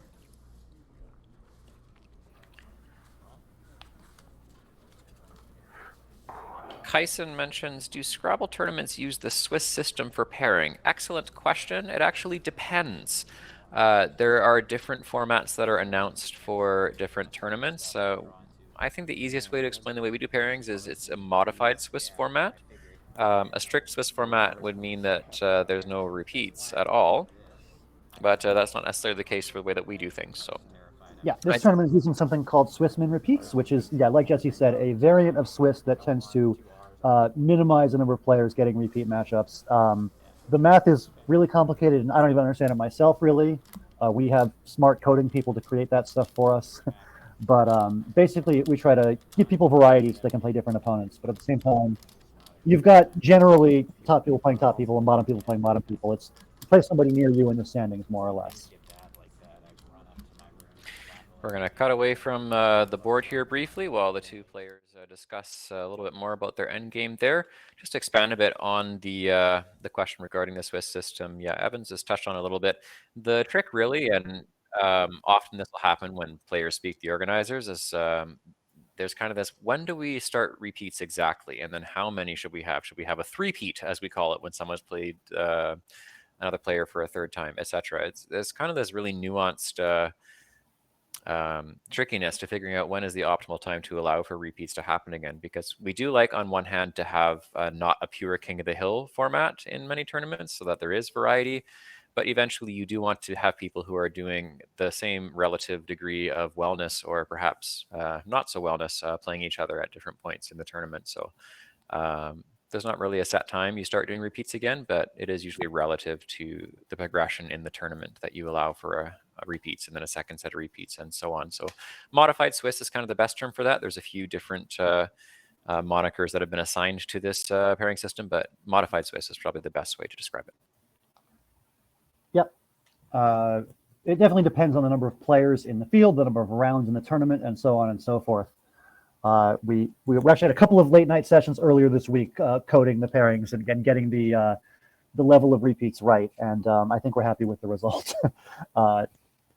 Incidentally, I should point out that the top two players, Dave Wiegand and Jeff Teveno, are about to play each other for the third time now. So clearly, repeats are a thing, but it's by design. When you're both doing super awesome, you got to play each other repeatedly. All right, I'm getting word that Evan Borowski is indeed going to be on stream. We're going to have Evan and Peter Armstrong coming up in just a little bit here in round number, is it 20? I'm losing track. Round 20. So we will be back with that match relatively shortly. Until then, we're going to take a 5 to 10 minute break as per usual between our rounds here. Until then, very briefly signing off from the Scrabble Twitch. This is Jesse, Evans, and Aditya. We'll be back very shortly. Stay tuned.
Naperville in Illinois. This is Jesse Matthews coming to you live from the tournament site. Evans Clinchy also joining me in the area, and from halfway across the world, it is Aditya Iyengar. Welcome back, guys. Hey. Hi, Jesse. Welcome, Chad. Welcome back, Chad. Yeah, we just witnessed the very popular Will Anderson back on stream for the first time this tournament, and continuing his run to extend it to 8-0, I believe, which is awesome. He's back. He's back where he belongs. Yeah, it was a lot of fun watching Will work, and he got a win over Dave Wiegand, which was quite impressive. And now we're going to be moving on, and we've got a game between Evan Borowski, who is one of the top players in the standings right now in third place, and Peter Armstrong, who has risen up to fourth. So two of the top players in the field going head-to-head, Evan versus Pete. Looking forward to that. It's going to be fun.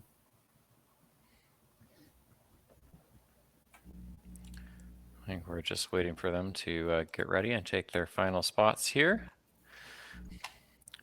Let's check to make sure we've caught up with the chat. Looks like there was a bit of memery going on.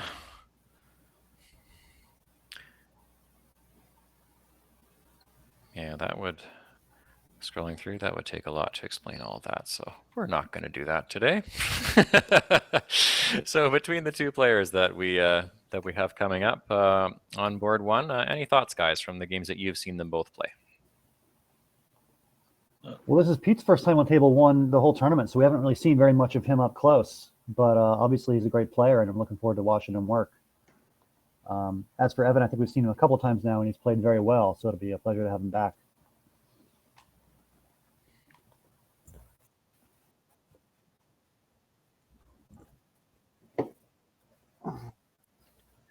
And we're just going to go back to our view of board one now that the players are getting ready to go here. It's like Evan Borowski will be our player going first for this game. Pete's going to give it a final shake before we proceed.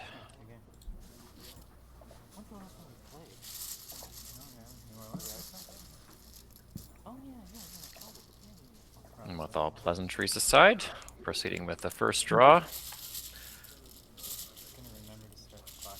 And Evan is one of our... Have we seen many lefties at board one? I'm just trying to think of anyone else we've seen. Oh, that's a great question. I don't know. Who's left-handed in this field? Yeah, I don't know. Couldn't tell you. I think he's the first one. Oh yeah, Conrad. True. I guess I don't have good awareness of who's left-handed and who's not. I've known Conrad for a long time, but just never noticed. All right, very good opening wrap. Very beautiful bingo. One ending in I for those that spotted. Ooh. Yes. It's Yes. It's a deer or something like that. Sorry. I'm gonna think Shrek comes to mind, at least for something that Shrek says here, because I believe the definition is that particular creature. Unless I'm recalling wrong, which is possible. No, I am recalling wrong. Okay. So clearly a much better opening rack for Evan than for Pete. Yeah. You can see Pete just frustrated with shuffling his tiles. He's asking why. Oh, why BBQ'd? That's amazing. Nice. Why are these letters so barbecued? I believe it is WTF barbecue if we go to the back that original way back in the day. You and your memery. It's true. Me and my memery. Vanita has correctly pointed out Neil Guy is the nice find on Evan's rack. I picked the wrong animal now that we've put the word out there. I thought it was a donkey, but I was wrong. Antelope. We can put the challenge to chat, though. Can you find all 4 of the possible 7s Evan has here? There are 4 of them. Mm-hmm. Peter Andronowski says he likes Knightley, making the blank a T. And apparently so does Evan Borowski, because he plays it.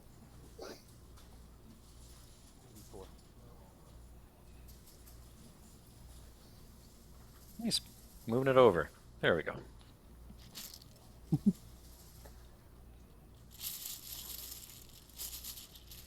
All right, 84-0, and probably an exchange coming for Pete here, so couldn't ask for a better start if you're Evan. Yeah, I can't see the Q being dropped here. Did you see Hwyl, HWYL, keeping a leave of BBDQ? You definitely have to change. Probably change all 7. Yeah, or keep a D or keep an H. I don't know. I'm assuming the static sim would consider keeping the H as far as exchanges go. The static evaluation actually says QI is the best play, but when you sim it, actually, wow, Quackle with both the static and the sim says QI is the best play over exchanging. Maybe it's because there are certain ways you can play through this rack next turn, like that you can play hobby or hubby, or there's ways to play off like 4 of these consonants next turn. So maybe you don't have to exchange. But I think he's going to exchange. Yeah. Yeah, and Evans lined up something like anti-pole the next turn. There you go. So that's a bummer for Peter.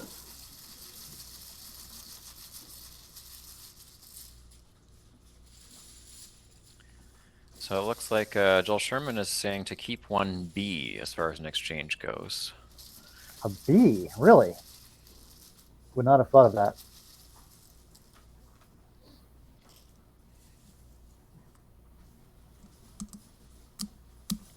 Looks like Pete has decided to keep the H in the exchange.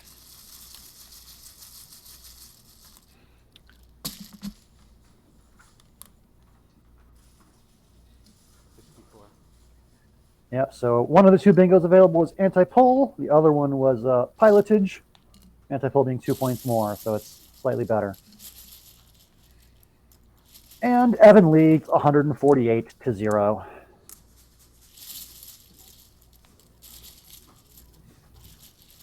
It'll be interesting to see if someone hooks the R to the front and then adds a D at the back. That would be an interesting sequence. I think I've seen that word somewhere before. Oh yeah, Rantipole. And that takes a D as well. So that'll cool. be lovely. Rantipole and prelation. It's a fun anagram pair. Fold has no anagram. It's a single 10.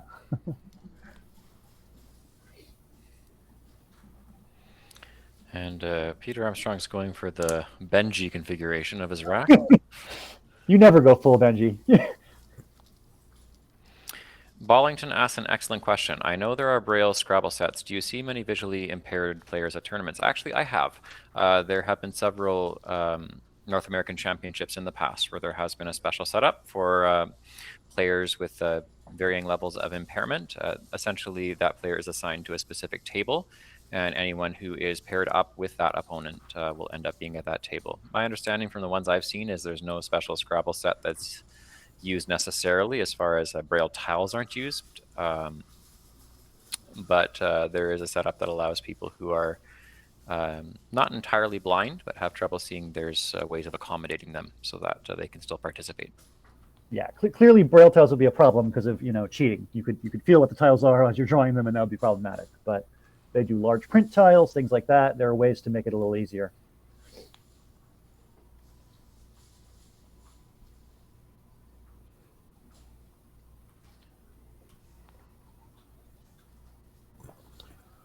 Whew, rough start for Pete. He's used 3.5 minutes and he's scored 0.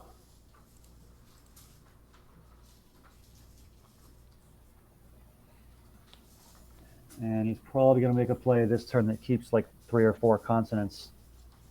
He could play like Mothy, keeping G, J, V. He could play Hom, keeping G, J, T, V. None of these are great options.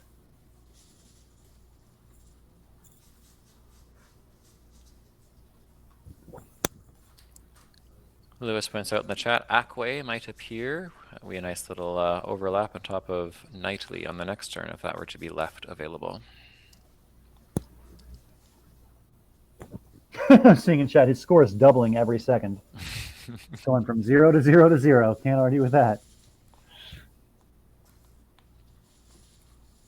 Looks like maybe Pete was looking at Ogham, O-G-H-A-M. That would keep JTV. Yeah, that's an option. There's really just no great way to clean out this rack. You're going to be spending multiple turns doing that. Yeah. You'll be Unless you play Ogum and draw into Tolajev, that's the only way out. lucky.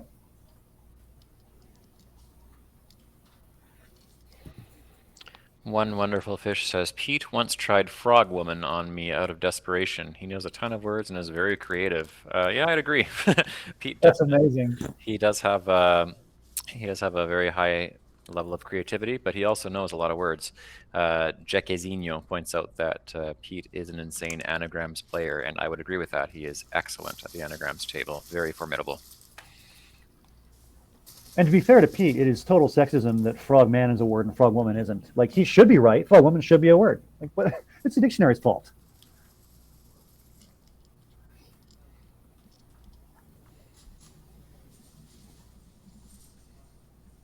Well, in the case of fish woman, I don't think fish man is good either. So that's a separate issue. I think that's just like an anthropomorphizing fish issue. Not any kind of gender gap on that one. Anyway.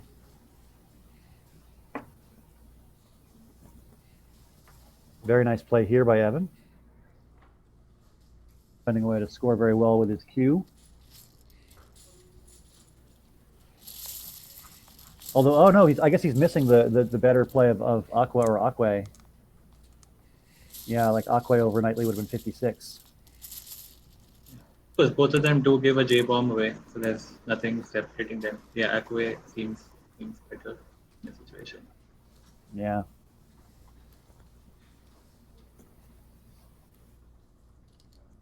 But he's got a 160-point lead, and we just got started. Pete's going to be playing from behind in a big way.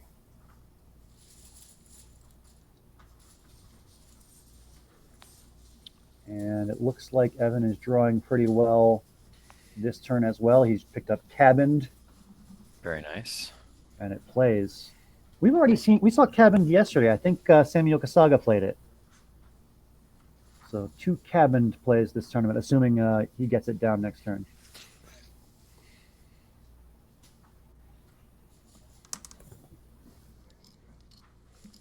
Yeah, that's pretty tough for Pete. There is one spot for Cabined, and I don't think it's going to get blocked because the obvious play here for Pete is just Jeets. Or I guess it's like Jeté or something. Again, my French is rusty. Jetes. Yes, jeté. Jeté. I got to work on the pronunciation. Jeté. All right.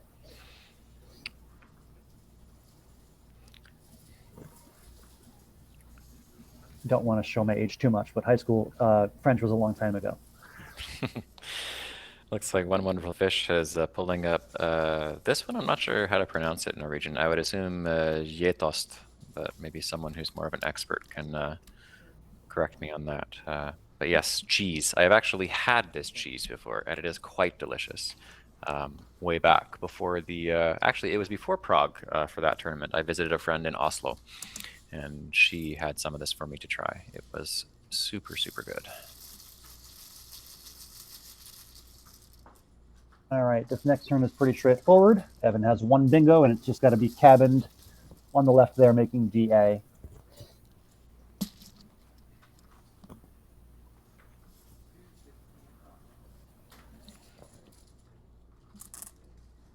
Thanks there, Burbalobe. I appreciate that vote of confidence.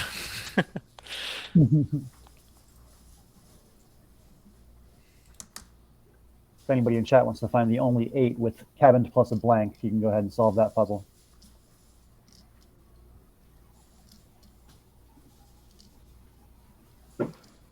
Not playable on this board, but just for funsies, you know. Now, I thought maybe the people who are more prolific in the Scandinavian languages could help me, but I thought there was also brunost, I think was also a type of cheese that they have in Norwegian. So I thought it was more it's the ost that's the cheese, right? Help me out there, someone. Being word nerdy right now. Here comes Cabined in any case.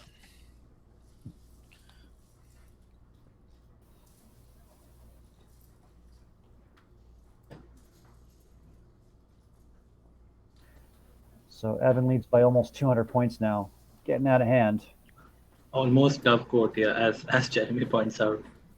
That would be the only way this game becomes interesting. Gov coat, yeah.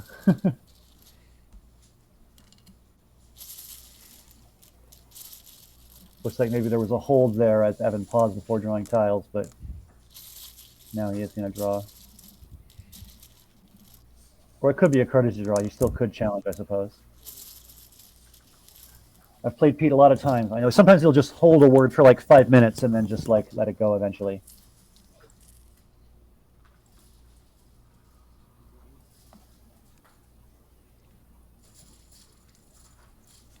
Some cheese stories, anecdotes here in the chat. Very good.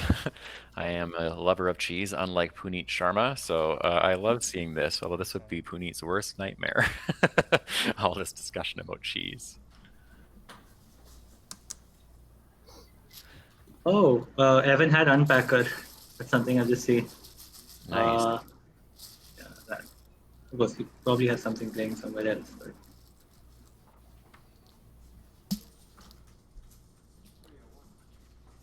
Cesar says he actually had a Gewürztraminer wine very recently and was a giant nerd about it. It is a delicious white.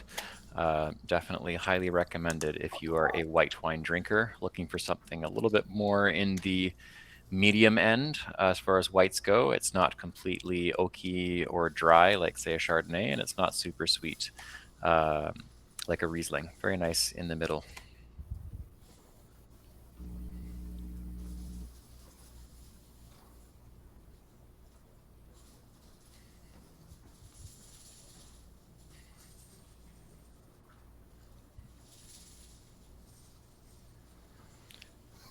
I'm getting the approval from one of our German speakers that's in the chat here. Amazing.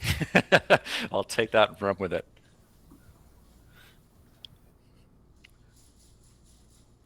Okay, Bunraku is just awesome. Very nice in the chat there.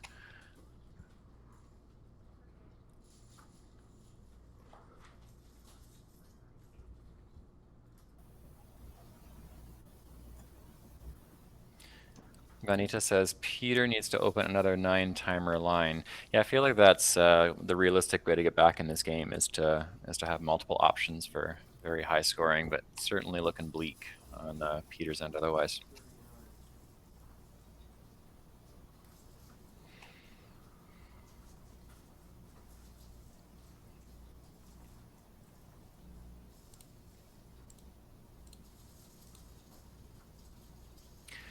Joel Sherman says, Pete's going to need 2 9-timers. Yeah.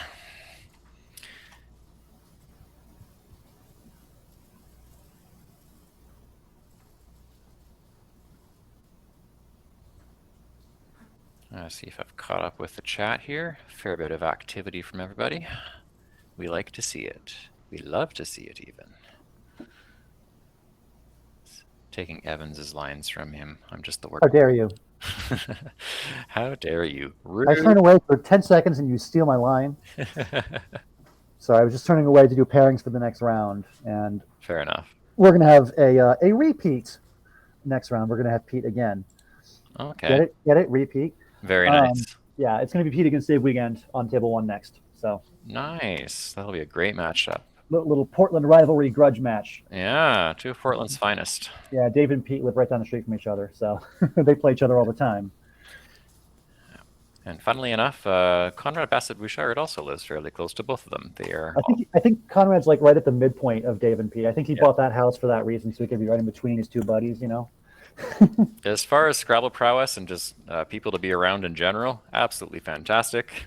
Pretty jealous, not gonna lie. High quality Scrabble play, and they have no shortage of beer options. Much beerage. He says, guzzling a Diet Coke. Indeed. No, not that the beer is not for me, but still, I can appreciate they have some excellent beer in the Pacific Northwest.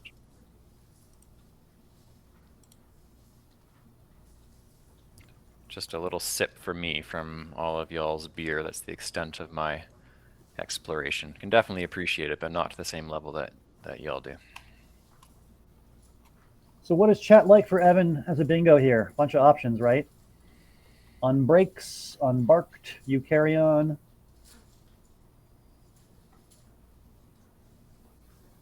No matter what he chooses, he's going to be going ahead by about 230, so it doesn't really matter that much. But pick your favorite word just for fun. Why not?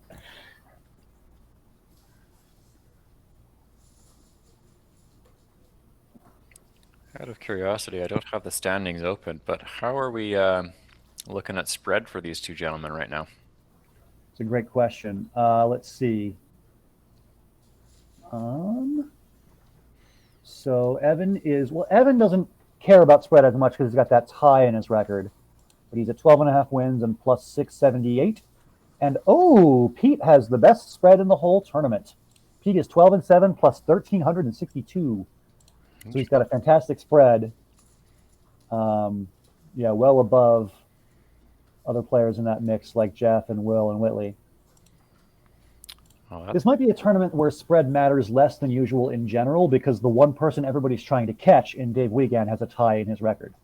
So you're not going to beat Dave on spread. You're going to beat him by surpassing his win by 1/2. Yeah, and the only person who really... Actually, there's a few of them concerned, I guess. Evan and Eldar realistically would be the ones that might need to think about spread. But yeah, otherwise it's true. In this case, you don't really have to think about it so much. Dave does have a massive spread as well, along with an amazing record. Dave is at 15.5, 3.5 plus 12-13 with a commanding 2.5 game lead over Jeff Teveno as we speak. Speaking of commanding leads, I also want to give a shout out to our leader right now in Division 2 of this tournament. BJ Premor came in as the 8th seed in that division, and he is 17-2 in his first 19 games. He is killing it. Wow. So props to BJ. We'll see if he can keep that up. But yeah, 17-2 through 19 games with only 12 still to go. That's fantastic. I'm just looking at the leaderboard over there. Yeah, that's very, very commanding record over a pretty strong field there, I have to say. Some very good players in our second division.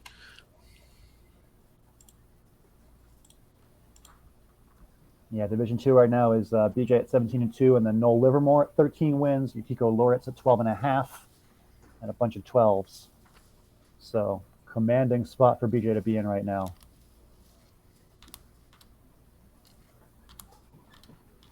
BJ hails from Vermont, plays a lot of games in the Northeast region of the country. I just hosted him at a tournament I directed in Boston a few weeks ago, where he did very well at that one too. He's on a roll. All right, looks like unranked is the choice that Evan settles on. Not the best bingo available, but when you're up by 150, you don't care that much. You just play something. His lead is now 342 to 116.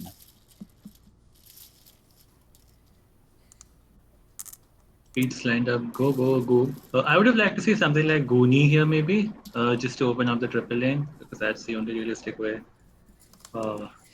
You're gonna, but even a triple is probably not going to be enough. But like, you need to give yourself a chance. Yeah, you could play Goonie or Noogie if he wants to put the N in the triple lane. Yeah, I think Noogie would be better. Yeah, but I guess he does commit go. Yeah, he's hit the clock. Okay.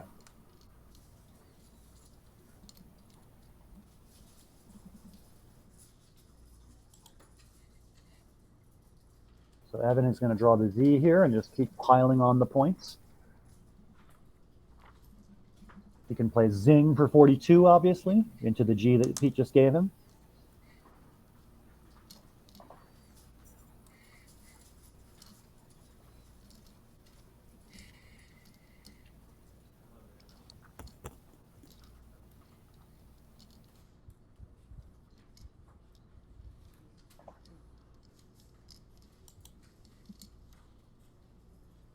And Pete's drawn into one of those annoying racks.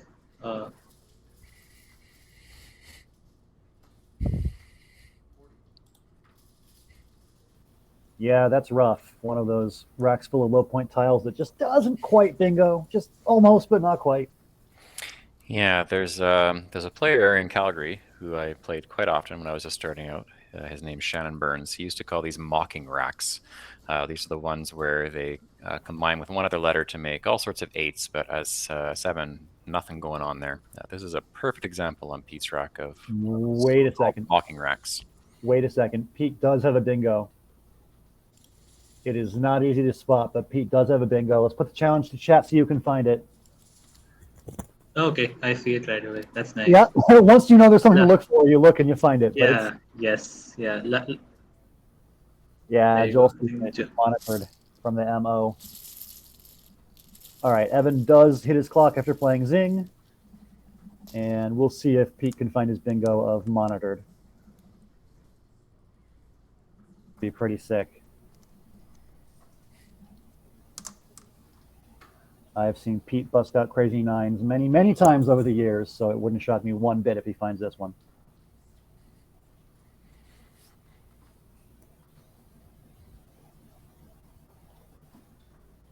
We haven't seen that many cool 9s go down on table 1 this week. There was that crazy 10 that we were hoping Jeff Tevena would find, and he didn't come up with it in, what was it, Tetramural? But Tetrameral, I believe. yeah, that one. But as far as actual 9s getting played, I don't think we've seen any. I think Alex makes a pertinent point, right? You've drawn into this rack, you're kind of pissed off that nothing plays straight away. So it is difficult to spot. It's difficult to spot a 9 in a vacuum anyway, but especially when you're down 250 and you've drawn into one of these sticky racks, yeah, it's definitely difficult. Yeah, it's also not even like the most intuitive spot to look. It's a little bit cramped with all those tiles near the MO. Like you might not even notice that there's a spot for a bingo there.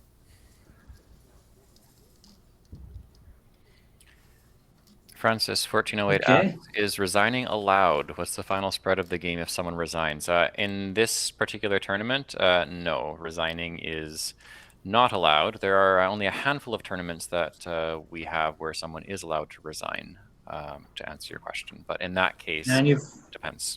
you've lined it up. Well done. Oh! Well done, Pete. You love to Awesome. see it. Go, Pete. Nice play, Pete. Yay. Beautiful.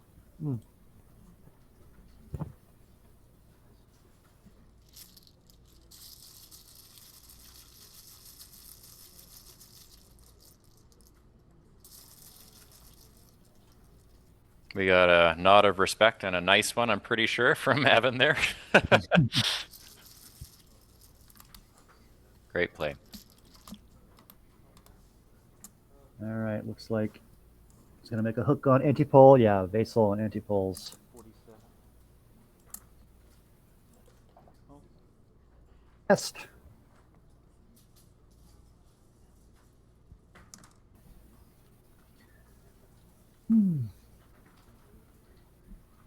That's a 2000 rated Wiggles puzzle. Yeah, I would say so.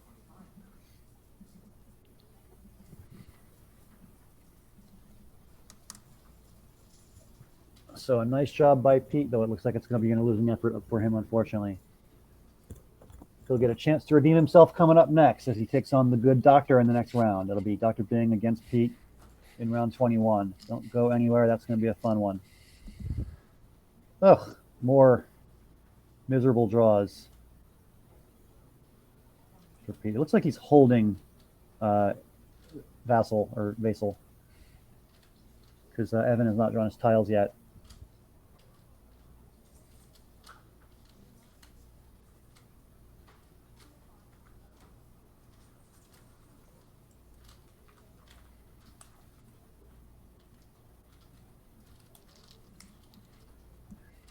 Seems like whenever the topic of resigning in Scrabble comes up, like Twitch chat just really dives into that debate. It's just full-throated on both sides. People love to talk about resignation. Yeah. Me personally, I'm a fan of spread. I think that's kind of an unpopular opinion these days, but I actually think that point spread is a great way of determining who's played the best. Like whether you score more points than your opponent does is how you measure who plays Scrabble well. But I'm in the minority, I feel like. Most people hate spread. Dan, I'm not sure if I understand your question. What would happen if someone intentionally ran out the clock early in lieu of resigning? Are you talking about sitting at the table and letting your clock run to 0? I'm not sure if I understand your question. Yeah, it seems like that's what he's asking. I mean, I just want to make sure before we answer.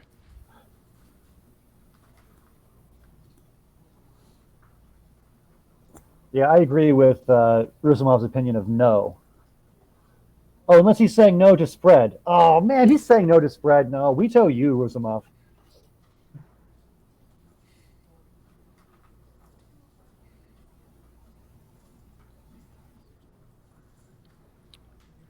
Rebecca says, is it allowed to put tiles in the same rack when you're in hold? This would not be allowed in NWL tournaments. No, I'm pretty sure it's still the same. It would be considered mixing if it's on the same rack. No? Evans, can you weigh in?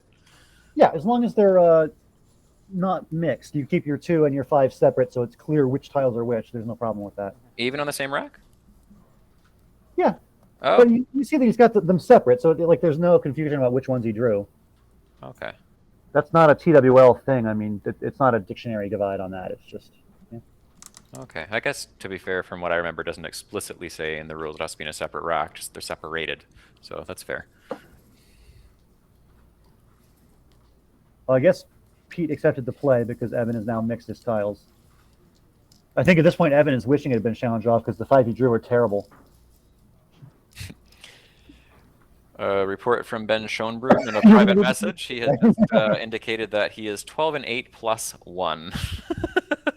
So in the last 6 rounds, we've seen Ben have spreads including 2 and then 6 and then 1. Okay.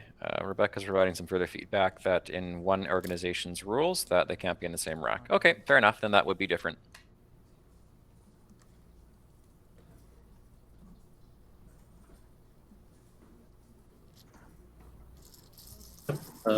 Puri comes down, delicious. Yeah, you don't want to be playing food items at 3 in the morning. Changing 3.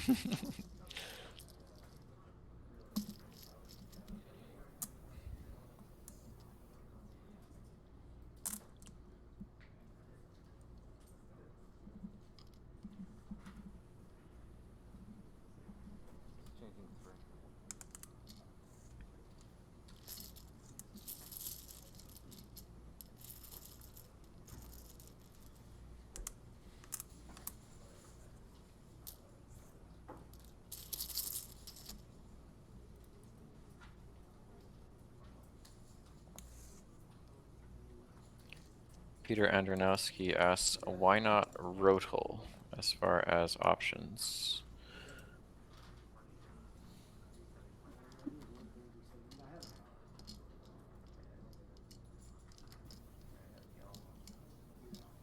Well, to Peter's credit, he does have something that will play. Yes, he's lined it up.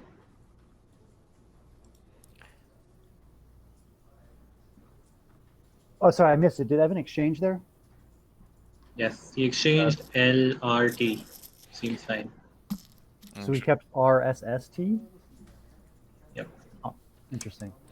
Joel says, no reason to trade instead of getting to the end of the bag sooner here. Yeah, I think that's completely fair. I would say with a lead such as he has, there's really no reason not to take the handful of points, as few as they are. You can turn Cove into coverts and score like 12. I would just do that. 85.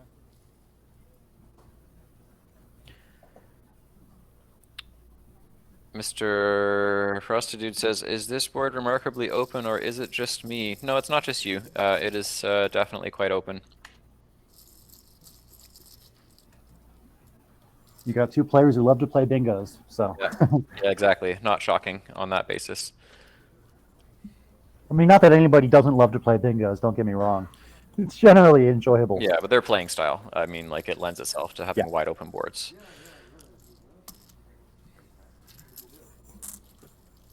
Evan's rack reminds me of the beautiful turf ski. Yeah. Oh, yeah.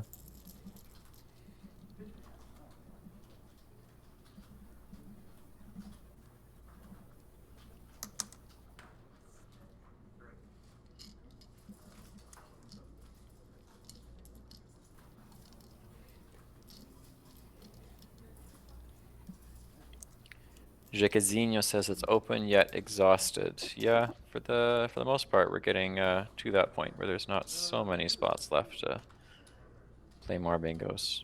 Really just the D at the moment off of the freshly played Farseed. Otherwise, a multi-tile overlap on top of monitored are the two main realistic spots. Although under unranked and Puri, technically, I guess one could consider that a lane of sorts as well.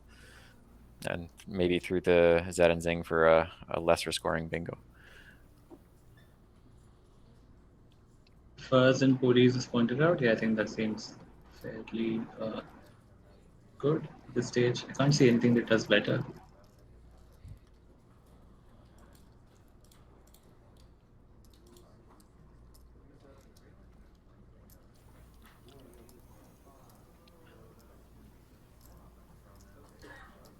Or Rebecca points out, bingo starting with O for idle. Yes, that is technically true as well. I haven't eyeballed the unseen pool, but assuming there's at least one O there, then yes, that would also be an option.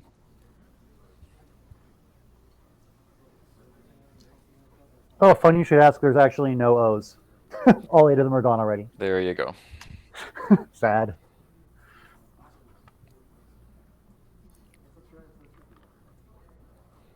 Joel Sherman says, Pete could use 2 E's properly separated for a nice 9. I'm assuming that's some version of water melt or melt water. I'm not sure what that would be, but I'm guessing it's one of those. Wait, 2 O's. 2 E's. Oh, 2 E's. Yeah, Meltwater, I think is right. Define reef finustors. What are we doing, chat? What are we doing? We're wild and out here. Gotta just dial it back a little bit. You're getting too wild. Reef finustors? What is what?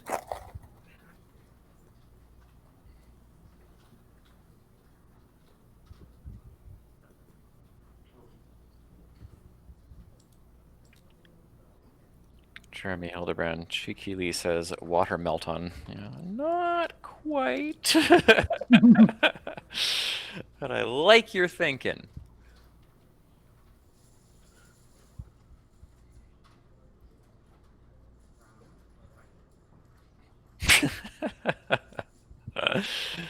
There we go. Y'all are going crazy with that. Those bot requests.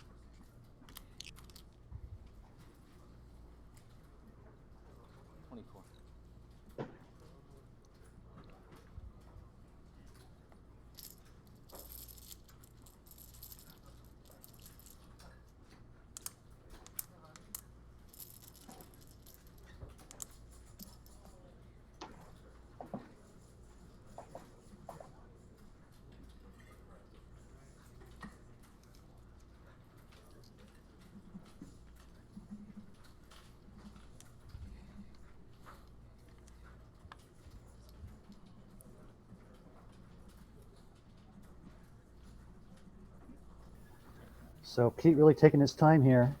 See what he comes up with. How many tiles have we got left in the meantime? Oh, yeah, there's 7 in the bag. We could show that. Good call. Actually, give me 1 second so I can update the pool and then... All right, that should be up to date.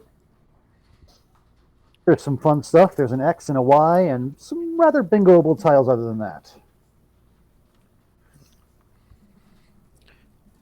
If he were to have an A, that would be a pretty painful X-ray on top of Farseed, but no A on his rack. Ah, yeah.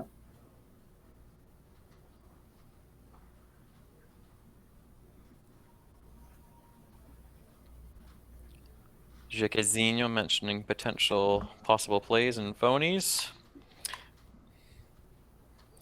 And an acknowledgement that Scrabble Kitty is pretty knowledgeable. Yeah, I'd say so. Knows a thing or two.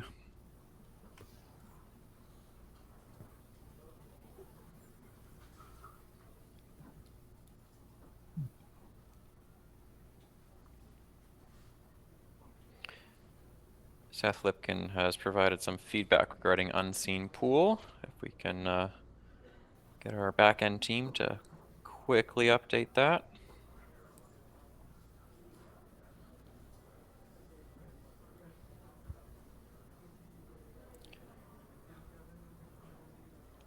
Is the pool not supposed to have an N in it? I think it's supposed to. It is supposed to, or it's not supposed to. Okay, apparently. Are there not 5 N's on the board?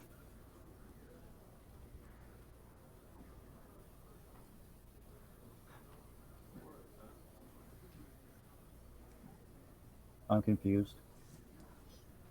I'm not sure either. Sorry, just providing the feedback.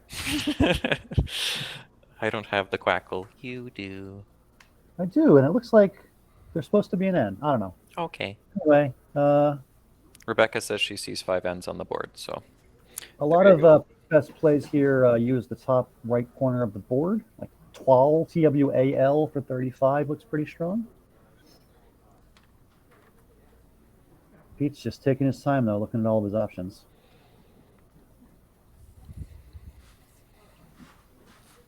Maybe Seth is just messing with us, trying to make us retract the game just to drive us crazy.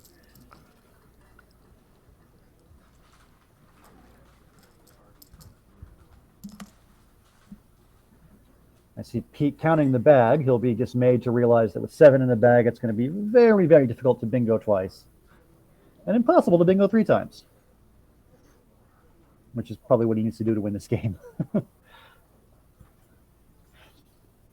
You could always do something like vault below monitor as a Hail Mary play. That's almost always going to get blocked. There's no real point doing that.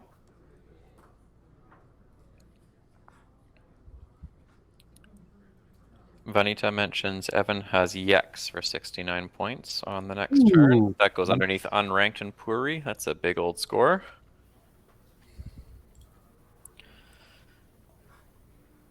John Lee Music says, I've never really played Collins. Curious how many in chat prefer Collins over NWL. I think you're going to have a somewhat biased sample with that question here.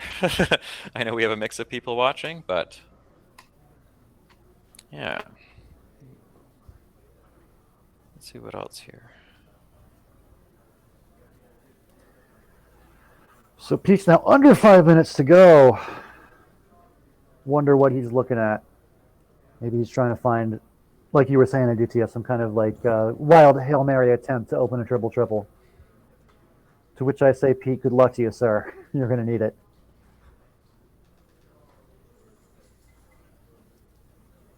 Is this the last game of the day? No, there's going to be one more after this. This is round 20, and the day ends with round 21, which is Pete being featured again on table 1 as he plays Dave Wiegand next. So stay tuned for Pete and Dave, a couple of Portland, Oregon local rivals.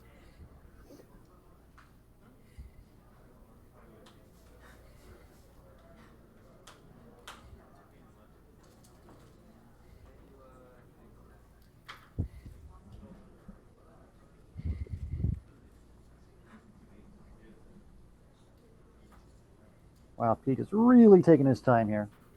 I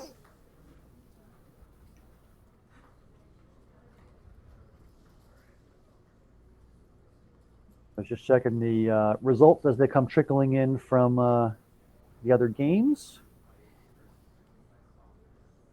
Like Dave Wiegand won again against Jeff Pevino the 3rd time. Beat him with a 505 to 461.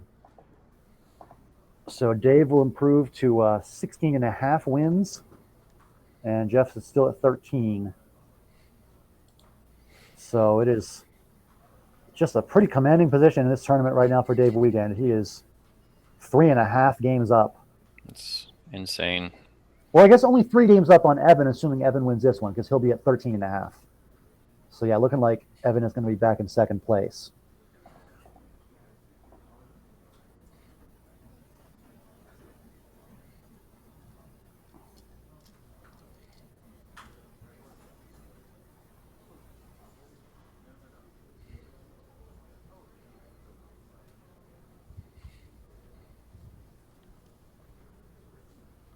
Looks like Pete is separating out the letters AW on his rack. I'm not sure what he's thinking about, though. Yeah, I think your only chance here is to play vault and then hope your opponent, I don't know, dump CX there, and then you get something like Striatum. That might still make it close. I don't think that is good enough to win. Yeah.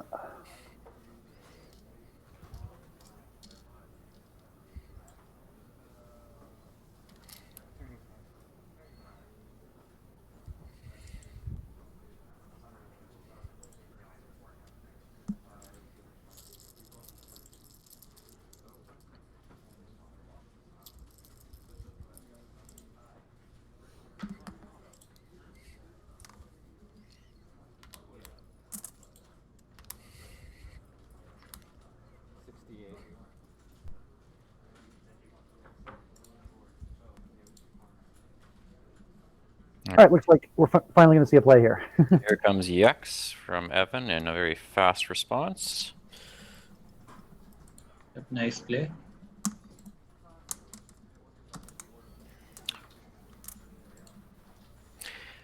And Yex is perfectly matching the dictionary definition of the previous play, striking the opponent violently, in this case with Yex in response.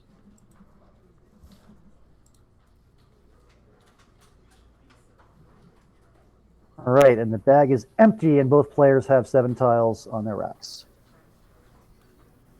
And Pete has very little time.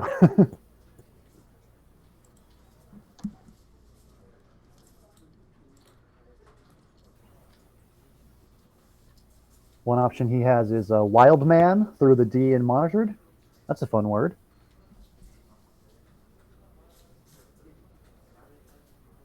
I'm doing a quick Quackle Championship player look at this one, and yeah, wild man is indeed the best play, 34 points. He's got very little time to find it.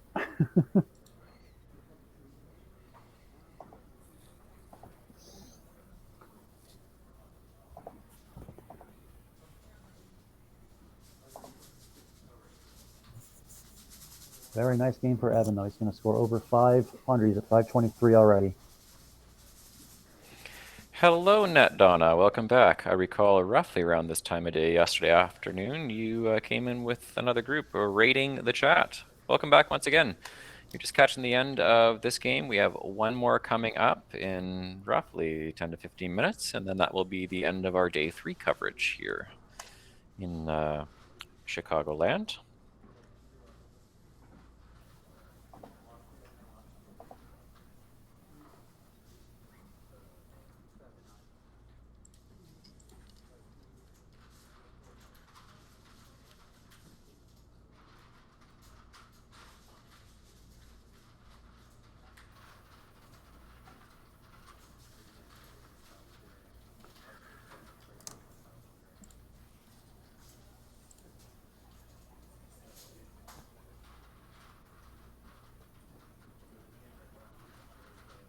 So Pete uses 24 minutes and 55 seconds off his clock, almost every last second of it.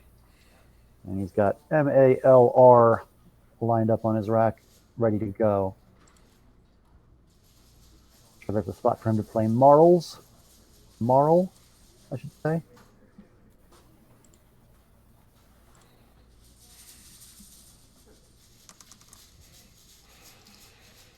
I wonder if Evan will bother to block Marl making MY above Nightly, or if he'll just let him have it. I'm not sure if it's worth even bothering to block there. Yeah, well, he's got something like Molar through the O, so there's no point. Oh, right. Okay, yeah, there you go. And then finally, Pete, this game will be mercifully over for you. You can move on with your life. Sometimes after a game like this, you just want to get away from that table as fast as possible. You just need to refresh your mind and just get away from it. He'll be thinking one round to go until it's beer o'clock. Beer o'clock happens to be roughly 6 p.m. local time. It's always beer o'clock somewhere. Mm-hmm.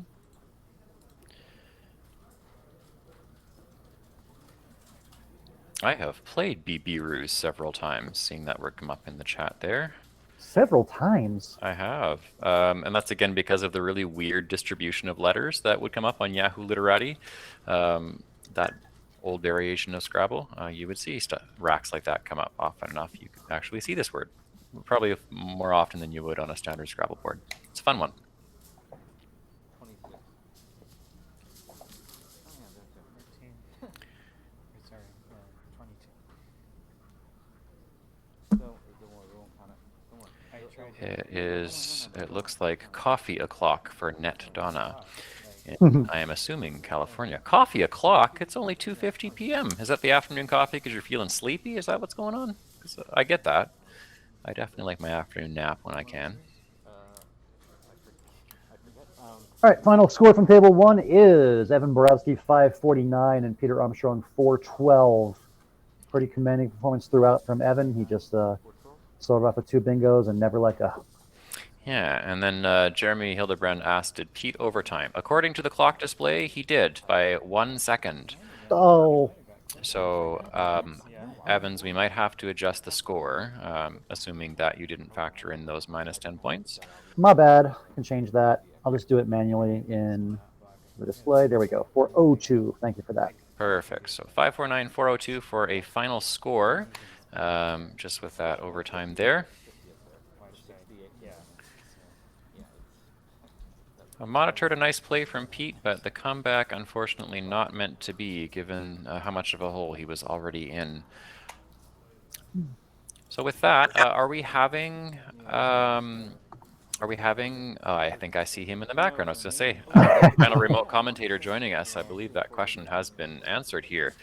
So we will have Sam Rosen joining us to provide remote commentary for the final round of play today.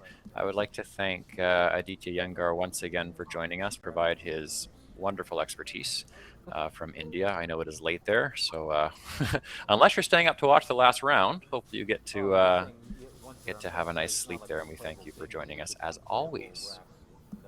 Yeah, thanks Jesse, thanks Evans, and yeah, it's been a wonderful day of Scrabble once again. Looking forward to day 4 tomorrow. So until then, yeah, that's my time. See y'all.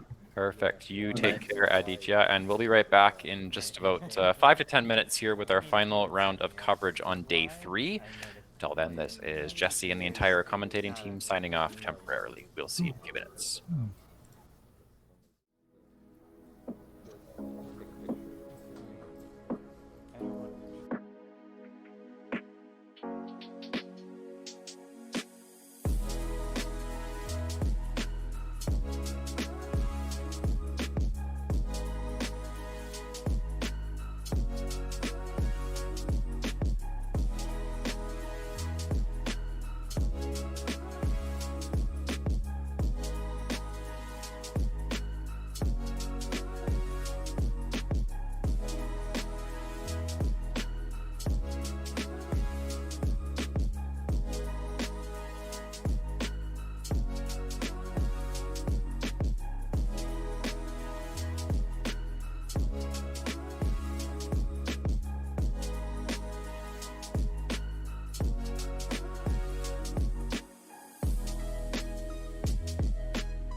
Welcome back to Chicagoland for the final round of coverage at the 2022 World Cup.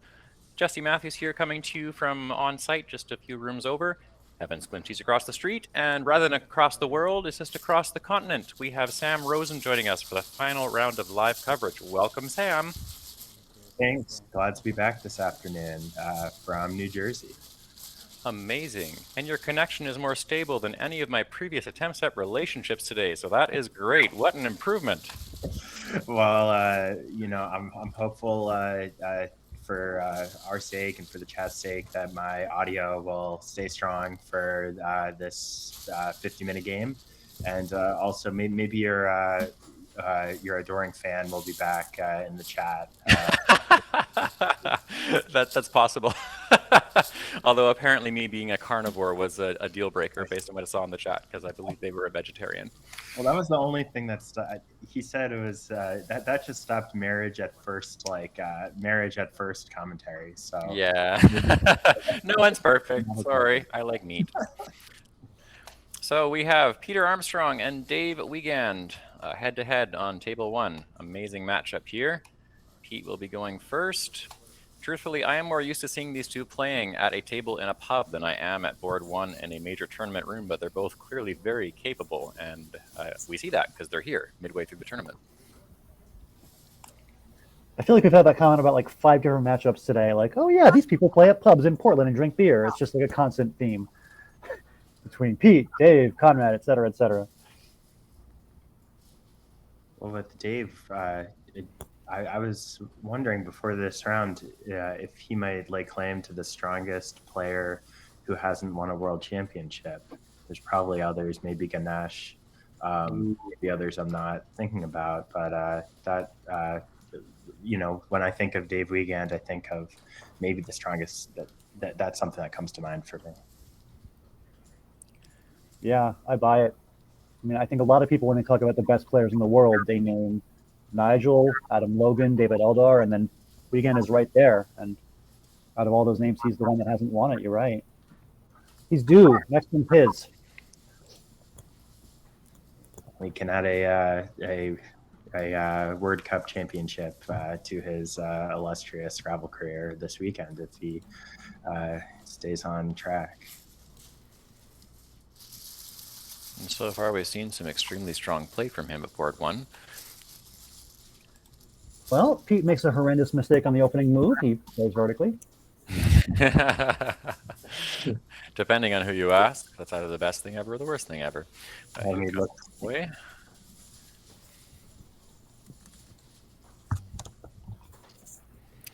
In the chat, Dan Trapdoor asked, do female kangaroos pay Joey fees for birthing? I think Dave was hoping for the T for Joey feet, and it didn't happen. All right, what does he actually have to play here? I guess he could drop Joey with the JO parallel, maybe setting up his F for next turn for not fee, but something there. Yeah. You can also play Joey to the right, making he and Oi, and that sets up his F2. So, yeah, maybe not quite as good of a spot for the F. He's also considering Hefe as a potential play here. Yeah, it seems like Hefe is that would be the nicest thing to play if there's a nice spot for it. I guess that does set up FY perhaps if it were played with he. So maybe that's sacrificing some points, but keeping a more dynamic leave than FE.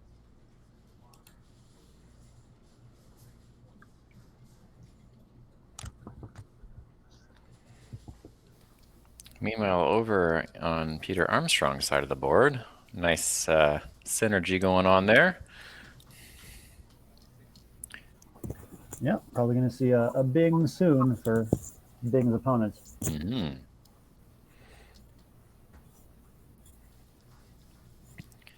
Chequezinho says there's a bar in Chicago called El Jefe. Interesting. Perhaps they serve Hefeweizens. Mm. Seeing some fun words coming up that involve the letters in Pete's rack in the chat. Tegexin is certainly one of the fun ones. Or Tegu for short. Nice. Wow. Multiple bingos with the blank being an X. You wouldn't expect that. 27.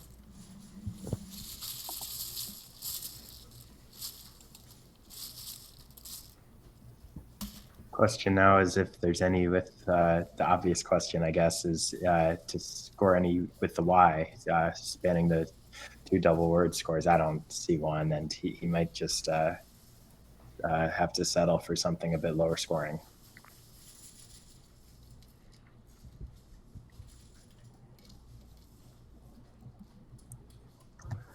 But yeah, shame there's no X for Te.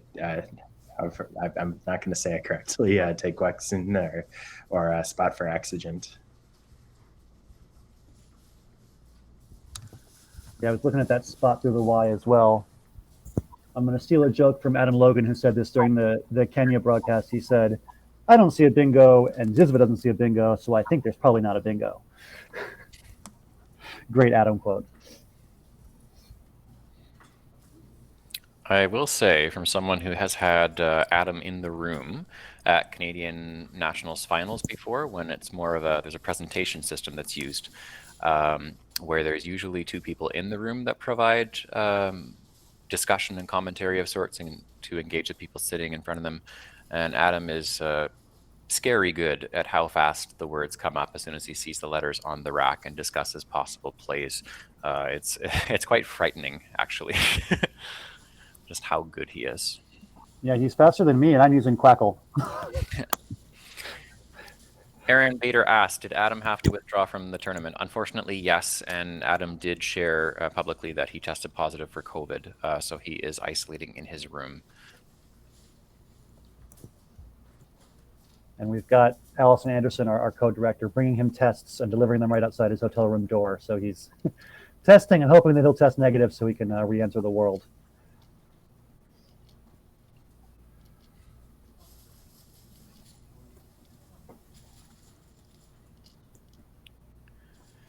So Pete's looking for a bingo through the Y probably, but I'm sure he'll realize that that's not meant to be.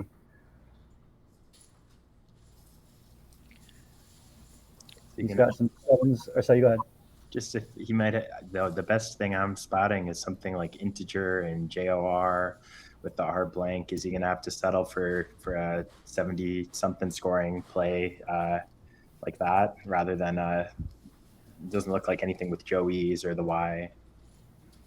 Yep, exactly right. Yeah, the best play he has is Beignet, making Jot, because that scores 1 extra point if you're doubling the T instead of the blank. But yep, 75 is his maximum here.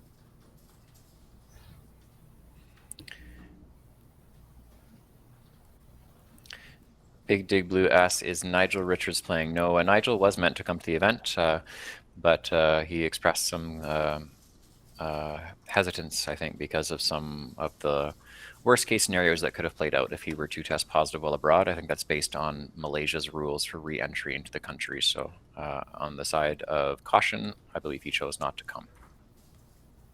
Yeah, I think to re-enter Malaysia, if you're tested positive, you got to quarantine for like 2 weeks at your own expense, and that's like a lot of expense.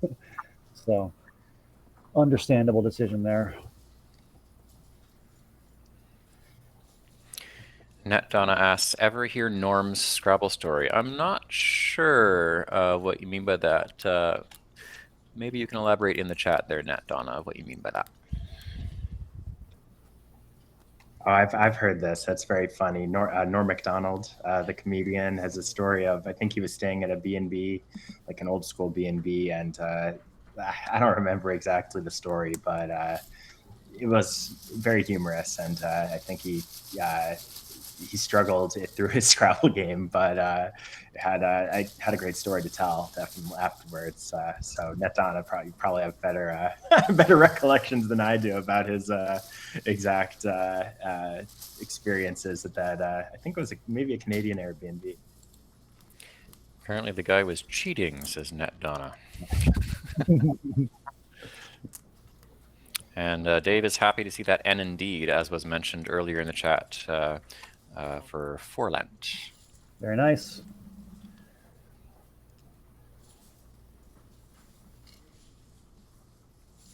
Yeah, Forland is the only bingo, and he stopped it right away. With that Logan-like speed of anagramming. NetDown, I'm not sure if the chat will allow for YouTube link to be posted. I think it's an anti-spam measure that's been put in place for the feed. But we can wholeheartedly endorse it in general as far as something for people to watch for pop culture Scrabble references. I'm sure people can use Google and find it. He happens to be my best celebrity encounter. I was able to play a pickup basketball game with the late great Norm Macdonald, and he was much better at basketball than me. And but he was very nice to include a about a 10-year-old me in the basketball game at our resort. So that was a lot of fun. Of course, I wasn't able to pick him out of a crowd, but my father was, being more of that age group. Nice. That's amazing. Yeah, it was fun. Dungy 2 says Beignet would have not given him back a DR Bing. Indeed, Integer did give DR Bing a DR Bing back. Looks like Dave has drawn Atropine right out of the bag after bingoing. Nice. Scrabble Kitty asks, who's the commentators today? For this particular round, it is still Jesse Matthews coming to you live from the tournament venue. Evans Clinchy is nearby. And for this round, Sam Rosen has joined us from the East Coast. The three of us are providing the commentary for this round.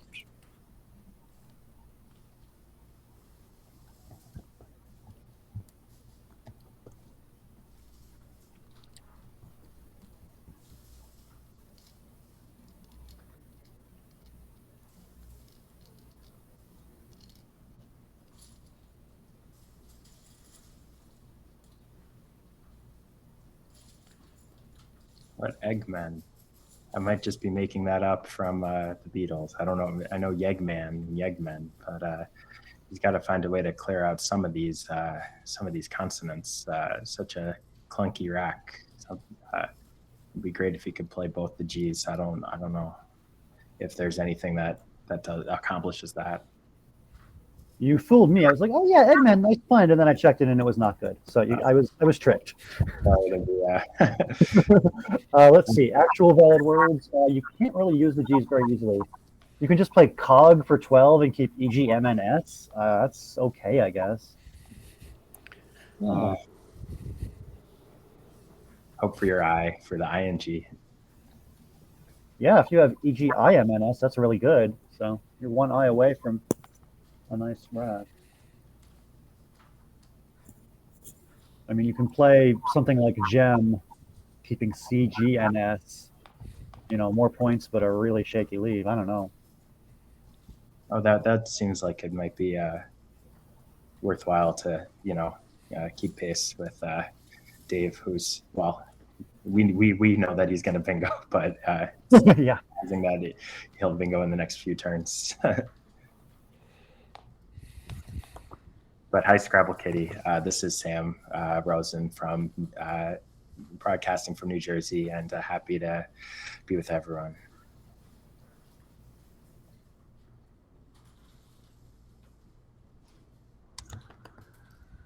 Interesting to note that if Pete chooses to play Gem underneath 4 lengths, making FE and OM, he'll actually block the only bingo because Atropine won't fit anymore.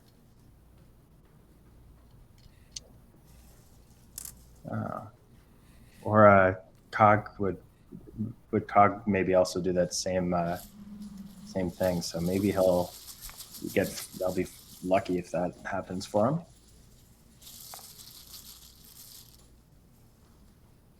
I think Pete exchanged. Yeah. Interesting. The MNS. So he throws back CGG into the bag. He couldn't deal with the GCG. I was gonna say. I've been doing that all week. Yeah. All right, so Atropine is going to come down. Unfortunate for Pete. He lets that go.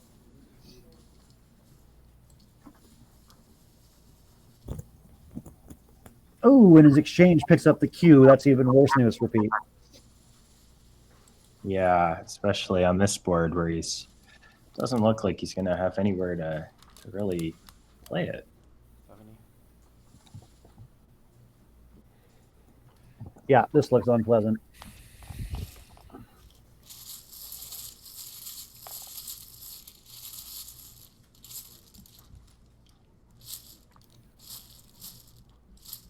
$171 to 86 after the bingo.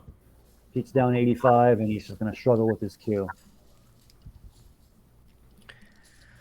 MMCR_11, welcome to the chat. Thank you for your first-time chat contribution. Question provided is, apologies if this has already been asked, but why does Dave have 0.5 in his wins and losses? That is an excellent question. The way that we denote ties in many cases is to add half of a win and half of a loss. So in that case, that is an indicator that there has been a tie.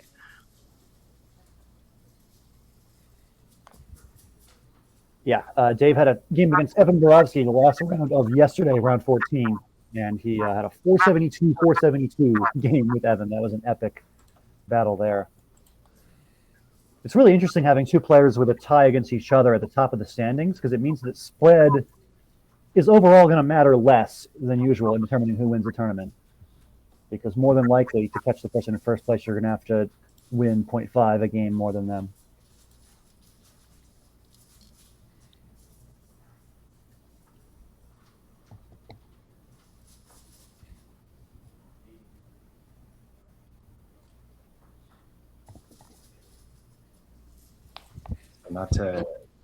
So Pete will have to not only beat Dave, but beat Dave even more times than he would have to with his as his spread would have been able to overtake Dave's otherwise.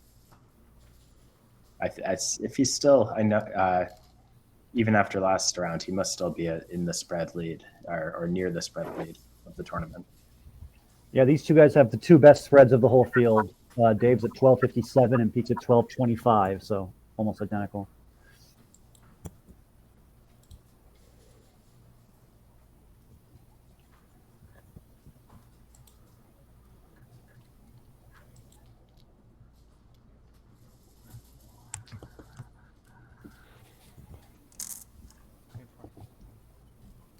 So let's see, what is he exchanging again?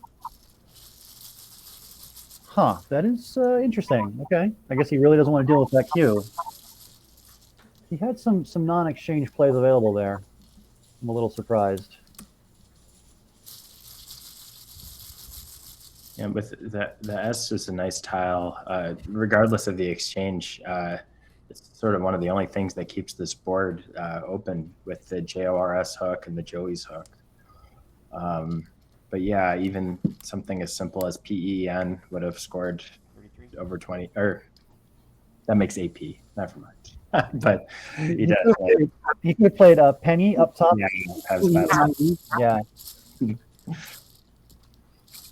Parallelo Peephead. Good grief. That is a doozy. Nice one in there in the chat. Hello, Debbie, 1974.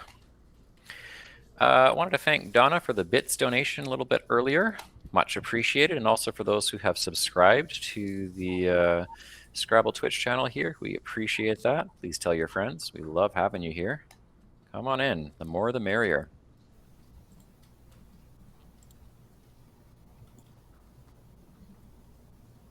Well, Sam, can you guess what the best play here is by static evaluation? It's a word you should know. I'm going to guess it has something to do with Sam. So there's my guess. Yeah, it's literally just Sam. That should have been the guess. So I don't even see where to put it. It's just on top of for lunch there. Is it parallel? It's at the bottom. You can yeah. You can almost make a complete sentence. Sam may awe. Aw.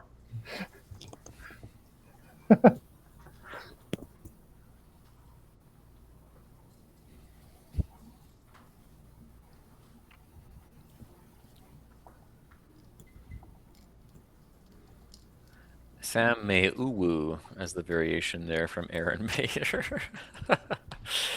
Aaron, we're thinking uwu should be a pretty high candidate for addition to the next dictionary update. I will be very, very pleased to see it.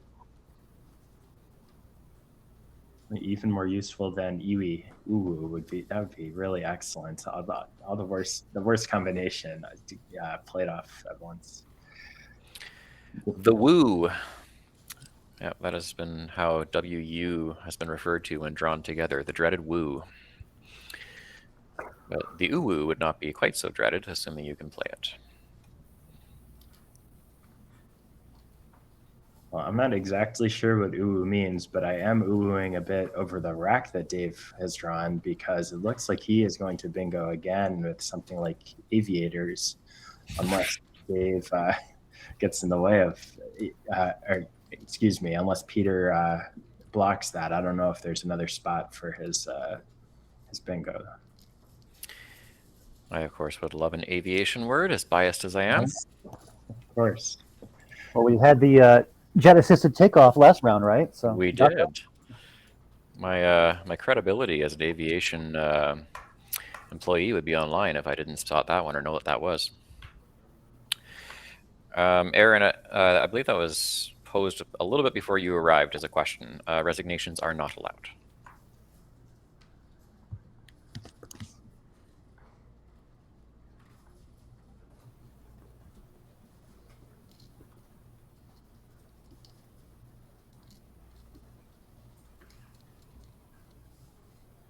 Wow, Pete's got less than 10 minutes left. And we're still on move 5. These are difficult wrecks, though. These are not easy decisions.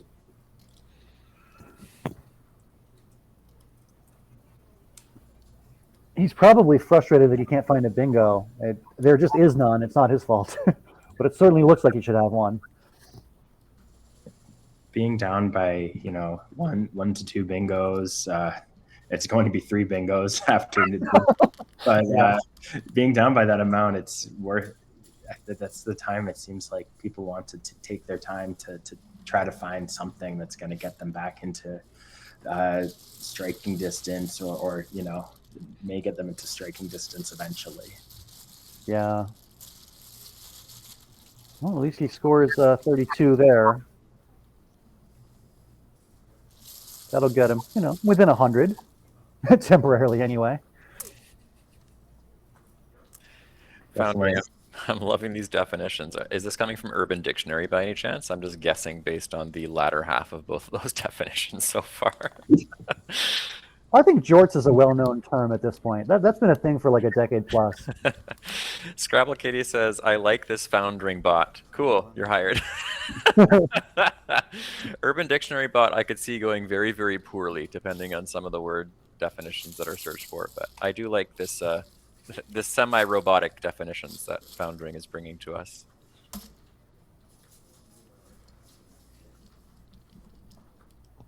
It looks like Pete has fished 3 tiles and he's drawn CBB, a moving tribute to his other Portland buddy. Pete's going to need some Urban Dictionary words or something because he's not drawing the Scrabble Dictionary bonuses. So it's gonna be tough to come up with much to get back. Well, as we said, spread's still important, so every point counts. But in terms of actually winning this game, he's very uphill battle. An amazing draw by Dave. Sorry to interrupt you there, Sam. A hot draw, as Budak has pointed out in the chat, quite literally. Pete needs a disconnected A and L for his 9 of Scrabbles. All right, what's he going to play? Barb? Yeah.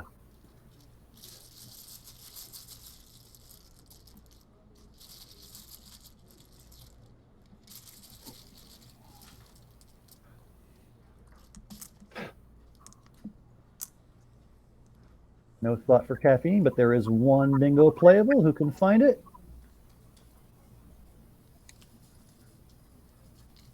I don't think there's a spot for Faciend.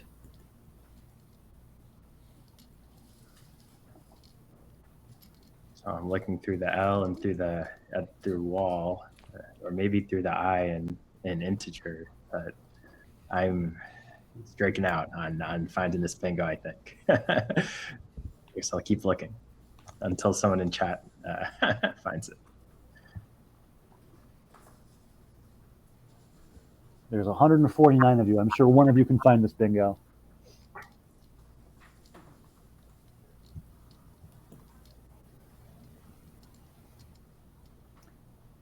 think the hard part for Dave is to just go through all the possibilities and eliminate the possibility of other bingos besides just the one. It's a pretty interesting rack, and there's a lot of things you got to iterate through.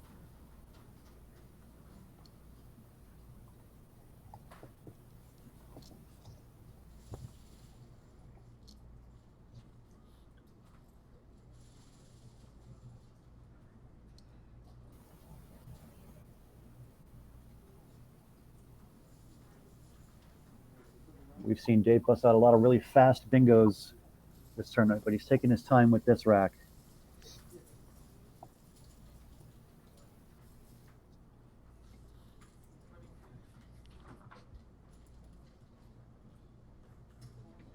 Meanwhile, it looks like Pete has drawn yet another rack that looks like a bingo and just isn't quite one. That's got to be really frustrating for him. He's got all these EIST type leaves and just can't quite get there.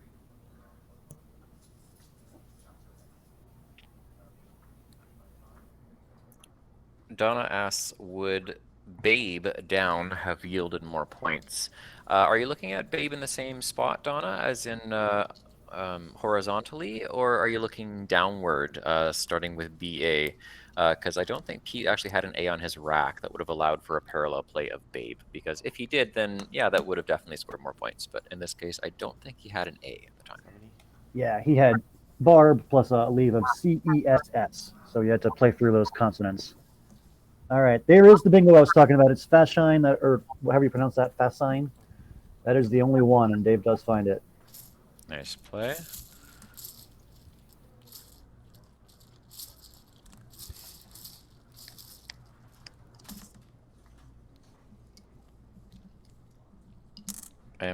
Wow, okay. Yes, I was just looking up that definition, and I can see exactly why it was bleeped. Yep, I just checked it in Jizibit too and was like, Wow. oh, okay then. Oh boy. A very British definition, clearly.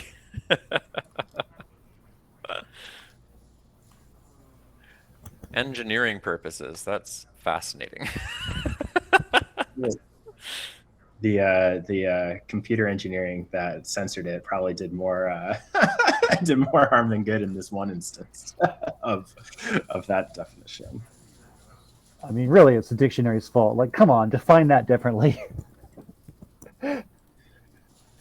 Well, it's taught me at least that that's a noun. So I didn't know if that was relating to something facial or something. So It could be. Yeah. People have the opportunity to hook on for bingo, possibly. I see a lot of people in chat saying, oh, a bundle of sticks. Okay.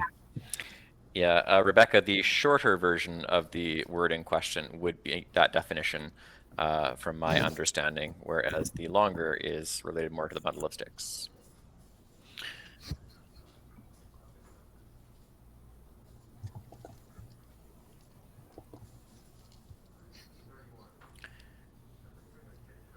Yeah, so as I was saying, Pete once again has this agonizing rack that looks like a bingo but is not one. And that's why he's been using so much time, because it's so hard to just thoroughly go through all the possibilities and check for bingos, but he does not have one. And Sights is possibly the best play. It is the highest scoring at 32.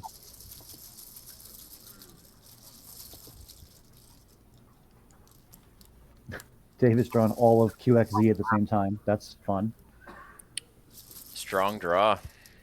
When you can play the Q for 70 points, it's really fun. So he's just having one of those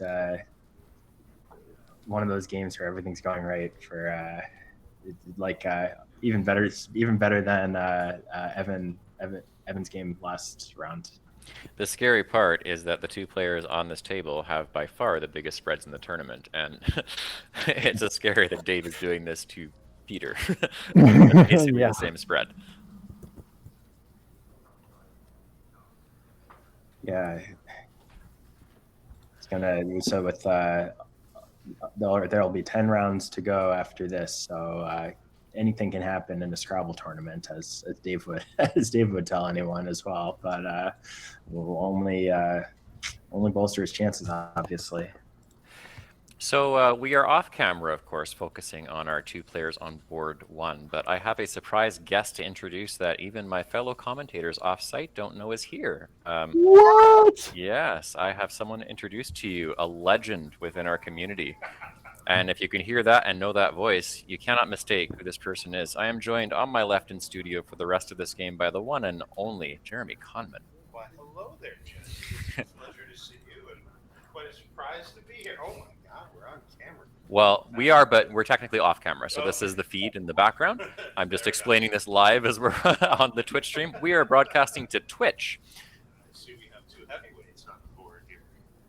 Yeah, I will put my microphone. It's from, sorry everyone, it's from my headset today. I'm a pretty loud guy. I think they'll hear me. How are we doing there? Excellent. You know what I can do? Director is changing my audio mic source. Okay. All right. I'm assuming that will change me to laptop mic. Jeremy, go ahead. You should be more audible now. Okay, well, I'm delighted to be here. Thought as long as I was in the area and this was going on, I'd pop in and say hello. And to see Pete and Dave on board one, I mean, you can't get a better matchup than that. Although, looking at where the score is right now, I can only imagine who's drawn all the tiles. Yeah, the doctor. Yes, and he doesn't. He's not the guy that needs to do that. So, of course, Pete, a very strong player in his own right. And to that effect, let me show you the standings list. Jeremy hasn't seen this yet, so I have not. Show him. Have a look at the people with the two biggest spreads. No, well, look at that. Pete and Dave. Well, we know Peters is going down quite a bit, and Dave will still be at the top of that list. Yeah. So, look at that gap, eh? Wow, that is impressive. I mean, really, I think anybody who knows Dave Wiegand knows it's not a surprise, but it's still impressive. He's doing it at hi Jeremy, Sam Rosen here, and he's doing that weekend thing where he finds the bingos and he I'm not I don't know if you can hear my audio, but he's doing the Dave Wiegand thing where he draws the bingo and then he finds it immediately and then he plays it immediately. So. Yeah, he can now hear you, Sam. I forgot that it wasn't feeding the audio through my laptop correctly. Now we're just explaining that, as the score suggests, Dave Wiegand is doing the Dave Wiegand thing of drawing the bingo, finding the bingo, playing it, as quickly or more quickly than others would. So he's doing that thing that we all respect, I guess. Yeah, I mean, with 15 and a half minutes on his clock and almost 500 points already, clearly he has not taken long to find those bingos in this game. Let's see in the chat here, make sure we've caught up on everything. Yeah, Donna's mentioned Pete's gotten lousy draws. Yeah, I would very much agree with that.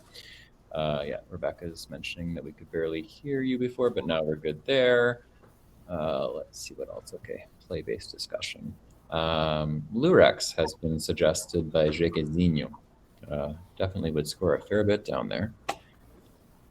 Donna's mentioning Aviators helped. Yeah, that certainly was one of many death blows from Wiggy, the good doctor. Yeah, well, my only board one experience at a Nationals came against Pete Armstrong in Game 1 in Orlando, and he beat me soundly. And by lunch, I was at the last table. Oh no! So I went literally from table 1 to the very last table of Division 1 at Nationals. I believe that was Orlando 2008. So. Oh wow! I wasn't sure which of the two. Yeah. 2008 was the one I played in. Although I played a legend in my first game after lunch. I played Mr. David Gibson for the first time.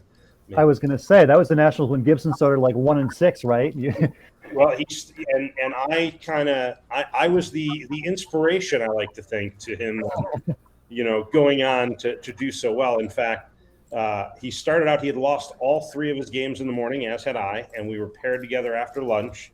And I saw him eating lunch at the board we were going to play at, the last board of Division I. And he was looking at this old tattered dictionary, which he was legendary for walking around and studying. And he was eating a sandwich he had in a bag. And I went up to him and I said, and I had never met him before, and he had never met me. We didn't know each other. And I had actually played more tournament games than him because he had not played very frequently. And I went up to him and I said, listen, I hear that you're not having a good tournament. I want you to know, as somebody who's played a little bit more than you, I started out at table 1 today, so I've been at the top of this division. I think I've heard you're a pretty good player, and you've got potential. And if you stick with it, you're going to do okay. And he looked at me, and he couldn't believe I was saying this to him. And he's like, do you know who I am? And that's the look he had on his face. And I said, by the way, I do know who you are, and I'm kidding. And then he just laughed. And he proceeded to beat me worse than I've ever lost at a tournament Scrabble game in my life. And then he won his next 17 games and finished second in that tournament. So, Yeah. That's one of the best comebacks in Scrabble history. Him finishing in 3rd place in that tournament. So having that story to tell is, clearly you were some inspiration there. I mean, obviously.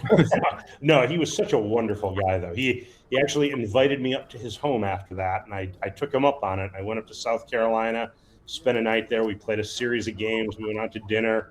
It was a wonderful, wonderful experience. So just one of the many benefits besides learning words and playing the game that Scrabble gives to you. Looks like we've got some feedback. A+ story says Jequezinho. Thank you for that one, Jeremy. A little bit of discussion from people about some of the words on the board as well, complimenting Kappas as a nice play. Well, that is a nice play. Yeah, a nice little overlap there. Someone has asked about ZE. That was a newer word added to the Collins Dictionary recently. It is a pronoun that is used by people who prefer to use it. And then Lise asked if that was integer on the board with a blank R. That is correct. That blank is an R in that word right there. I'll tell you, the adding of ZE, now you got ZE, ZA, and ZO. Might be time to make the Z worth a little, maybe an 8-point Z in the Z, instead of a 10-point tile. I don't know. Yeah, it's definitely something people have talked about before. And Rebecca's looked for Zir as a definition, and that's actually something that I wondered about, given that Zay and Zir are both considered as frequent as far as other preferred pronouns. I really am not sure why Zir never made it. It's highly inconsistent. True. Yeah, I wouldn't be surprised to see it there in the near future. I think so. I would say Zir is probably high up there as one that would get added fairly shortly. Oh, nice reference. Zir is short for Zamfir. For anyone who knows me from a long time ago, that is a famous phony I played on Dean Saldana way back in a Calgary tournament almost 2 decades ago. Did it stay on? It actually did. Then there you go. That's all that matters. It was my opening play against Dean Saldana, and I had plays like Mirza or Zyram to go down the board, but I put down Zamfir just because I'd seen the word before, but I just didn't know why. And I'm not old enough to know who the pan flutist himself was, but a lot of people around couldn't help but break out laughing as soon as Dean held and finally accepted it after some time. I mean, you got to do what you got to do. One of the very first club games I ever played, I didn't know anything about tournament Scrabble or bingo stems or anything. One of the people I was playing had a tile bag that had Satine blank on it. Obviously being the most common bingo stem, but I thought Satine must be a word. I had Satine blank in my rack, so I just decided to play Satines. Oh no. Yeah. Yep. They knew I was a rookie at that point. Whoever came up with the stem, that Tissane would have been a better move than having. I learned that shortly after that. Yeah.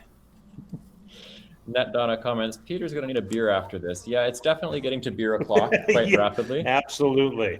And Peter is from Portland, so he he has a wide variety of tasty brews that I'm sure he can choose from. Yes, and we were actually mentioning before you arrived here that usually we typically would see Peter and Dave competing at a pub, informally in the Northeast in Portland, playing Scrabble there. But in this case, the beer's coming after the match, I would be pretty sure, given how things are going. Hikezinho says this game is traumatizing. Yeah, it definitely would be for Peter. I'm agreeing with that. Yeah, I mean, this is. It's sometimes you just got to throw your hands up and say, "There's nothing I can do." And I haven't seen this whole game from the start, but given this scores and the caliber of player that Peter is, I'm going to assume he didn't miss much. There just wasn't much he could have done, given what he drew. Now, I don't know. Was there a big miss early in the game at all, or no? There were a couple of misses. I'm not sure if it would have changed the outcome of the game, honestly. But yeah, I would say that there was not flawless play by any means, but I don't think it would have changed the game. NetDonna, yes, we are in Chicagoland, not in Chicago specifically, but we'll say Chicagoland. Naperville / Lisle. A lovely suburb of Chicago. Yes. Yes, so we are coming at you live from Chicagoland. Hikezinho says a couple of missed bingos. Yeah, definitely we're there, but did not change the outcome of this game, in my opinion here. Louise apparently is in Chicago and we ride over. Cool. Francis asked, did Dave play the endgame quickly because he was up by so much already? Is it considered bad manners to take your time optimizing the endgame when you're already leading by 200 plus points? It's actually a fantastic question. I'm going to have to say absolutely not. Obviously spread is going to come into play sometimes and I think you always want to make your best play, no matter whether you're down 200 or up 200. You never want to play careless. So I don't think that would ever be considered, or shouldn't be at least. Yep, no, perfect answer. Form. Completely agree. That's a perfect answer. No, it's not considered poor form at all, Francis, for all the reasons Jeremy said. Absolutely take your time to do the optimal endgame. Let's just see what else we have here to make sure I have not missed anything else. Troubleshooting things there, word definitions. No, I think we got all the things in the chat there. Sam and Evans, any thoughts there? Take a break from story time. It's obviously a one-sided match. Is this Sam Rosen? Yes. Yes. Sam. I heard Sam. I didn't even look. I even introduced myself by both names. I said, "Hey, it's Sam Rosen." Yeah. I'm not that 9-year-old kid in Chicagoland at the Arden Cup of 20 years ago. Which is when I first met you, Sam Rosen, and wow. Yeah, I was lucky enough to be able to join for this final game, and broadcasting from New Jersey. So New Jersey, okay. You're not in DC anymore then, or I'm about to move back there, and it's been a few years, and then I'm moving back to Washington. So excited to move there sometime in the next month or two and rejoin the be back in the capital city and also rejoin the Scrabble scene there, of course. But someone asked if I was retired. I said I'm on hiatus from Scrabble. So maybe similar. Every good player takes a hiatus, and in my case, sometimes mediocre players take a hiatus. So. Right. All right. Evans, just before we wrap up for the day on the coverage here, any thoughts from you just regarding, obviously it is a one-sided game in this case, but anything that stood out to you as far as this game? Yeah, I mean, it was just an incredibly strong start from Dave. I mean, he got 2 bingos in his first 3 turns, and it was basically over from there. I mean, Pete was struggling with bad racks. Just want to say that overall it's been an incredible performance from Dave Wiegand from really start to, not start to finish, but start to now. He's won 17 and a half of his first 21 games, which is just incredible. He is just smoking the whole field right now. So we're going to find out tomorrow whether anybody can even make it a competitive fight. But right now it is just Dave lording over this field. It's been really, really impressive to watch. Yeah, it's quite impressive. So at 17 and a half and just a massive spread that's going to be around, I think it's like 1,500 something, if I'm doing rough math correctly. Do we know if Evan, Jeff, or Austin won their last game? I can check that. Give me just a second as the spreadsheet is loading. All right. Well, a little 3 or 4 update before we sign off for the night. Remind me which players you're asking. Sorry. Looking for Dave. Well, Dave Wiegand we know is at 17.5, but if we could get for Jeff Teveno, for Austin Shin, and for Evan Borowski as far as where they're All at. right. So Jeff lost to Will Anderson. Okay. Austin. Oh, how is the spreadsheet sorted this way? I'm not sure. I'll have to get back to you. Okay, that's No, I mean, Austin does never stop scoring, from what I understand. So that has been a thing. That is true. All right, we'll just say that Dave is safely in the lead over the field. It could be a minimum of 3 games, assuming Evan won his last. Otherwise, it'd be even more than that, depending on how it goes. So for now, we're going to sign off for the evening here from Chicagoland. Thanks again, Jeremy, for being our surprise guest. yeah, thank you for letting me pop in. I didn't want to disturb, but I enjoyed it immensely. Yeah, and also to Sam for joining us this evening to provide his expert analysis. We appreciate you, Sam. We'll hopefully see you again tomorrow. And then Evans and I will sign off for now. We'll be back at 9:30 local time tomorrow morning for the next round of coverage, hopefully with some incredible Scrabble action here, and then some more of our remote commentators from all over the world. This is Jesse and the entire team signing off. We'll see you tomorrow morning, 9:30 Central Time. Take care.